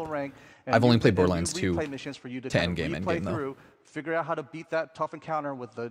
It's the same similar ideas as previous games, so not bad. And use your build to try to escalate the Ultimate Vault Hunter ranks. Yeah. What are some of these challenges? Just hard mode on hard mode on hard mode. You'll have to travel all through Kairos, fight do hard mode, do the challenges, make sure you're strong enough, change your build. Some will be straight up DPS challenges, and some will test you with multiple mobs, multiple ads, and will hit you from every direction. And am I going to have to refarm gear? Absolutely. Absolutely not. That's one of the things that probably we have to want to farm make sure some we stuff. took care of. But that's is good that you we don't have wanna to fully respect refarm players' gear. time, and we want to make sure that whenever they want to play something that they want to play, they have the gear they want to do it, and they will challenge you. But you will stick with the gear you want, and you will play with that gear that you play with. You won't have to refarm it at every single Ultimate Vault Hunter mode. Yeah, you don't have to refarm, but of course, if you're like me, Yeah, if you wanna want get different gear, you better want gear. that perfect drop, and you're Perfect, gonna go up for RNG, it, yeah. and you can absolutely farm as much as you want and get that. Of You'll course. find better and better drops. There You wanna are, get your after all, 30 billion min-maxed guns in high Borderlands rolls. 4. There's always a better piece of loot. And I should point out, if you're not level 50 when you get there, you're still, let's say you're level 30. By that standard, do you think Destiny 2 is like we have 7,000 billion guns? I don't know. And some of you guys will grind it out and get With max all the, level. like, different Some people will be like hardcore and somehow perks. be in the low 30s. But But yeah. even when you're in the end game, you're leveling up still, and Yes. also leveling Yes. specialization at the same Yes, time. that's right. That's right. Yeah, that's right. And when you do finish the campaign, we'll let you start a new character at level 30. So you don't have to, if you want to just try some of the other player characters, yes. So you can start there, and yes, we got you. Yeah. We got you. Yeah, this Ah, is sick. the ultimate break-free kind of direction and mantra that we've Whew. practiced. We want players to play. The That's way what they I was wanna hoping play, for. Express themselves. So when you beat the campaign and you want to try a new character in Endgame, hop in with a buddy. You can do so, and you can make a brand new level 30 character. You'll have to re-explore the map. You can play it in sort of like a free roam mode, and you'll have to discover all the points of interest again, but you'll be able to kind of take on the whole game at a new difficulty on a new character. No breaks, no obstacles, no nothing. And what else can we do in Ultimate Vault Hunter mode? There's other things going on there. Yeah, Ultimate That's Vault really Hunter mode good. has not only new bosses with different traits and different attacks, we have different farming zones for players to do things, and we have replay missions that players can go That's and actually tackle great. at That's harder perfect. difficulties, too. That's what I was In looking for. addition, we have different activities Yeah, on you a can always weekly replay. basis that players can go tackle. They have weeklies. Yeah, that Makes sense. Like the wild card, the weekly wild card. Yep, let's yeah, go into so that. Weekly Yep. wild card mission is one of the coolest things I like because when you complete a weekly wild card mission, you are guaranteed legendary gear, which is Sweet. dope, right? Like I love that. I love knowing what I'm going for it, and then getting it because I earned it. Well, that's good. What else? But that's not it. It's just one of my favorites. Grant, sorry, go ahead. We also have the Encore machine from Moxie. Yes. Moxie's Encore machine basically chooses a boss that cool. is a little bit tougher. The weekly but hard has mode a farm higher boss. chance of dropping the legendary that boss's specific pool drops. No, I like that as Players wanna general farm activities. For a boss that has the loot that they want, they would want the Moxie's machine to kind of pick that one, and that one will be that for the week, and then you can farm that boss at basically farming it with a reform machine over and over and over, and hope that you get the special drops from it. We also have a black market. Oh yeah, Maurice's Black Market's back, you guys. Hey, and nice. check this out. Not only will it move around, but the loot you see in your game will be different than what somebody else sees this time. So invite your it's- friends. You want if you get like, It's, oh my gosh, my account my unique Maurice's every Black week. Market has some killer shit in it. Or daily, Get I don't people know. in there. They're not saying how tell often. people about it because they're going to want your loot and they'll make friends with you to get it. Let's talk about endgame gear, since we're just touching on that right now. Yep. Well, Endgame will force players to want to farm for the best gears, right? So one of the new things that we're offering... Let's say motivate. Motivate. Motivate players to farm the best gear. One of the ways that they're going to attain that is through the firmware system. The firmware system is a set bonus that players will utilize to kind of mix and match and increase their offense or defense or utility capabilities across their character. Yeah, another There's upgrade. Exclusive firmware and higher Ultimate Vault Hunter modes, but firmware isn't locked to a piece of gear. You can transfer it, which we'll detail in a second. It's like But Arcane, same idea. firmware, That's you cool. can mix and match from 5 different slots on your gear. And there's components, bonuses from fuel. having 1 piece, 2 pieces, or 3 pieces. So if you wanted to, you could have 5 single set bonuses from 5 different slots on your character, or you can mix and match 3, 1, 1, 2, 2, 1. There's many bonuses that you can Yeah, mix because and match guns that 5. promote the build that you So, want to play in. that's cool. So in these examples you see here, we have a gun build. 'cause it's the that triangles favors here. Zoom speed, accuracy, and fire all rate, these. so that players can maximize 3, 4, their gun 5. builds that they want. Okay. And then here's Deadeye. Oh yeah. So that's an this is a insane 3-1-1 By the way, go back to that screen. 75% total critical Who damage didn't stack. open their bonuses here, the rewards. Oh, no. Loot. 6 loot chests. Oh no. That's where you get all sorts of gear, like cosmetics for Echo 4, for your bike, all that stuff. Yeah, most of the mission rewards and rewards that we deliver to you are sent directly to the player so that you can open them right there and there. And we're not going to reveal everything about the endgame today. There's going to be other things that you're going to discover as you're playing Yeah, that's it. fair. There are surprises. They aren't going to tell us every But single we thing. do have That's some it. story That's stuff cool. going on. Randy, I think we need some new people. Yes, yes. Let's talk about, because look. The end game's just part of the stock game, right? And you know that we love throwing stuff. Yeah, they'll in be there. updating. We're not stopping. But you also DLC know later. that, like, some of you guys pre-ordered deluxe or super deluxe editions that have bundled with them future DLC and future content that's premium content. So we thought now's a good time to talk about that too. So let's get some people out on stage to help us out here. Can we get on stage Mario? Let's introduce some people. Mario Rodriguez. Can you? There's Mario. Cool. Mario's a senior project producer. Good to see you, buddy. Mario's going to help us with. He's helping with all of the post-launch, the premium post-launch content. So he's producing that stuff up. Okay, I and gotta also go we've swap. got Sam Winkler. Sam, come to the Cups stage. for my coffee. He's Let me eat ads on while they do this. on the writing team, our narrative director. Sam's in the house, yo. Sam, join us. And also, I want to bring to the stage Max Davenport. Max Davenport is on the art team. Max is awesome. This dude kicks ass. Have a seat, you guys. And and with them on stage, let's talk about more post-launch stuff. Let's outside of overwhelm stuff. people with a giant slide here. Yeah. Randy, So what are we looking at? there's a lot of stuff up here, right? Like right out of the gate, we're dropping some free content, seasonal mini events, Horrors of Kairos. It's going to have some new weapons, some new cosmetics, new weather variant. Because there's dynamic weather on Kairos. It's crazy. You guys haven't seen anything like this in a Borderlands game before, and that's free content. That's for everybody, whether you've done this stuff or not. But our first premium content is Bounty Pack 1. There's a new mission, a new boss. Lots and lots of rewards tied to that one, and it's really, really fun and really, really gnarly, frankly. We're going to drop an Invincible and then Bounty Pack 2 before the first story pack. The first story pack is a big campaign DLC. It's awesome. It's crazy. We're going to talk about it a bit. Maybe I'll just shut up there and let us talk about sit down. that. Yeah, I'll sit down. I'm sorry. I get really pumped about this stuff. Mario, let's unpack that first one, the seasonal events. What can players expect? Seasonal mini events. Yeah, sure. So seasonal mini events are back. The first one coming in October. We're calling it Horrors of Kairos. And because it comes out so soon after launch, we didn't want to make sweeping changes just yet. So September on expect Twitch. Some tweaked gameplay. September. With some spooky vibes, new legendaries, cosmetics, but only for a limited time. So make sure you don't miss them. And then invincible bosses. You can actually kill these. They're not invincible, but we call them invincible bosses because they're tough. Invincible bosses. And as you can see up there, there's 3 S's. So yes, multiple invincible bosses are planned for release. They'll take place in new arenas all around Kairos. They're a free download for all players, so you all get to play them.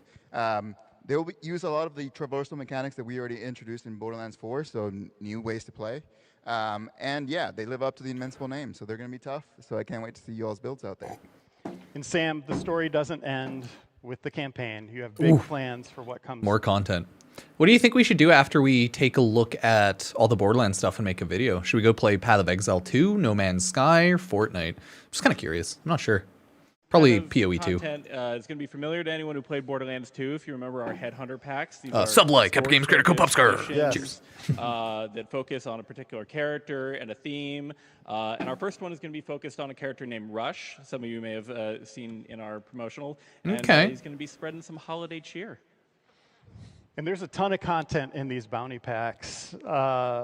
Max, Mario, do you want to kind of walk through? Absolutely. We've got a couple mock-ups and concepts of what you can expect. We love to have fun. Vault cards are back here. We're super excited. This is concept art, you guys. It's beautiful. I don't know what you're super talking excited to about. offer, some additional cosmetics for people. We've got, I think each one has 24 cosmetics. We've got skins That's a lot. characters. We've got paint jobs for gear. We've got echo attachments. And I think my favorite thing that's coming out, each one comes with a brand new vehicle. Yeah. New vehicle skin, you guys. Yeah. They were loved by fans in Borderlands 3, so we were so excited to bring them back. And I'm okay with again, that. they'll I have like daily vehicle and weekly skins. missions, so you can unlock all those awesome cosmetics. As you can see up there, we're killing it with those cosmetics. Yeah, because they're daily, weekly, so it's free to play stuff. We also so. have 2 giant story DLCs on the way that are kind of mini games in their own right, like Oh, fully nice. featured. Sam, Max, More walk us content, through 'em. story I gotta throw plans. Max. That's good. All right. Well, who here loves Borderlands DLC? That one guy. Yeah. No, it really is. We're super excited to bring back, the tradition of providing, these really awesome, chock full experiences for people to dig into. It's a chance for us to experiment. It's a chance for us to explore all the cool new features from Borderlands 4, and keep things fresh, for the longevity. On that, there's a ton of new features. I know, Randy, there's some cool new stuff in the game. Yeah, cool. So our one of our creative directors, Josh Jeffcoat, who I've been working on Borderlands with for 20 years, he pitched me on the story for this, and it's pretty cool. You might get to kill somebody you've really wanted to kill for a long time. I'm just gonna leave it at that. Okay. Oh my God! What you want? Everyone's like, I don't know. We'll see what happens. Randy's scaring me, guys. Yeah, our first DLC is going to be reminiscent of Guns, Love, and Tentacles from Borderlands 3. We are leaning forward, some fans. We are leaning forward into cosmic horror. It's going to be bloodier, darker, and we might hear from like a familiar character or two. Watching the Borderlands live stream. Familiar and favorite, if I do say so myself. And I should, considering I am the titular character in this here DLC, otherwise known She just as reminds me of Squirrel Girl. Mad Ellie and the Vault of the Damned. Nice. Now, I'd like to continue interrupting this here sausage fest and introduce to you my 4th favorite writer and also voice of me. I'm gonna start Everybody watching on give YouTube. a big howdy to Jamie Murphy. Oh yeah, it's like on at the same time. Ew.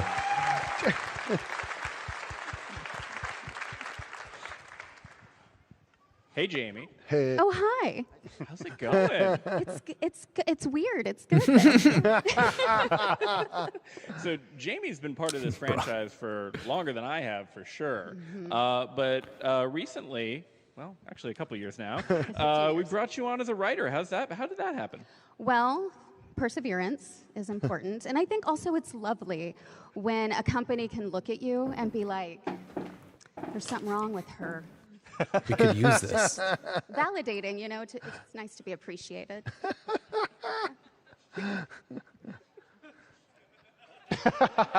Okay. Is that my line? I don't know. He's like, do I go now? Well, okay. We went through this. Okay, that's what Jamie's been up to. Yes. What's Ellie been up to? Ellie has found herself a little uneasy where she is. She's in a spookier area, not feeling quite herself in a frozen tundra wasteland. Okay. That's right. And it's not only Ellie Frozen that's tundra. experiencing some strange... Thick.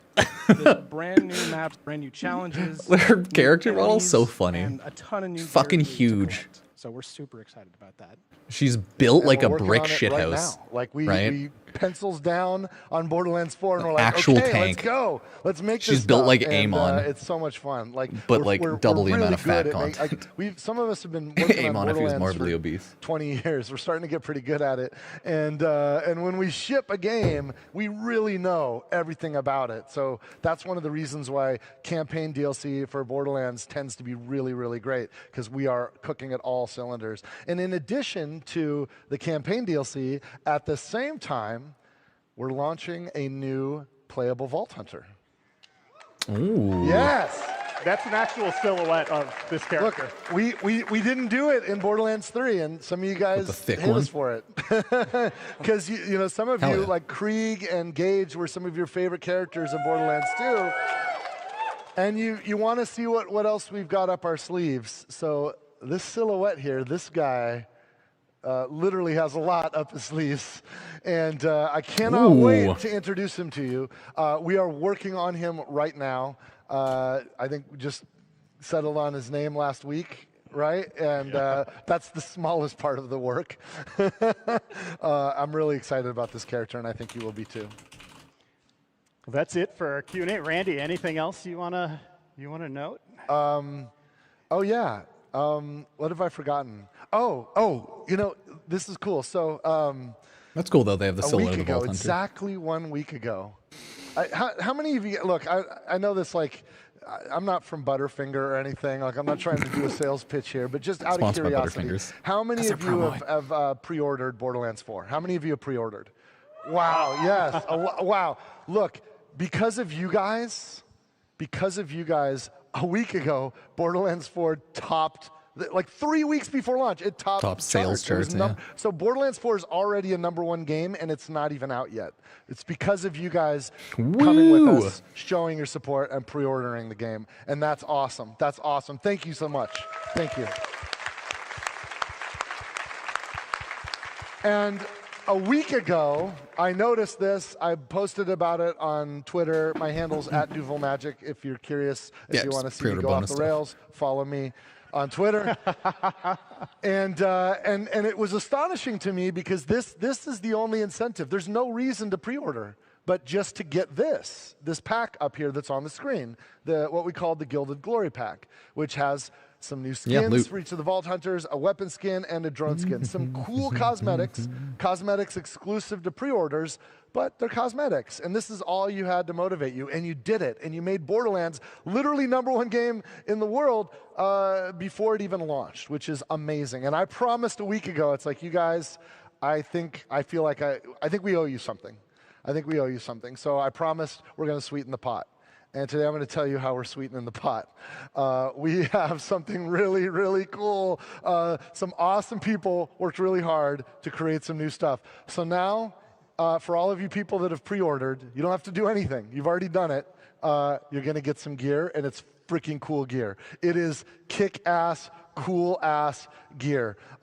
First of all, before I talk about this, well, let me packs coming up, and that's what they have. The general content is going to be familiar to anyone who played Borderlands 2. If you remember our Headhunter packs, these are story focused. An SMG full at level 1. It'll actually be helpful even up to your first boss fight. So it'll probably be good. It'll be good even if you've got some other gear along the way between start of the game to the. But here's what's really cool about it. For the rest of the game, it also I like the roadmap. Makes fireworks happen and explosive. It's basically like, so you'll keep this level 1 gun forever because you can only get it if you're pre-ordered, and it's the celebration machine. You're online with a friend who's having their birthday. Bring this baby out. Fireworks, fireworks. They have firework guns. Propose to your girlfriend. They're meme guns. Okay.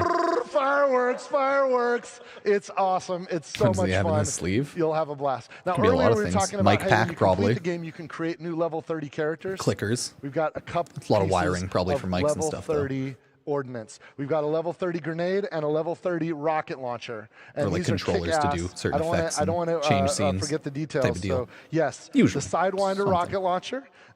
It has pretty fast regen time, ammo regeneration, and relatively fast fire rate. It is a pretty straightforward old school rocket launcher, but it's badass and will be immediately there for you when you start that next character at level 30. And the transmitter, which is the Ripper grenade, it's insane. It spawns extra grenades, shredding through everything. It is a very, very powerful grenade for level 30. Highly recommend it. Both the rocket launcher and the Ripper grenade come with some pretty badass God Killer firmware, which you'll figure out what that is, but it's awesome, and that's baked into those level 30s. And then I think the coup de grace is a unique, legendary, level 50, peak level rifle. That guy right there, you're going to have that before you even start. It's waiting for you at Endgame. And it fucking kicks ass. This fucking gun is so badass. Okay. He's like, hell yeah, brother. You're going to shred with it. So it'll slap get you right some going cheeks. on Endgame. And of course, and the other thing too about that, we're also going to throw in this Psycho Head.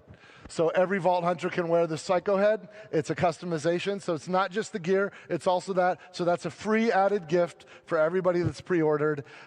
I can't stop you from pre-ordering now if you do want to get in on this, if you haven't pre-ordered yet, but this is a gift to show everybody our thanks for making Borderlands #1 before we've even launched. Thank you guys so much. Yeah.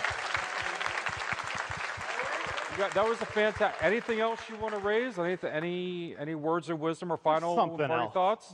Oh shit! I can't believe this. I'm such an idiot. One more thing. Grant, can you go get one of those guns? I got it right here, Randy. Oh, you got okay. So last time when Grant and I were at PAX East, some of you guys caught me teasing something. I don't want to be a tease. Grant's been working hard. Also, like some of the other folks have been working so hard. Jasper Foreman and Neil Johnson back home. These guys, the reason why you're getting that pack and the reason why this game is so solid is because of these guys. Lawrence Nash has been helping out with the production on that. These guys are badasses, and the team of the people that surround them make this possible. I mean, yeah. But Grant here has been working overtime, working late on Fridays because look at the turn that gun over. Oh my God! Move it a little bit. Shiny. I don't know if that means anything to That's anybody. right. But this prismatic. This the skin looks a little pearlescent, wouldn't you say? Oh yeah, that's the word. It's pearlescent. It looks a little pearlescent. Pearlescents are back. Oh, they're back, baby. Pearlescents are back, baby. Pearlescent, and it's because of Grant and the guys on his team. And listen, it's not going to be, and it's because pearlescents are back, baby. Pearlescent. That's so funny. And it's because of Grant and the guys on his team. And listen, it's not going to be easy. The droplet rates for when they can drop. Yeah, they'll need to do some sort of mechanic, hopefully, to level up the guns that you get at like level 1. That would be cool. I hope. Either level with you or like a machine to upgrade it quickly. See where it eats another gun. When Bounty Pack 2 launches. It's pretty common in games like which that. Is in Q1 Hopefully. 2026. That's when the Pearlescence will be added to the game, and anyone, it's free for all. Go for it. Go for it. Later Pearlescence on. added to Borderlands 4. Amazing. Yes. Thank you. Cheers. Thank you all. So what's give next, them a round chat? of applause. Yes. That was a fantastic discussion. Hey, you know what? We're going to go over to, because, hey, if anybody wants to meet us, I think we're going to go somewhere to sign autographs. Dan's got some really, really important, cool stuff. Don't leave yet, because you definitely want to hear this. But we're going to get off the stage so we can go meet you over there and be ready, okay? Absolutely. You got this, Dan? I got it. Okay, he's got some cool stuff to close you out. Thanks, you guys. All right, it was a good See you stream. in Good info. Borderlands on September 12th. Yeah. It was like a first half of memes today. and shitposts. Couple things that I want to give you a heads up on. First, if you are here at PAX, be sure to stop by booth 403. You can play all 4 Vault Hunters this weekend. You could also participate in the Rage Room. I did it. It's amazing. You can break all kinds of things up, really work out some issues, which I kind of loved.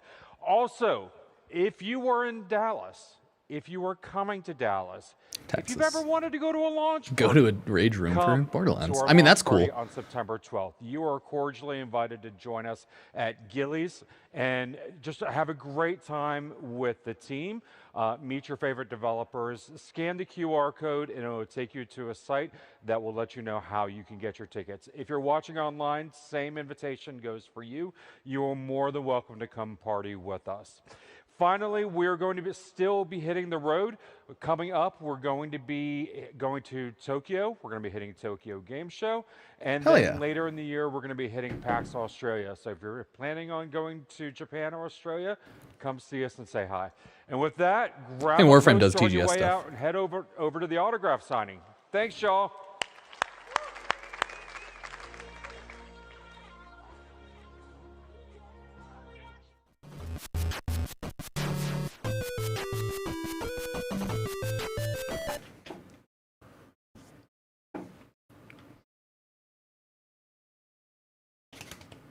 That was cool. Yeah, so what did everyone think of the Borderlands stream? It was, okay, so it was like first 10 minutes of just shooting the shit. Yeah, if we can, I guess cosplayers can go this way, and our players can go. And then they went right into it. So I thought it was good. I thought it was definitely a good stream. Like they got it, good info. They got shift codes if anyone needs those. Yeah. Not bad, not bad. Like, I think they did good.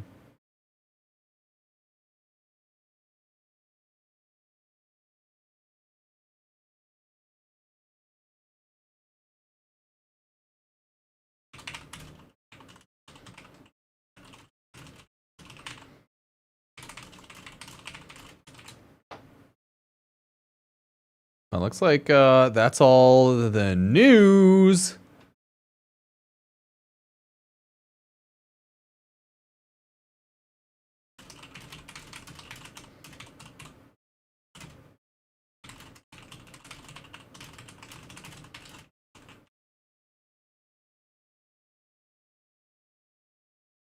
Well, that was a good stream, though. I was just double checking everything there.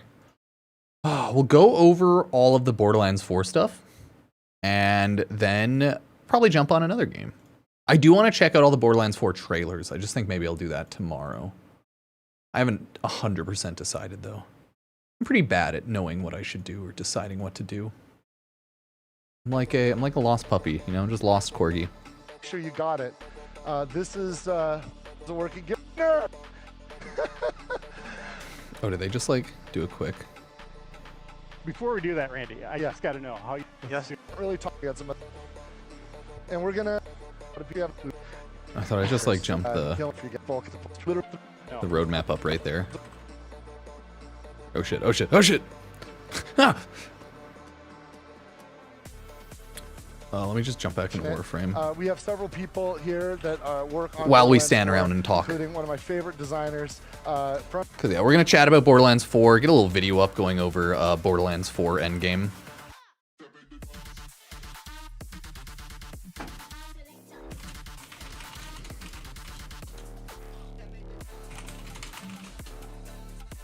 Yeah, we'll go over all the Borderlands stuff one by one, based on the slides that they have.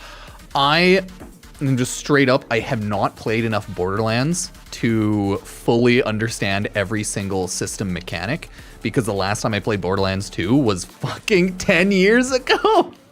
Same with pre-sequel, right? So I'm definitely gonna mess up a lot of verbiage, and I do apologize about that ahead of time. But I mean, it is what it is. It is what it is. Pearl Essence coming back, which is cool, you know, like upgraded style guns, 1% drop rate or less than 1% drop rate. Yeah, there's a lot of good info there.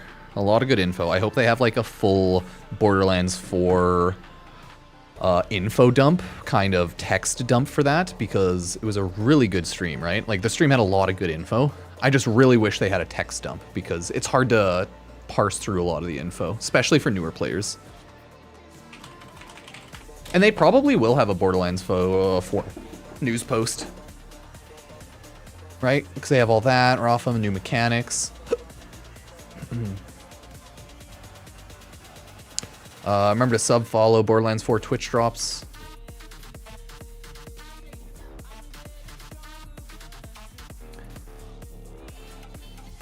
Okay, they do have a text post. Hell yeah. I think this just went up, right? Yeah, hell yeah. We can go over both of those then. Yeah, that's not bad. There's a lot of info to look at, and we definitely will look at that. There's a lot to read, though, so it's going to be a little rough. Like, first we'll quickly go over the stream. Oh yeah, I still had that going. My bad. Yeah, first we'll go over the stream so I can, like, throw out the TLDRs, and then we'll try to go read the text post for even more info. I think that makes sense. Hopefully. But there's a lot of good info here, okay? A lot of good info. They're definitely killing it.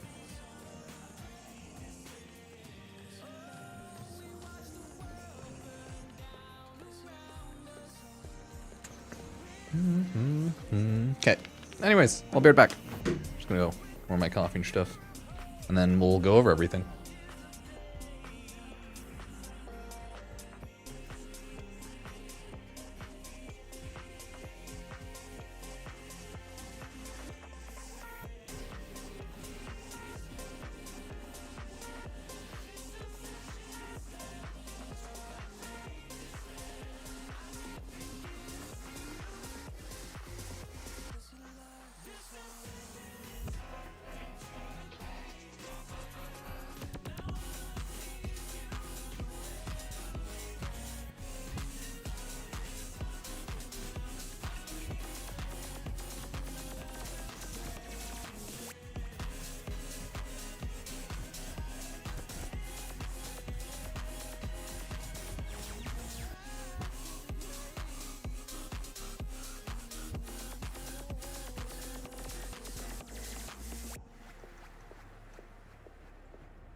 Okay, everyone.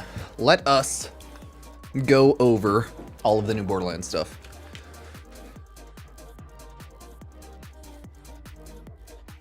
I should probably link to everything. There's that. And then Endgame overview on the website. Yeah, we'll quickly go over everything here. One by one. From Gearbox. And we'll see how that ends up going. Please.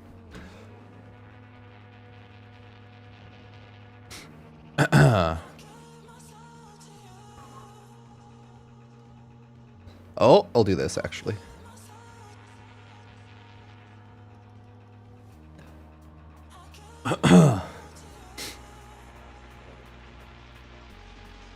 Oh shit, sorry, I have to stop my recording and restart it for making the video. I was recording that whole stream just in case, you know? Yeah, let's make some videos and talk about Borderlands, everybody. Hey everyone, Pupsker here, and the Borderlands 4 Endgame livestream has happened. Here is the quick promo code if you want to get some shift up Borderlands keys. I believe golden chest keys, and I think he said 20 diamond chest keys. So just a reminder to grab that, screenshot it if you need to put it into Borderlands, and then get your free loot. Other than that, let's talk about Endgame. They went over a lot of general Endgame today in the Borderlands 4 PAX livestream.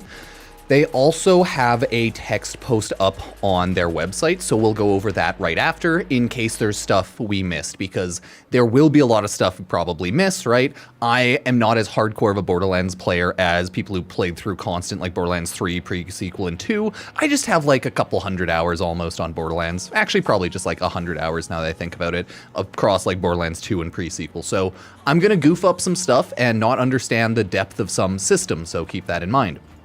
They're improving the new player system, the usual, right? They're making things better, making it easy, because there are multiple paths of progression. Yeah, a lot of upgrade systems, a lot of places you can go, areas, quests, right?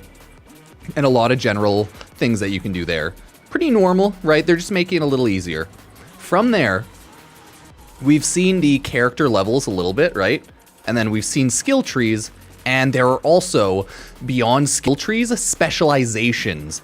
I believe they said the specializations you will not have to re-unlock between characters, because once you play a character, you go to level 30, you know, you unlock like endgame mode. It's a whole thing. So I believe they said you won't have to re-unlock these between characters, but we'll have to see how they fully make sense. Like, maybe you won't have to re-unlock the system, but you'll have to re-level it a little bit, right? We'll have to wait and see how that full setup looks, but this is just how you build characters through another skill tree, right? They have a lot of skill trees in this game. You can go more survivor, more brute, more sharpshooter, more runner. Try to build to how you prefer to play, how you enjoy a character's playstyle, and obviously you want to do a lot of damage, right? 50% chance of, or 50% of increases to gun damage.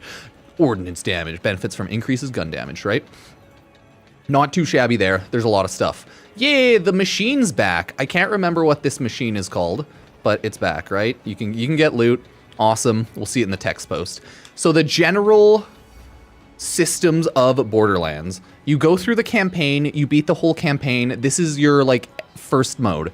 Then you unlock Ultimate Vault Hunter mode. This is generally their end game.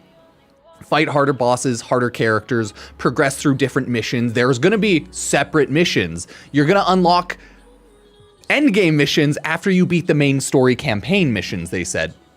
Whole tutorial, they'll have a gear test out so that you're not completely screwed if you go into it. Think of Ultimate Vault Hunter mode as endgame, hard mode if you're a Warframe player, Steel Path game mode. If you're a Borderlands player, you get it. It's endgame, right? Once you beat Borderlands, you increase the world level or just go throughout your Ultimate Vault Hunter levels, and it just goes up and up and up. Cool, makes sense.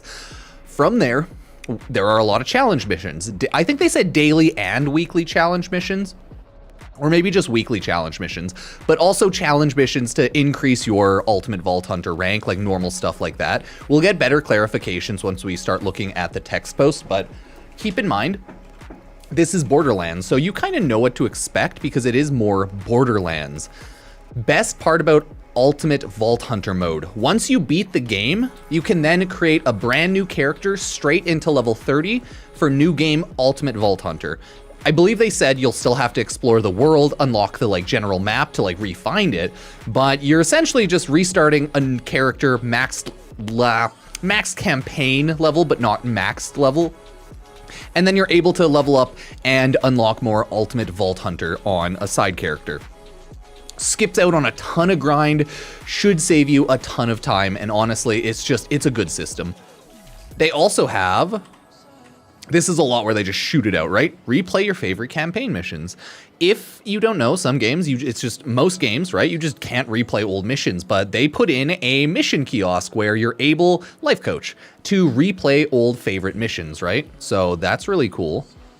And once you unlock Ultimate Vault Hunter mode, there are other game modes. Some of this might be similar. You might remember Weekly Wildcard is essentially a weekly boss, I believe they said. Hard mode, right? Guaranteed legendary, weekly mission, right? Moxie's Big Encore Run is also just like a weekly boss farm, or like the weekly wildcard's like the weekly mission, whereas the Moxie's Encore is the weekly mark boss. Okay.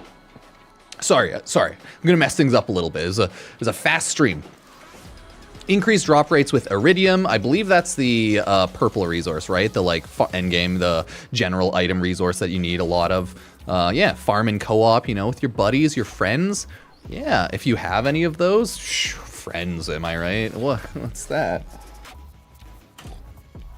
Oh, and this is what I wanted to show. The Maurice's Black Market is now open in Kairos. That's right.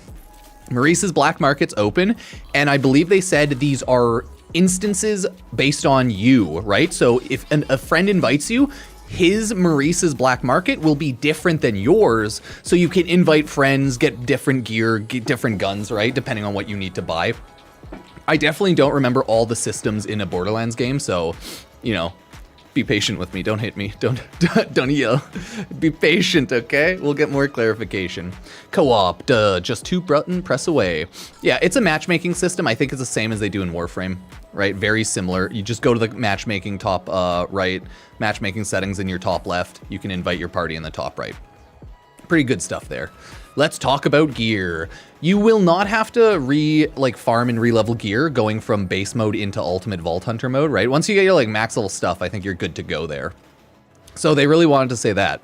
There is, once you get into Ultimate Vault Hunter mode, right, exclusive loot such as your firmware. Firmware you put on your guns and gear to make it stronger. They said you'll be able to customize it however you want.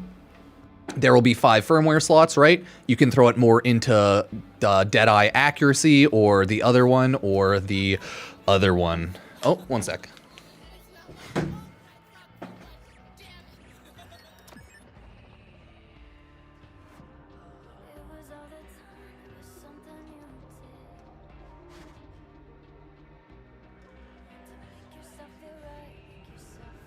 No, it's just a scam call. Sorry about that. You always know it's a scam call because you answer, you say hello, it takes multiple seconds to connect on to someone, and then you just hang up the phone. And it's always like a foreign dude, usually in an Indian call center, 100% of the time in those. It's a botted number. These stupid freaking numbers, dude. Okay.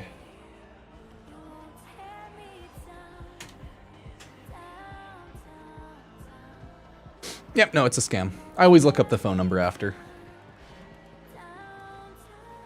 Either way, God, I hate the phone system. I actually just fucking hate phones. They're worthless to me now. I hate them so much. Like the calling, the phone feature on phones. Either way,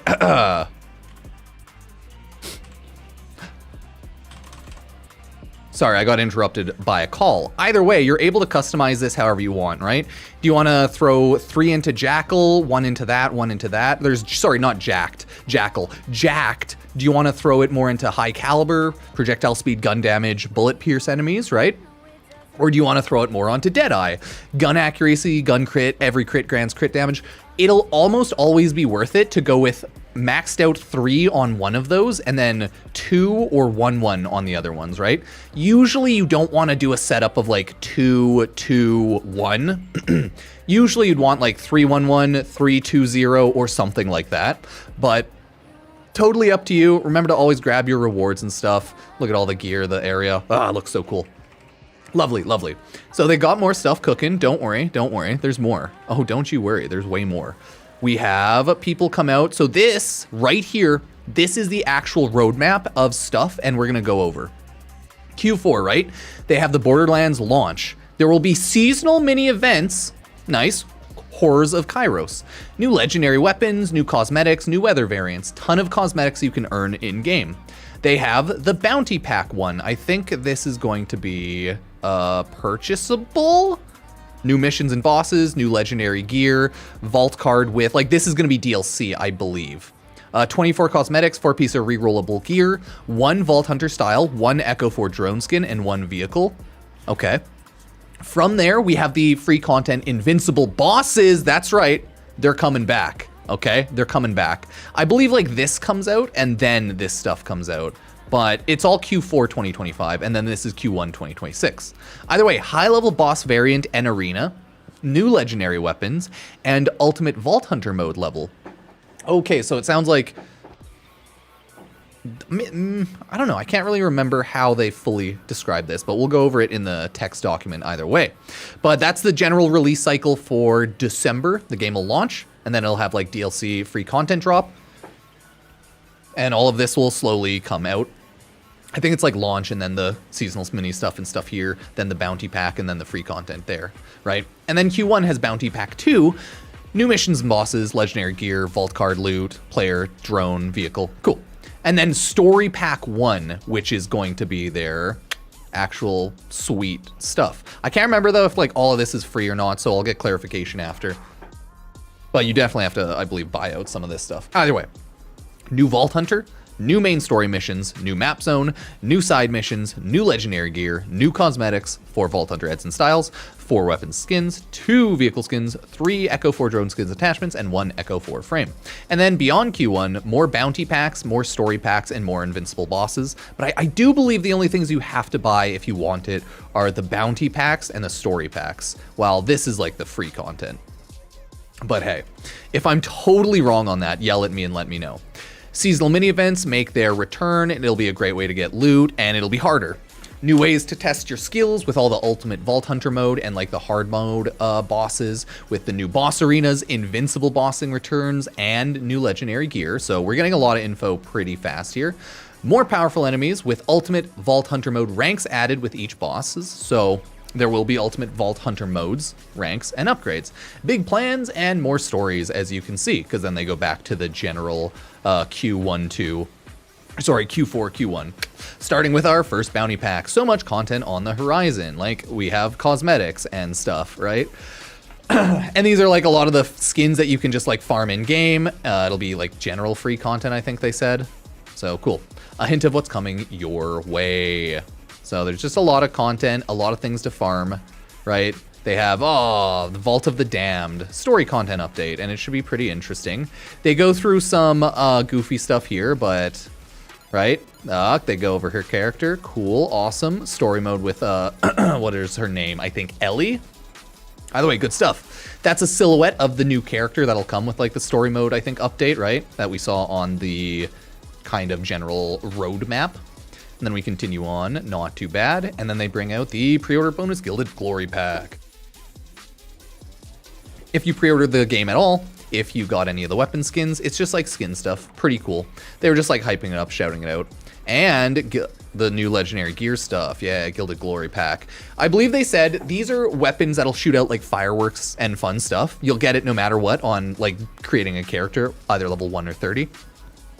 But I think they said the gear, it's only level 1 and it's purely just for like cosmetic shooting around like fireworks and stuff. So like celebration gear. Either way, Vault Hunter heads and stuff there. So yeah, get the pre-order if you want. They were kind of like shouting that out and hyping it up because he was like, our game sold so well. Oh my, we got like #1 sold. Heck yeah, Borderlands 4 is killing it. And that's pretty much of the end, but guess what? Prismatics are back, baby. I was sharing some of the general pictures online, but pearlescent loot is back. God, I keep calling it prismatic because that's what I have been broken with, okay? But pearlescent loot is back. So that's the entire roadmap for the first few months and then Q1 of the game. Let me know what you think. There's going to be more story, more news, and more everything. But they have some IRL stuff, Vault Hunter's booth, right? PAX, Destroy Stuff Room, Rage Room on launch. Launch party for everything, right? Not bad, not bad. So Borderlands 4 does have a lot of stuff to go over. Very cool. Then if we take a look at the Borderlands 4 endgame details, Ultimate Vault Hunter mode, dedicated drops, and more. Everything you need to know about Borderlands 4 endgame systems that keep the challenge and loot coming. The TLDR of a lot of this is you just want to build good. We're excited to give you an overview, so let's get to it. Ultimate Vault Hunter mode, take on tougher, more varied challenges for better loot. Borderlands is all about the loot chase, with endgame revolving around the loop of challenging yourself against tough enemies. I'll throw this to the side so you can see at least my Warframe dance, and, you know, we can have a good party like that. Let me swap to a cooler Warframe, also known as Ember Prime. Kind of ironic, I shouldn't say cooler, more fiery, if you will. And now we will read through all of the info. Better loot, endgame, Ultimate Vault Hunter mode. To get into Ultimate Vault Hunter mode, you have to just straight up beat the game and then go through the challenge to unlock it, right? Playing in Ultimate Vault Hunter mode, risk and rewards go up, loot or shoot firefights, more fighting, harder enemies, more modifiers, bigger numbers, etc. and so forth. Obviously, higher XP scaling and increased in-game form of cash and iridium loot drops, better legendary loot drops, right? Better loot that can supercharge your build. You'll get better loot. This is obviously the end game of the game. Campaign is merely learning and playing the game and having fun learning and doing the campaign and playing the game. But then endgame is like hard mode, if you will.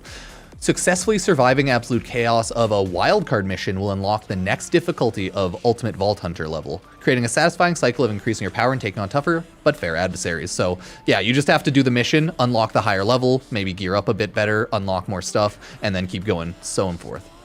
That's the loot cycle there quickly. Ultimate Vault Hunter mode is designed to be welcoming to all kinds of players, escalate increasing difficult levels at your own pace, and take on new challenges whenever you feel ready. If you've played Borderlands 2, Borderlands 3, you get the general vibe of a lot of this because it's the same, right? Dedicated drops and other optimization for loot farming, okay? So the active loot farming has been improved to offer more varying and more predictable goals. Dedicated drops, awesome. Another inclusion inspired by player feedback. Instead of fighting the same boss over and over again in the same part of the map, you're now incentivized to take the fight across Kairos, wide variety of enemies, and pursuit of specific loot you're looking for. In addition to their drops, hunting bosses across Kairos pays well thanks to contracts, completion rewards including valuable in-game iridium, things like that. These iconic chunks of purple crystal have made their way to Kairos, courtesy of Elpis Cataclysm. You'll spend iridium on endgame activities like respecking your specs tree, more on that in a bit. Spinning up Moxie's big encore machine. Oh, I think that was the machine that wasn't named. It's Moxie's encore machine, yeah. Back in Borderlands 4 gameplay showcase, we revealed Moxie's big encore machine as a way to repeatedly fight bosses you've beaten without needing to exit and re-enter the game. A huge time saver for farming desirable boss loot. Yeah, I always like boss portals. In Borderlands 4, you can spend some iridium to activate Moxie's big encore machine and fight the desired boss right then and there, without the need for save loading shenanigans or rebooting the game entirely. It's an especially great quality of life improvement. Okay, but you will have to use iridium, but you'll probably get iridium back just by killing the enemies, so the boss, right? So it's not really a big issue there, but it looks really good, so yeah, like, good shit. I always love it when they simplify that. So yeah, there's actually not too much to go over, but there's still a lot of text. So weekly reason to take on new challenges. After launch, Borderlands 4 will be getting plenty of paid content via post-launch DLC and free content available to all players. You can learn about that in the post-launch roadmap article. Is that the one? Yeah, we went over this one. We'll go over that right after. But in between the bigger content drop, Borderlands 4 also offers weekly incentives. Come back to Kairos, new fights every week, big encore boss. Get the chance to fight the same big encore boss each week, tougher variant with a better reward pool, right? Souped up boss through Moxie's big encore machine. Let me see if there's anything else. Gameplay showcase. We've already seen this, so we're not going to go over that. We've already seen a lot of that. Nothing too huge there, so no worries. Okay, I'm just double checking those, make sure I didn't, yeah. The post-launch roadmap is really more interesting, but we'll do a quick TLDR on that right after. So yeah, weekly bosses, weekly loot, weekly wildcard missions. Get more loot, get everything, guaranteed legendaries, hell yeah. Delight to confirm, Maurice, everyone's favorite human studying Saurian, managed to set up shop on Kairos in Borderlands 4. Each week, Maurice's black market machine will spawn in a new legendary location somewhere on Kairos. If you manage to find it, which everyone will Google quickly, you'll manage to be able to purchase highly coveted legendary loot for in-game. Although its location will be the same for all players each week, so just Google where it is, right? Go watch your favorite content creator. Each inventory on offers for Maurice's black market is different for each player, meaning that you can load into each other's sessions to get different Maurice loot and legendaries. So keep that in mind, okay? Teamwork is friendship. Firmware bonuses, set bonuses that synergize with your build. That was the like 5-piece, 3-piece, 2-piece that you want, right? They're essentially saying just do whatever you want with it. You want to do a 3-2-0, right? Cooldown skills has a lot of stuff. Crucially, firmware does not apply to the 4 primary weapons in your loadout. It's only a chance to spawn on rep kits, ordnance, class mods, shields, and enhancements. That means you can only have 5 total pieces of firmware enabled gear equipped at a time. You'll need to make tough decisions when shaping your build. How do you want to build? Yeah. Once you've completed the main campaign, transfer firmware from one piece of gear to another using a transfer machine so you can customize more. Awesome. It's important to note that the gear that the firmware transfer away from will be destroyed and existing firmware on the target piece of the gear will be replaced. Depending on the gear you've sacrificing, transferring firmware can be serious investment, but absolutely worth it. Transfer firmware, if it's really good, into your better piece of gear overall, and then you'll be set there. Firmware isn't exclusive to Borderlands 4 Endgame, as you'll start encountering loot drops with firmware as early as level 25. By the time you've reached the endgame, you'll be well acclimated to the ways of firmware. And that's why it's like by level 25, new Ultimate Vault Hunter mode starts at level 30. So you'll be able to chase new firmware sets that will only drop in Ultimate Vault Hunter mode. Nice, good. Specializations, universal upgrades for all your Vault Hunters. Okay, that is that final one we saw. Spec system streamlined way, another more upgrade system. Once you complete the main campaign, you'll unlock the Specializations XP bar that can level up hundreds of times, providing incremental buffs that eventually open up meaningful choices on how to strengthen your favorite builds. Oh, that's sweet. I didn't realize it was like Paragon level type stuff. If you play ARPGs, right? Once you get past max level, it's like your max level upgrades, where it's like more incremental upgrades into more higher tier upgrades here and there. And overall, it's just good buffs. And it's a level system to chase, and it's pretty good because of that. There are 4 basic nodes to level up on the specs tree, which we saw earlier, provided straightforward buffs. Once you level it up enough, you'll unlock passive specs skills to slot into socket spaces. Eventually you'll have 1, and then you'll get up to a maximum of 4. So yeah, level your shit. Long-term goal is to reach some or all of the 3 prestige nodes. Okay, example, Gadgeteer Prestige nodes that buffs your ordnance will only be unlocked after you invest at least 10 specialization points into both the Survivor and Brute Force basic nodes. Slotting your specialization socket, increase loot, right? Increase spikes to your power level over time. Not loot, but power level. They're always free to leave sockets empty or respec at any time if you want, of course. If you're looking for more of a challenge on a new character after countless hours of leveling. Okay. Invincible bosses, true test of your Vault Hunter build. Blah, blah, blah. A few months after launch, time to sharpen your skills, right? Might be ready to take on new kinds of deadly challenges. Awesome, awesome.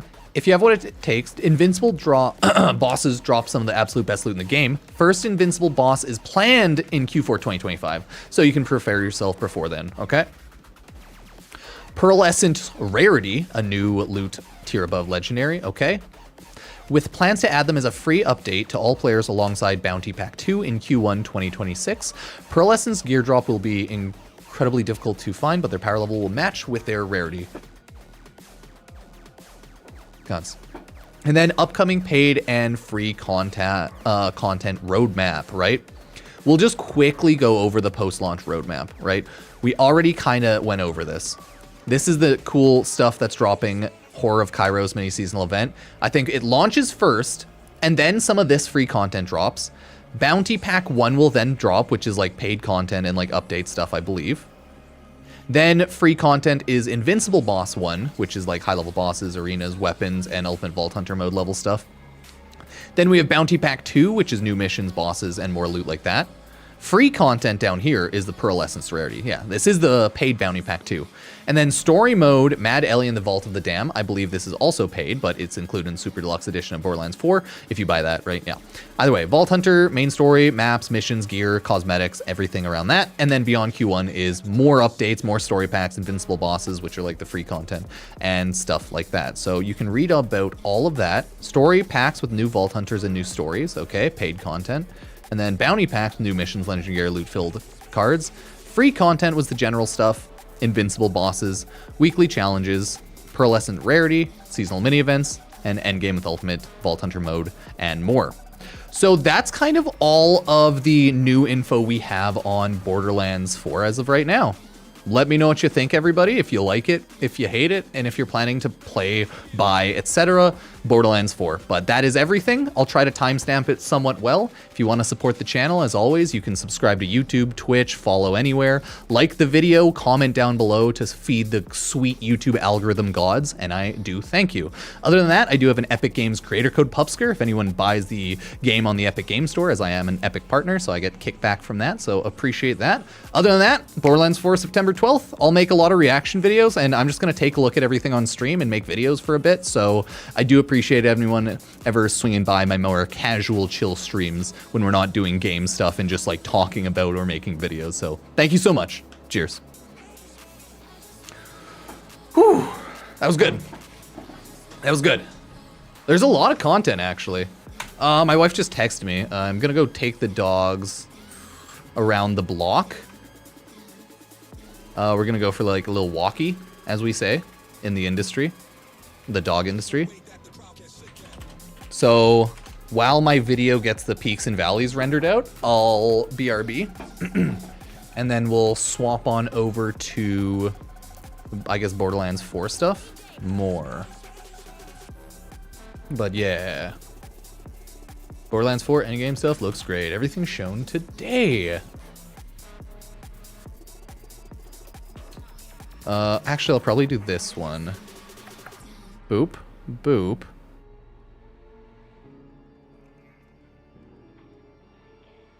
So I will do, I want to get up the picture of the roadmap, you know? I wanted to show off Borderlands 4, page 1, boop, boop. Because this is the post-launch roadmap, and it's probably like this. This is the best thing to like just take a look at. Okay, everyone, I will be right back. I'm gonna take the dogs for a walk. We have a little chihuahua we're taking care of. Take the dogs for their walkies around the block, and then when we get back, we will take a look and render out the video here, going over all of the Borderlands stuff. So yeah, I appreciate everyone. Thank you for subbing, liking, and I will be right back. Give me, man, like 10 minutes. 10 to 20 minutes, probably only like 10, 15. Thank you.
There we go. There. We have walked Ruben. Ah! What's up? Oh, we took the dog on a walk. He had a good time. It is so hot out though. Holy shit. 28 degrees Celsius to Fahrenheit. 82.4 Fahrenheit. Dude, I don't know how people do it. I saw someone post that they're like, if you don't have your thermostat set to 79 at night, what's wrong with you? I looked it up. That is 26 degrees Celsius. I'm like, fuck this person. If you don't have your thermostat set to 20 Celsius, which is 68 Fahrenheit at the minimum, you're crazy. I hate hot weather when like sleeping so much. Plus I'm in the basement, so it's even colder. I run too warm, okay? So I prefer a good 18 Celsius, okay, 64.4 to 68 Fahrenheit at night, you know? I used to keep my window open and my room would get down to like 50 Fahrenheit or 10 degrees Celsius at night. That was fun. But I'd be all covered in blankies, so it's okay. My face would get a little chilly, then I just cover it up, you know? I like the cold. I'm more of a cold man than a warm man. So, yeah. That doesn't go that low. Oh, I could set mine so low that it freezes, but naturally, that's not a good idea. Ooh, I'll use this one. I love this thumbnail. This picture. They're all good pictures. Like both those. Yeah, I know other climates are way different, right? But since I'm in Canada, in a cold environment, it's really easy to get like really cold AC. Because the hottest it gets around here in general is like 30 degrees Celsius in the summer, which is like 86 Fahrenheit. But during like heat waves, it's gotten up to 40, which is 104 Fahrenheit. But that is very, very rare. So mine freezes over even set to 86. Fuck, y'all, you're getting scammed, my dude. Y'all are getting scammed hard. Like that's 30 degrees Celsius. That's absolute dog shit. But I assume that's like a warm climate thing, right? Because I live, like, that's warmer than it almost ever gets here.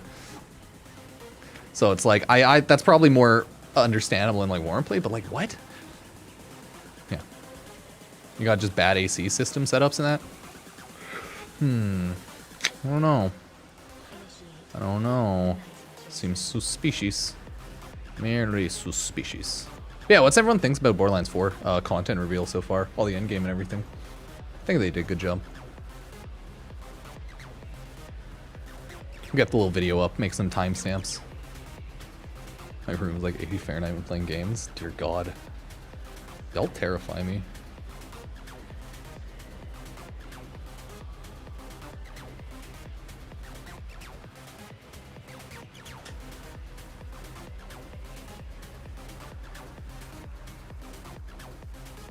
On an average day of like 92 to 98.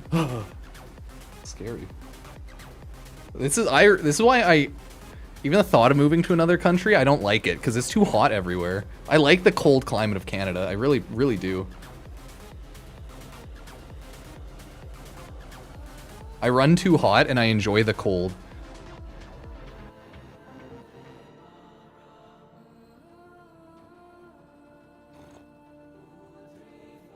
Yeah, I know. I'm definitely made for Canada. I mean, I would adjust, I assume, if I lived in a hot climate. After all, I'd go on vacation and like here and there to like what?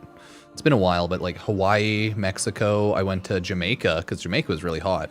And there it's like 30 Celsius to like 40 every day when I went, at least. I think it averaged about 30 to 35 Celsius.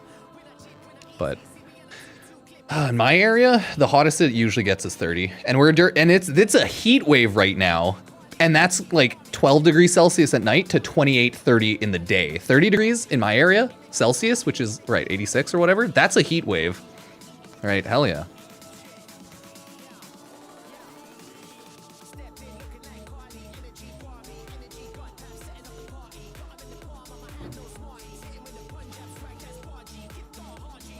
My recording and restart it for... Okay, let's take a look at the Borderlands 4 stuff.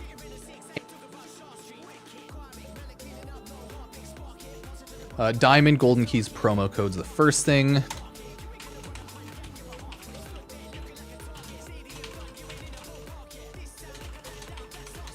Okay, the first thing they started with the promo code. Hey everyone, Pupsker here, and the Borderlands 4 Endgame live stream has happened. Here is the quick promo code if you want to. Just a reminder to grab that. They also have a text post up on their website, so we'll go over that right after in case there's like a lot of stuff we'll miss, and that's okay. Missed because there will be a lot of stuff we probably miss, right? I am not as hardcore of a Borderlands player as people who played through constant like Borderlands 3, pre-sequel, and 2. I just have like a couple hundred hours almost on Borderlands. Actually, probably just like 100 hours now that I think about it across like Borderlands 2 and pre-sequel. I'm gonna goof up some. They're improving the new player system. The usual, right? They're making new player improvements.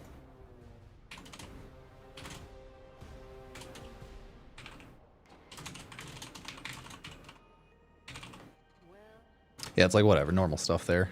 They're improving the new player system. The usual, right? They're making things better, making it easy. System. The usual, right? They're making things better, making it easy because there are multiple paths of progression. Yeah, a lot of, right? And a lot of general things that you can do there. They're just making it a little easier. From there, we've seen the character levels. Yeah, like we've seen a lot of that stuff, right? And there are also specializations. I don't know if we've seen the specialized beyond skill trees specialization. I don't know if we've seen those beyond skill trees. Oh, there's a little audio glip there. I love it when that happens. Beyond skill trees specialization. You hear that? Beyond skill. I love it. Beyond skill tree.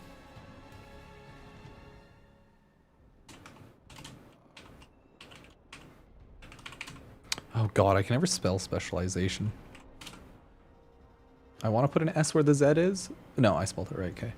But I know that's not how that works. But I don't know why I want to.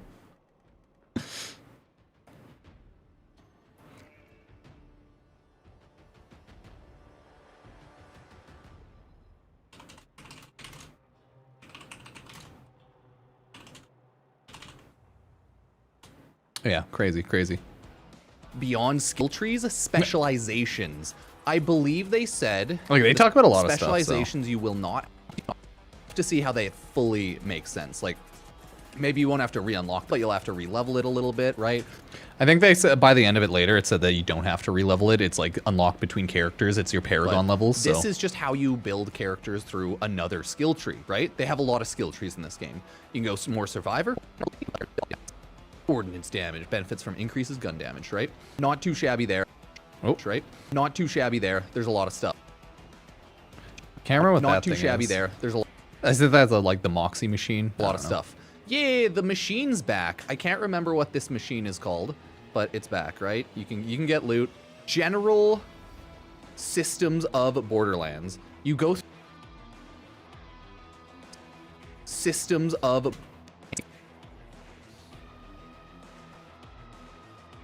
There we go. So where I got a call. Game mode. If you're a Borderlands player, you get Ultimate Vault Hunter mode.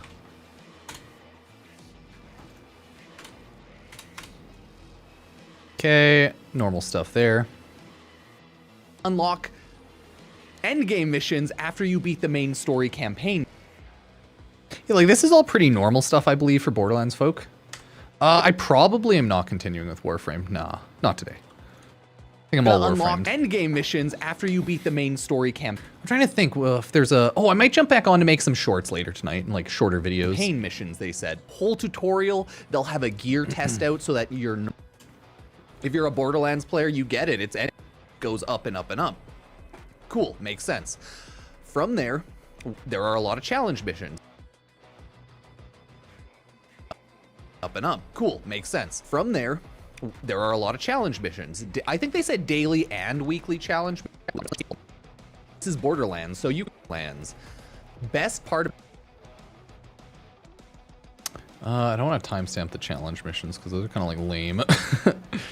But keep in mind, this is Borderlands, so you kind of because it is more Borderlands.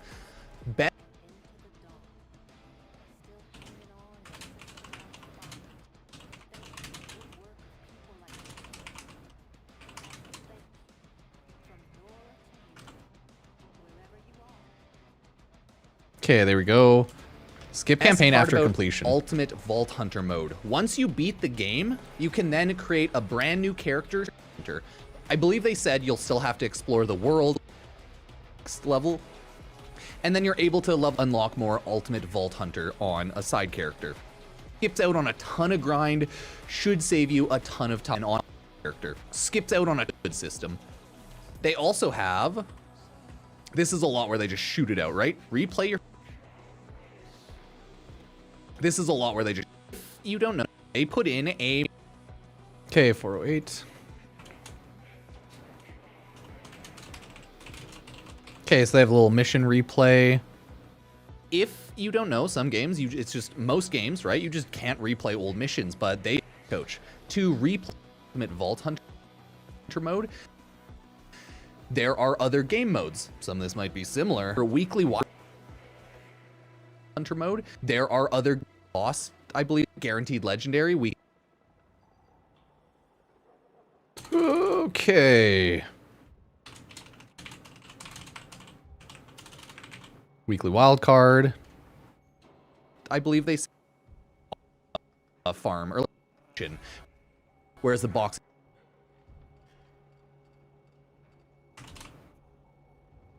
Weekly wild card, Moxie's.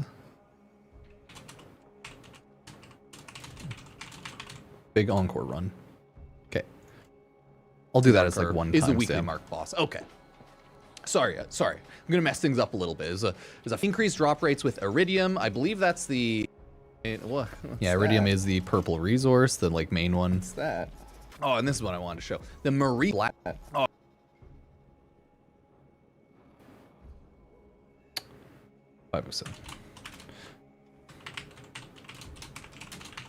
Maurice's Black Market. Get some good loot. Oh, and this is what I wanted to show. The Maurice's Black Market, different than yours to buy. I definitely don't remember all the systems in, so, you know, be patient with me. Don't hit me. Don't be patient, okay? Co-op, Dodge. It's a frame. Right? Yeah, this isn't anything special. I won't timestamp that. Like, you can invite your party. An easy enough invite system. It's the same as Warframes, actually, right? Warframes, it's the same vibe. You just have the little invites. Same general idea, actually. In the top right. Pretty good stuff there. Let's talk about gear. You will not have to farm and re-level gear. I think you're good to go there. So they really wanted to...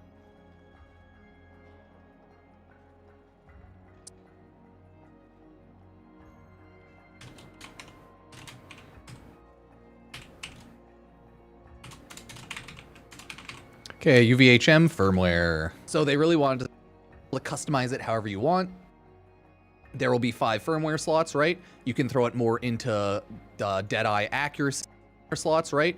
One or the other one. Yeah, I got a call from Definite Scammers. You always know it's a scam call because you answer, you say hello.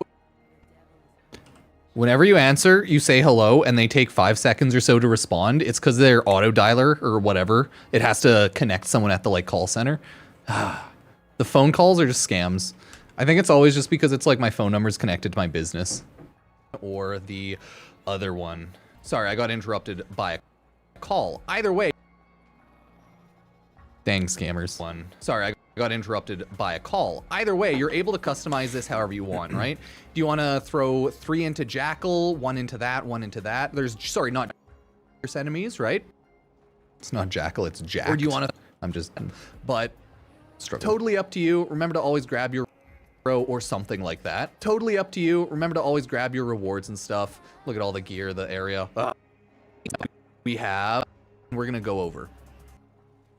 Ooh, yeah. Content roadmap. I always thought it's because they're not expecting an answer.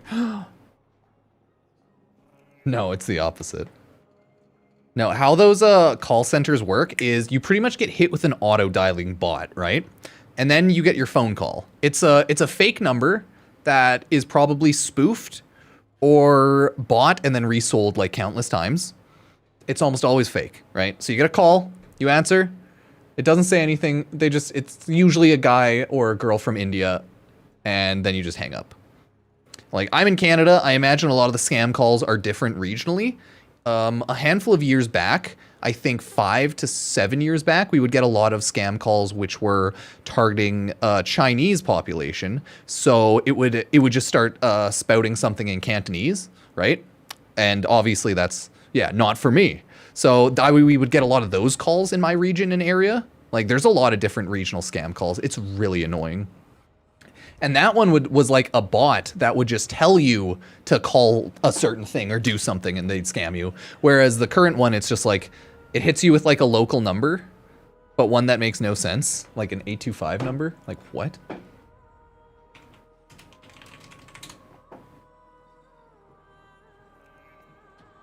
Yeah, I get hit with like an 825, like a fake one. And then you just never get anything. Yeah.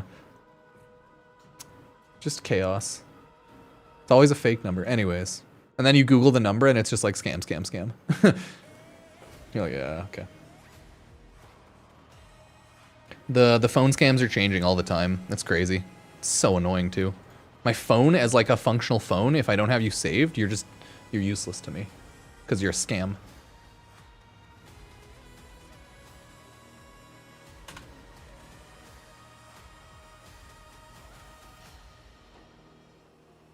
Oh yeah, a lot of it's just like collection agencies too. Oh, that's so funny. And it's just like they're calling for fake bullshit. Oh, that's so funny.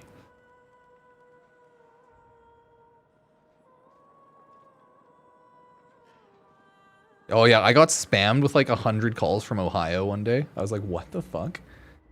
Drops still available? I think drops were only available for Borderlands on the official Borderlands stream. Q4. Not even like today. Right? They have the Borderlands launch. There will be seasonal mini events. Nice. Horrors of Cairo. Yeah, we get a lot of spoof scam calls all over. It's so annoying. I imagine it's the same like everywhere in Canada, America. Hence, Horrors of Kairos. New legendary weapons, new cosmetics, new weather variants. Ton of cosmetics you can earn in-game. They have the Bounty Pack one. I think this is going to be purchasable. New missions and bosses. Vehicle. Okay. From there, we have the free con. That's right. They're coming back. Okay? They're coming back. I believe like this comes out and then this stuff comes out. But it and Ultimate Vault Hunter mode level. Okay, so it sounds like I don't know. I can't really remember how they fully describe this, but we'll go text document either way. But that's the general release cycle for December. The game will launch, and then it'll have like DLC free content drop, and all of this will slowly come out. I think it's like launch and then the seasonal mini stuff and stuff here, then the bounty pack, and then the free content there, right? And then Q1 has Bounty Pack 2, new missions and bosses, legendary gear, vault card loot, player. And this is free and paid content, Q2. There we go. New missions and bosses. 2, new missions and bosses, legendary after. But you definitely have to, I believe. Either way. New Vault Hunter, new main story missions, new map zone, new side mission, new legendary gear, new cosmetics for Vault Hunter Edson style content. But hey, if I'm totally wrong on that, yell at me and let me know. While this is like the free content. If I'm totally wrong on that, yell at me and let me know. Seasonal mini events make their return. It'll be a great way to get loot, and it'll be harder. New ways to test your skills with all the Ultimate Vault Hunter mode and like the hard mode. Oh, damn. Oh, shit. This was a long recording. It was almost like 30 minutes because I've already cut out a handful of minutes. Totally wrong on that. Yell at me and let me know. Loot and to test your skill. Invincible bossing returns and new legendary gear. So we're getting a lot of info pretty fast here. More powerful enemies. If I'm totally wrong on that, yell at me.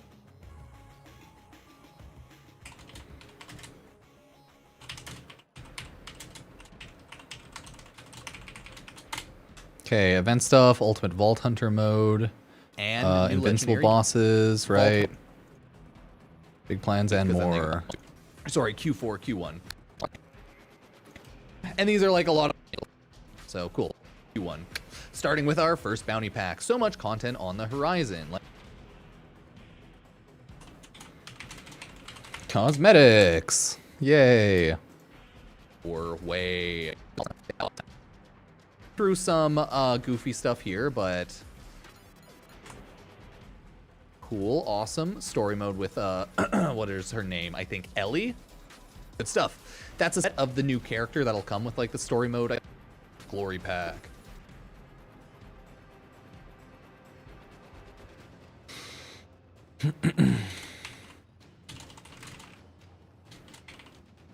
Okay, Gilded Glory Pack. Oh. If you pre-ordered the game at all, if you got any of the weapon skins, it's just like skin stuff. Pretty cool. They were just like hyping it up, shouting it out. And the new legendary gear stuff. Yeah, Gilded Glory Pack. I believe they said these are weapons that'll shoot out like fireworks and fun stuff. You'll get it no matter what. Yeah, the pre-order skins and loot. Creating a character, either level 1 or 30. Get a level 1 weapon the gear, to like it's only level shoot 1. fireworks. Like shouting that out and hyping it. Some of the sold, heck yeah, Borderlands 4 is killing it. And that's pretty much of the end.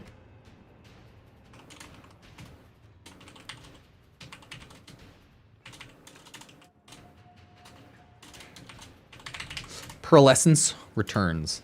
But guess what? Pearlescence return. Prismatics are back, baby. I was sharing some of called it the prismatic. general pictures online, but pearlescent, no, not prismatic, pearlescent loot is back. God, I keep calling it prismatic because that's what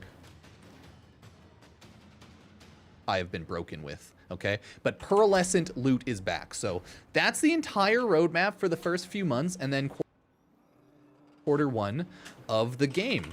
Let me know what you think. There's going to be more story, more news, and more everything. But they have some IRL stuff. Vault Hunter's booth, right? Packs, Destroy Stuff room, Rage room on launch. Launch party for everything, right? Not bad, not bad. So Borderlands 4 does have a lot of stuff to go over. Very cool. Then if we take a look at the Borderlands 4 endgame details, Ultimate Vault Hunter mode, dedicated drops, and more. Everything you need to know about Borderlands 4 endgame systems that keep the challenge and loot. Okay, there we go. Bad. So Just want to cut out that. Cut out here. Go over. Very cool. Then if we take a look at the Borderlands 4 endgame, go over. Then if we take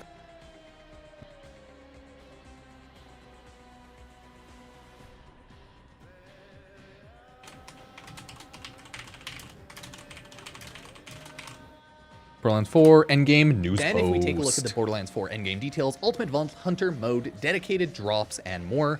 Everything you need to know about Borderlands 4 endgame systems that keep the challenge and loot coming. The TLDR of a lot of this is you just want to build good. Ultimate Vault Hunter mode, take on tougher, more... Okay. Yeah, now it's like the bigger explanations. Ultimate Vault Hunter mode explained. And these are like pretty simple. Ultimate Vault Hunter mode, take on tougher, more varied challenges for better loot. Borderlands fiery, if you will. And now we will read the info. Better loot, endgame, ultimate vault. Better loot, endgame, ultimate Vault Hunter mode. To get into ultimate Vault Hunter mode, you have to just straight up beat the game and then go P scaling and increase. You'll get better loot. Surviving absolute chaos of a wildcard mission will unlock the next ultimate Vault Hunter level. So yeah, you just have to do the mission, unlock more stuff, and then keep going, so and forth. That's the loot cycle there quickly. Ultimate Vault Hunter mode is designed to be welcoming to all kinds of players where you feel ready. If you've played Borderlands 2, Borderlands 3, you get the general vibe of a lot of this. Yeah, you get the same, right? Dedicated drops and other optimization. Okay, better loot farms. Better loot farming. Good, good. to offer more varying and more... What I recommend for newbie build and burstin'? Oh, just like the same as anything. Get some multi-shot, get some damage, get some status, get your crit. And then, as long as you have one mod of each of those, go from there. Maybe more punch through, maybe more fire rate, right? You just want to try and get one of everything, if you can. And then just add on either more statuses, and then go from there. Predictable goals, dedicated drops, and just technically the mods you use just depend what stage you are in the game, right? But you want to try to have a little bit of everything. It's awesome. And other inclusions. And that's just like generally how to build everything, right? Instead of fighting the same boss over and over, you want to stack on all the different things. Or you could do a headshot build, but... In addition, there drops. Hunting bosses across Kairos pays well thanks to contracts, completion... like respecking your specs tree. I plan to have a video just talking about modding weapons in general. But hey. Back in Borderlands 4 gameplay showcase, we revealed Maki's big encore machine as a way to repeatedly fight bosses you've beaten without needing to... In Borderlands 4, you can... looks really good, so... yeah, like, good shit. I always love it when they simplify that, so... Yeah, there's actually not too much to go over, but there's still a lot of text, so... Weekly reason to... Weekly login cycle. I think, yeah, weekly login cycle. Weekly reason to take on new challenges. No, we'll just call it weekly farms. After launch, Borderlands 4 fight the same big encore boss each week, tougher variant with... No worries, okay. I'm just double checking those, make sure I didn't, yeah. The post-launch roadmap is really more quick TLDR on that right after. So get more loot, get everything. Maurice, everyone's favorite human. Each week, Maurice's black market machine, you'll manage to be able to purchase player, meaning that you can load into each other's sessions to get loot and legendaries. So keep that in mind, okay? Teamwork is friendship. Firmware. Okay. Firmware upgrades. They look pretty good. Firmware bonuses. Set bonuses that synergize with your build. That was the, like, 5-piece, 3-piece, 2-piece that you want, right? They're essentially saying just do whatever you want with a 3-2-0, right? Cooldown skills has a lot of stuff. Crucially, firmware does weapons in your loadout is only a chance to spawn on rep kits. Better piece of gear overall, and then you'll be set there. Firmware isn't exclusive ways firmware, and that's why it's like by level 25, new Ultimate Vault Hunter mode. Okay, okay. You'll chase new firmware sets that only drop in all. Nice, good. Specialized Hunter mode.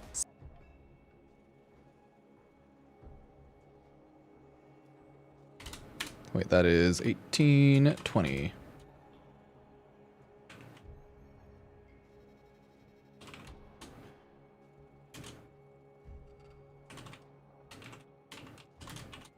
Yeah, so specialization levels are essentially like Paragon levels. They're your levels past your level, your base levels that like share between your account characters, so it boosts everyone, which is pretty nice. If anyone's used to stuff like Specializations that. I don't know if they had that in upgrades old for all your Borderlands. Vault Hunters. I can't remember specializations in Borderlands 2. That final one we saw. Spec system streamlined way, another more upgrade system. Once you complete the main campaign, you'll unlock the specializations XP bar that can level up hundreds of times, providing incremental buffs that eventually open up meaningful choices on how to strengthen your favorite builds. Oh, that's sweet. I didn't realize it was like Paragon level type stuff. If you play ARPGs, right? Once you get past max level, it's like your max level upgrades, where it's like more incremental upgrades into more higher tier upgrades here and there. And overall, it's just good buffs. And it's a level system to chase, and it's pretty good. Yeah. Because of that. There are 4 basic nodes level up on the specs tree, which we saw earlier, provided straightforward buffs. Once you level it up enough, you'll unlock passive specs skills to slot into socket spaces. Eventually, you'll have 1, and then you'll get up to slotting your specialization time. Not loot, but want, of course. If you're looking for more of a challenge on a new character after countless hours of leveling. Invincible bosses, true test of your Vault Hunter. Okay.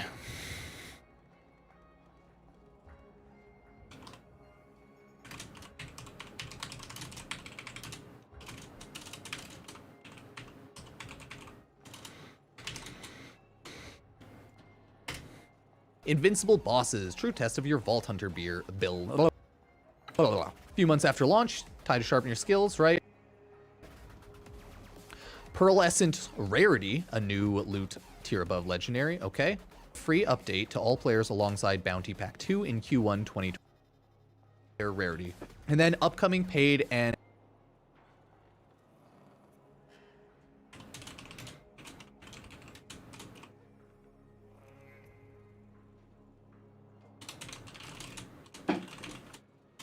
call it the next year of updates. It's pretty casual. Then upcoming paid and free content roadmap, right?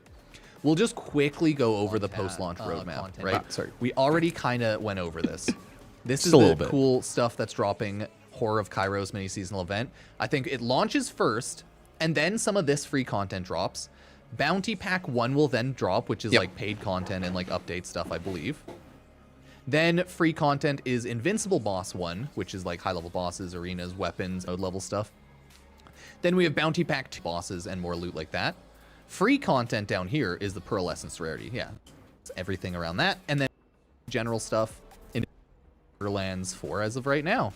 Let me know what you think, everybody. If you like it, hate it, and if you're planning to play stuff and just like talking about or making videos. So thank you so much. Cheers. Yee, we did it. That was about a 22-minute video. Okay. It's pretty long. But yeah, there was a lot of info to go over today.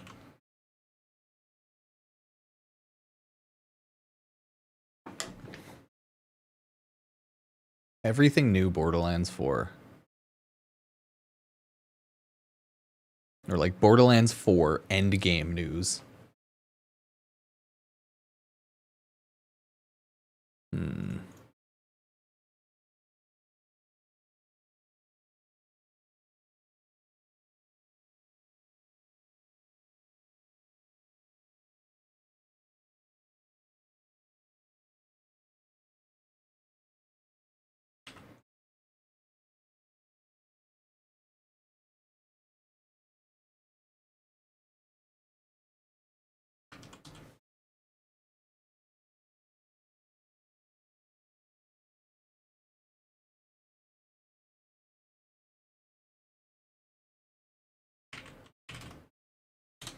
Okay, I'll turn back on music.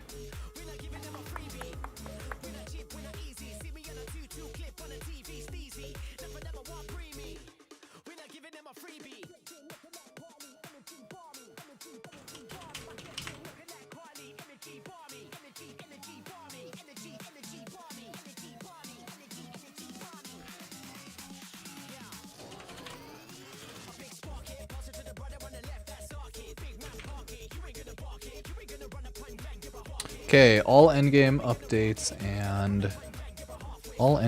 updates.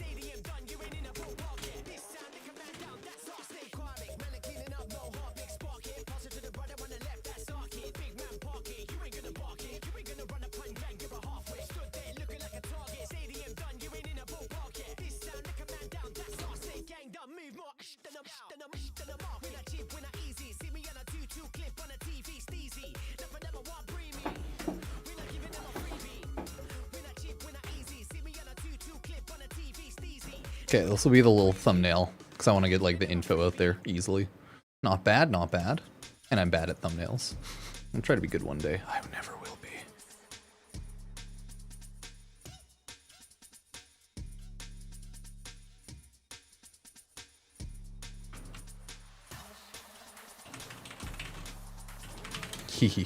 That's my secret, Cap.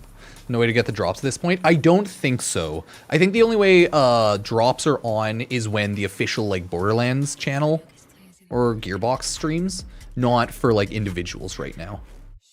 I think that's how it's working. Yeah, I think that's what's going on here.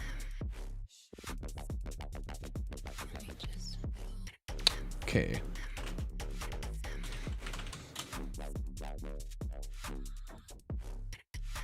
I'm like, this is what it's looking like. I want a couple more things.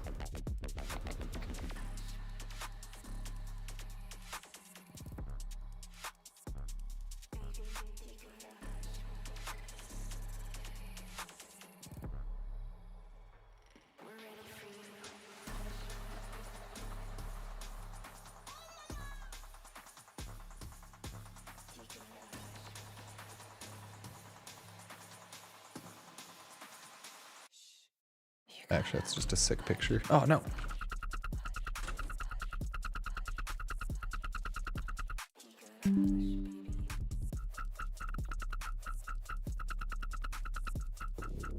Yeah.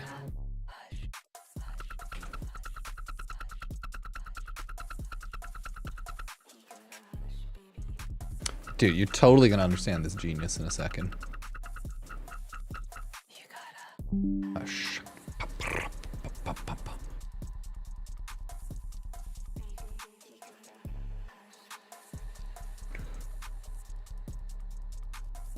See, look at this. Oh, the beautiful robot. Don't call him a clanker. Yeah, it was only like 28 minutes. Thanks, Randy. So you have to remember this. Borderlands is gonna have the drops on for the whole month when the official like Gearbox Borderlands like streams happen. So we have a lot of time, and I don't think they were really happening today even, but I could be wrong.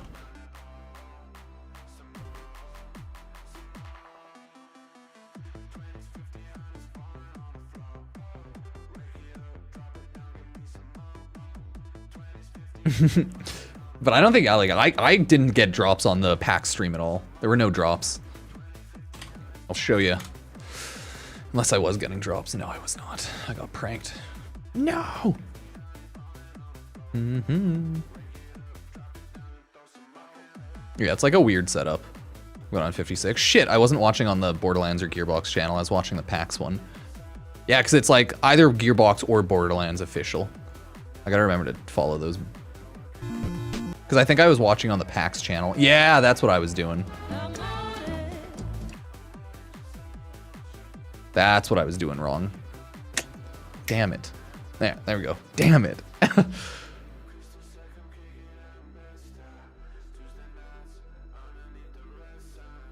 Oh shit. Well, I'll sign in with my... Do I have an account? Sign in with my Google account, actually. Any tips for farming Aya? There's not really too many.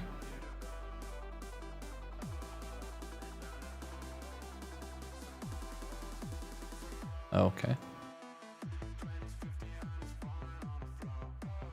Weird. Can't log into my Shift account through Google, because I guess that's broken. Interesting. Yeah, for farming Aya, it's essentially two things.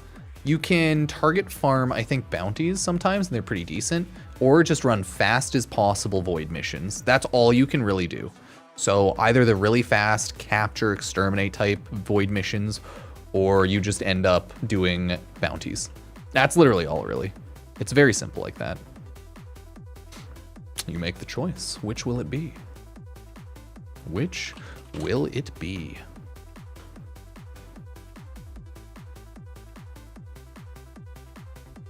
Okay, that's what's happening there.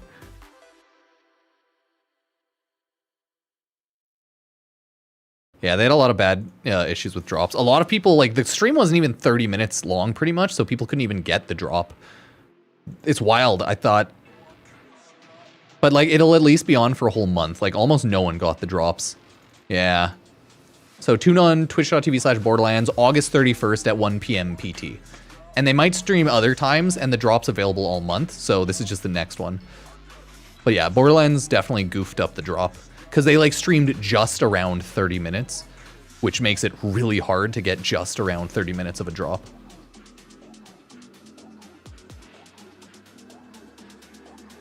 So, yeah.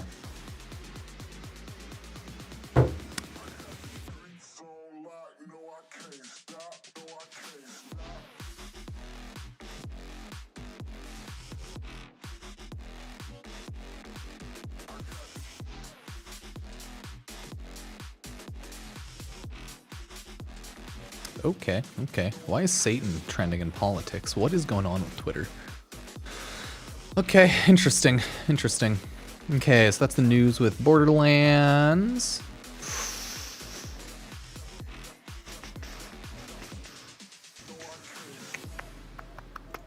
Eh, not bad. Is anything going on, really? Nothing big. We'll get the Borderlands stuff up, and then we'll decide from there what to do after. I might end up throwing on reruns and then doing some IRL stuff. but I might end up doing that actually in like an hour.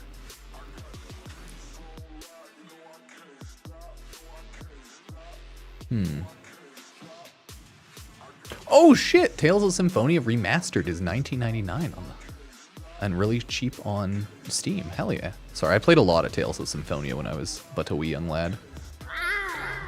Do you ever get Revolver Ocelotted?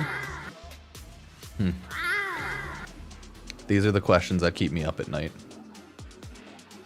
Yep.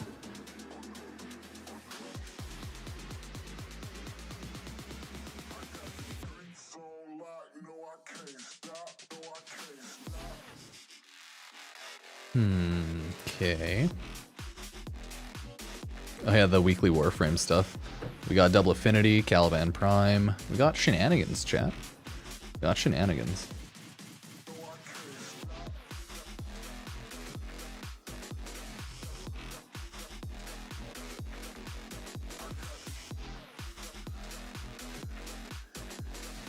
Yep.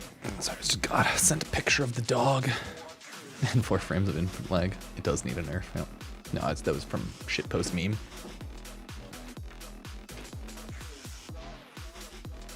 Okay. Well, we're at least caught up there. We'll get the Borderlands 4 video up, everybody. Work on getting that uploaded.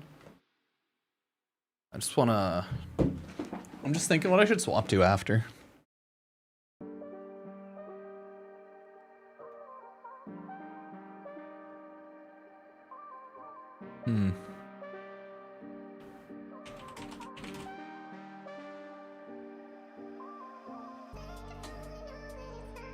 I'll bring up the game info roadmap while I'm doing this in the background. It'll be a little less annoying. It'll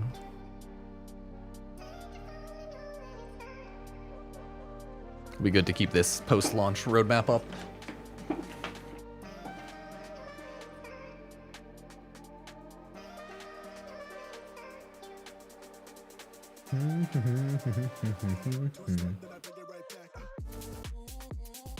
Get that up, that's there.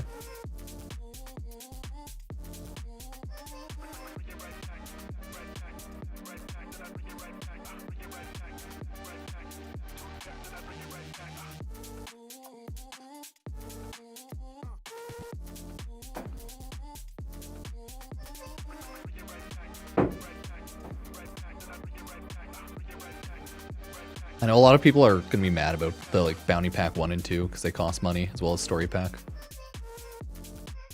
People are already roasting them a bit for that.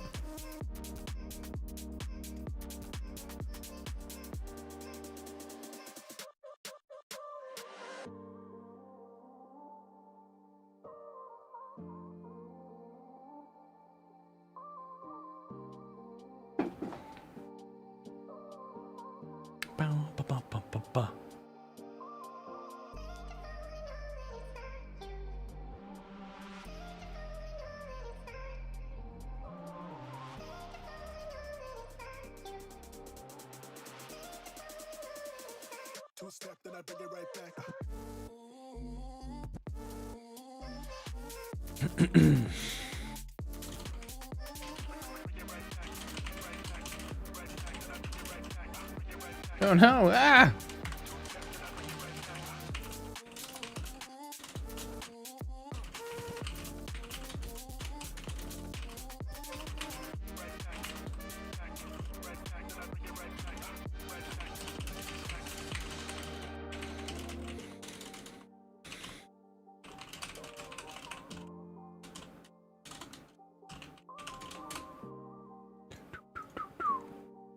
Holy shit, I have like 20 timestamps.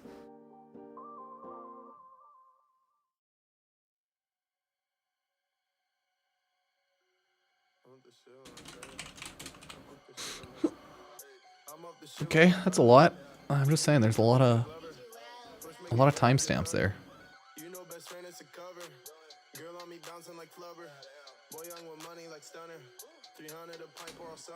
Shoot on sight if you fuck with my come up. Your boy got a license to stunt this. Shoot on sight isn't right, but we gunning. Sipping Sprite pour all night at the function. Yeah, we bump 21, ain't no jumping. See the X and the X did the dumb shit. Said I rock 101, how I've done shit. Okay, let me throw that up.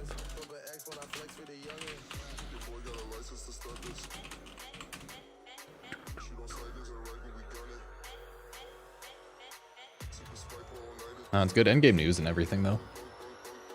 Borderlands 4 killing it on this one.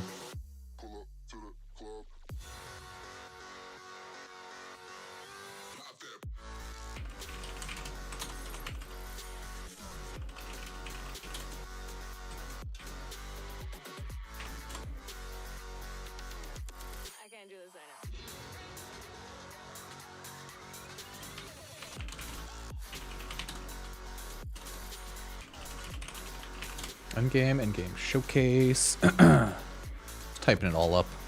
Such a pain. Having to type all of it. We definitely need the tech to scan our brain to auto translate or auto write. Sadly, I don't think we're really there.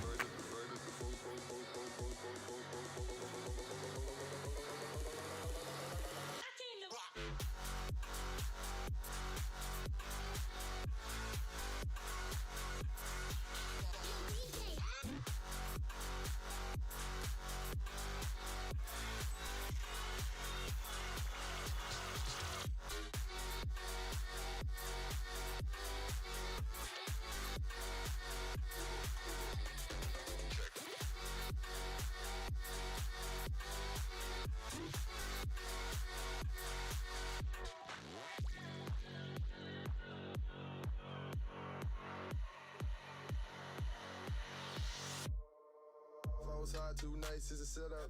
Drift out, head to toe, peep the get up. Said the young and be stunting in any sweater. You think you could do it better, but really could never measure. Got a Glock engraved with your name on it. It's a special designs, this is a game for me. Tiptoed on the beat and Balenciaga. I should probably warm my coffee again. Your boy got a license to start this. Shoot on sight isn't right when we done it. Super swipe all night is defined it.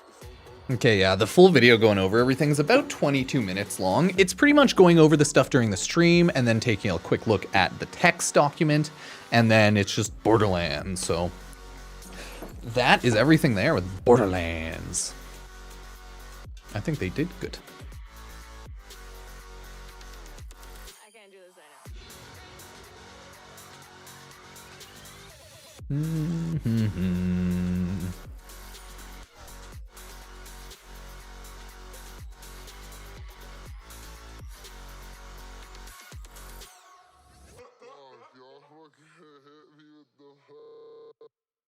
Hui, hui, hui, hui. I like to party, party. Okay, that's a good song. Who texted me? Let me check.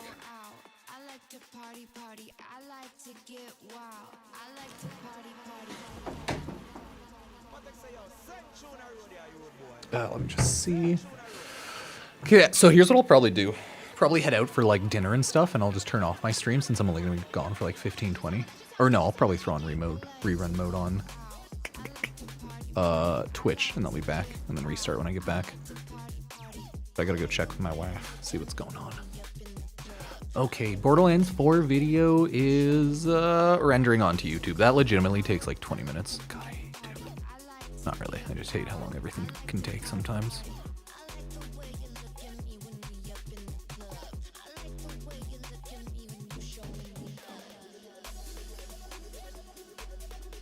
I want to see what people are saying the worst noob traps are. Give it a day and see how many people are spawned.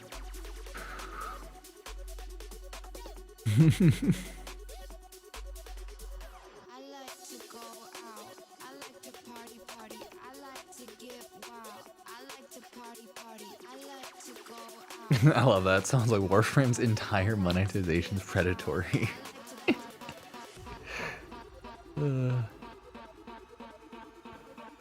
This person legit, they're just sad they were yelling about the necromech.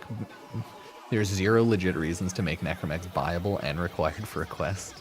What? Just quickly farm it, dude. This guy's like, I have to play my game to play my game.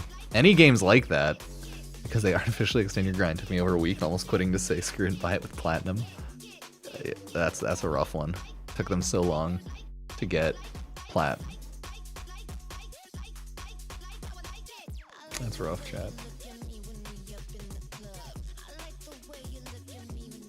That's rough. But yeah, I'm not sure. Maybe I'll jump on PoE later tonight. How's PoE looking new season? I'm curious. I'm very curious, to be honest. Yeah, let me go check upstairs and I'll be right back. Post-launch roadmap, I'll throw that up. Because yeah, this is like a pretty simple post-launch roadmap. And it's a very good one as well, I think. It's like pretty standard.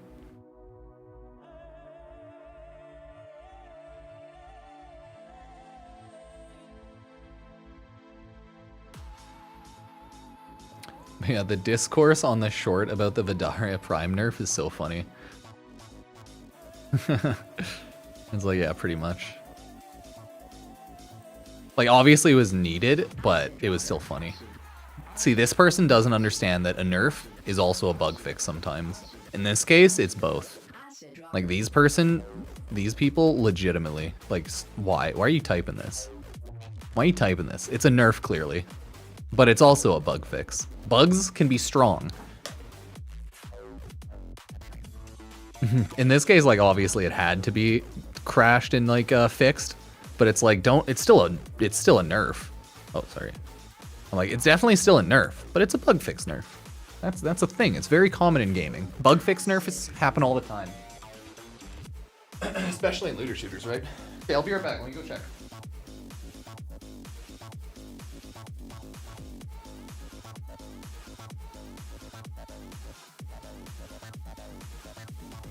Acid rocker.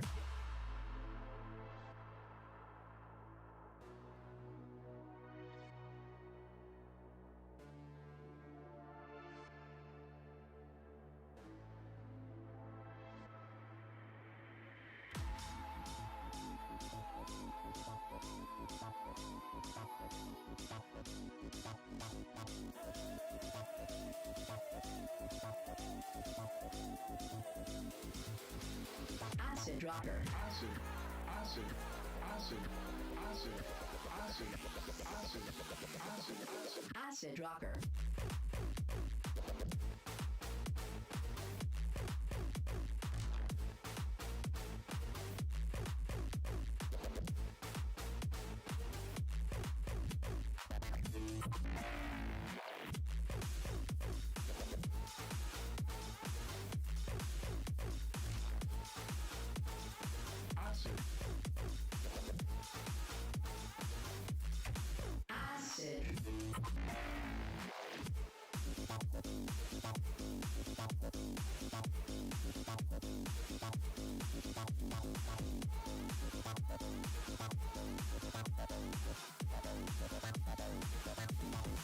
Acid rocker.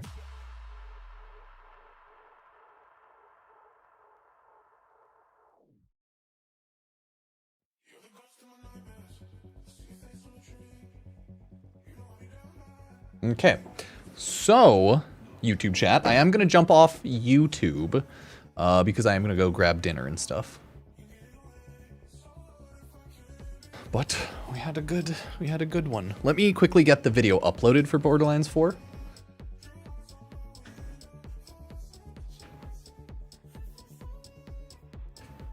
Oh yeah, so it's Borderlands 4 streaming or Gearbox streaming if there are drops, not like us plebs right now. But what's going on is they are streaming again. I think they said Sunday for drops, but it has to be Borderlands or like Gearbox official. So yeah. Yeah, all the endgames and update video is here.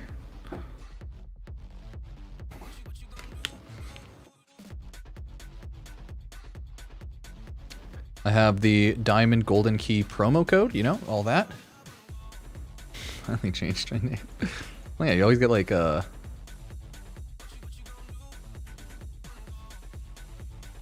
I gotta change it. What, it takes like a month or 3 months or something, right? I don't know. Okay, either way, yeah, cheers YouTube. I'm gonna end the YouTube stream here. Appreciate it. I will see y'all later.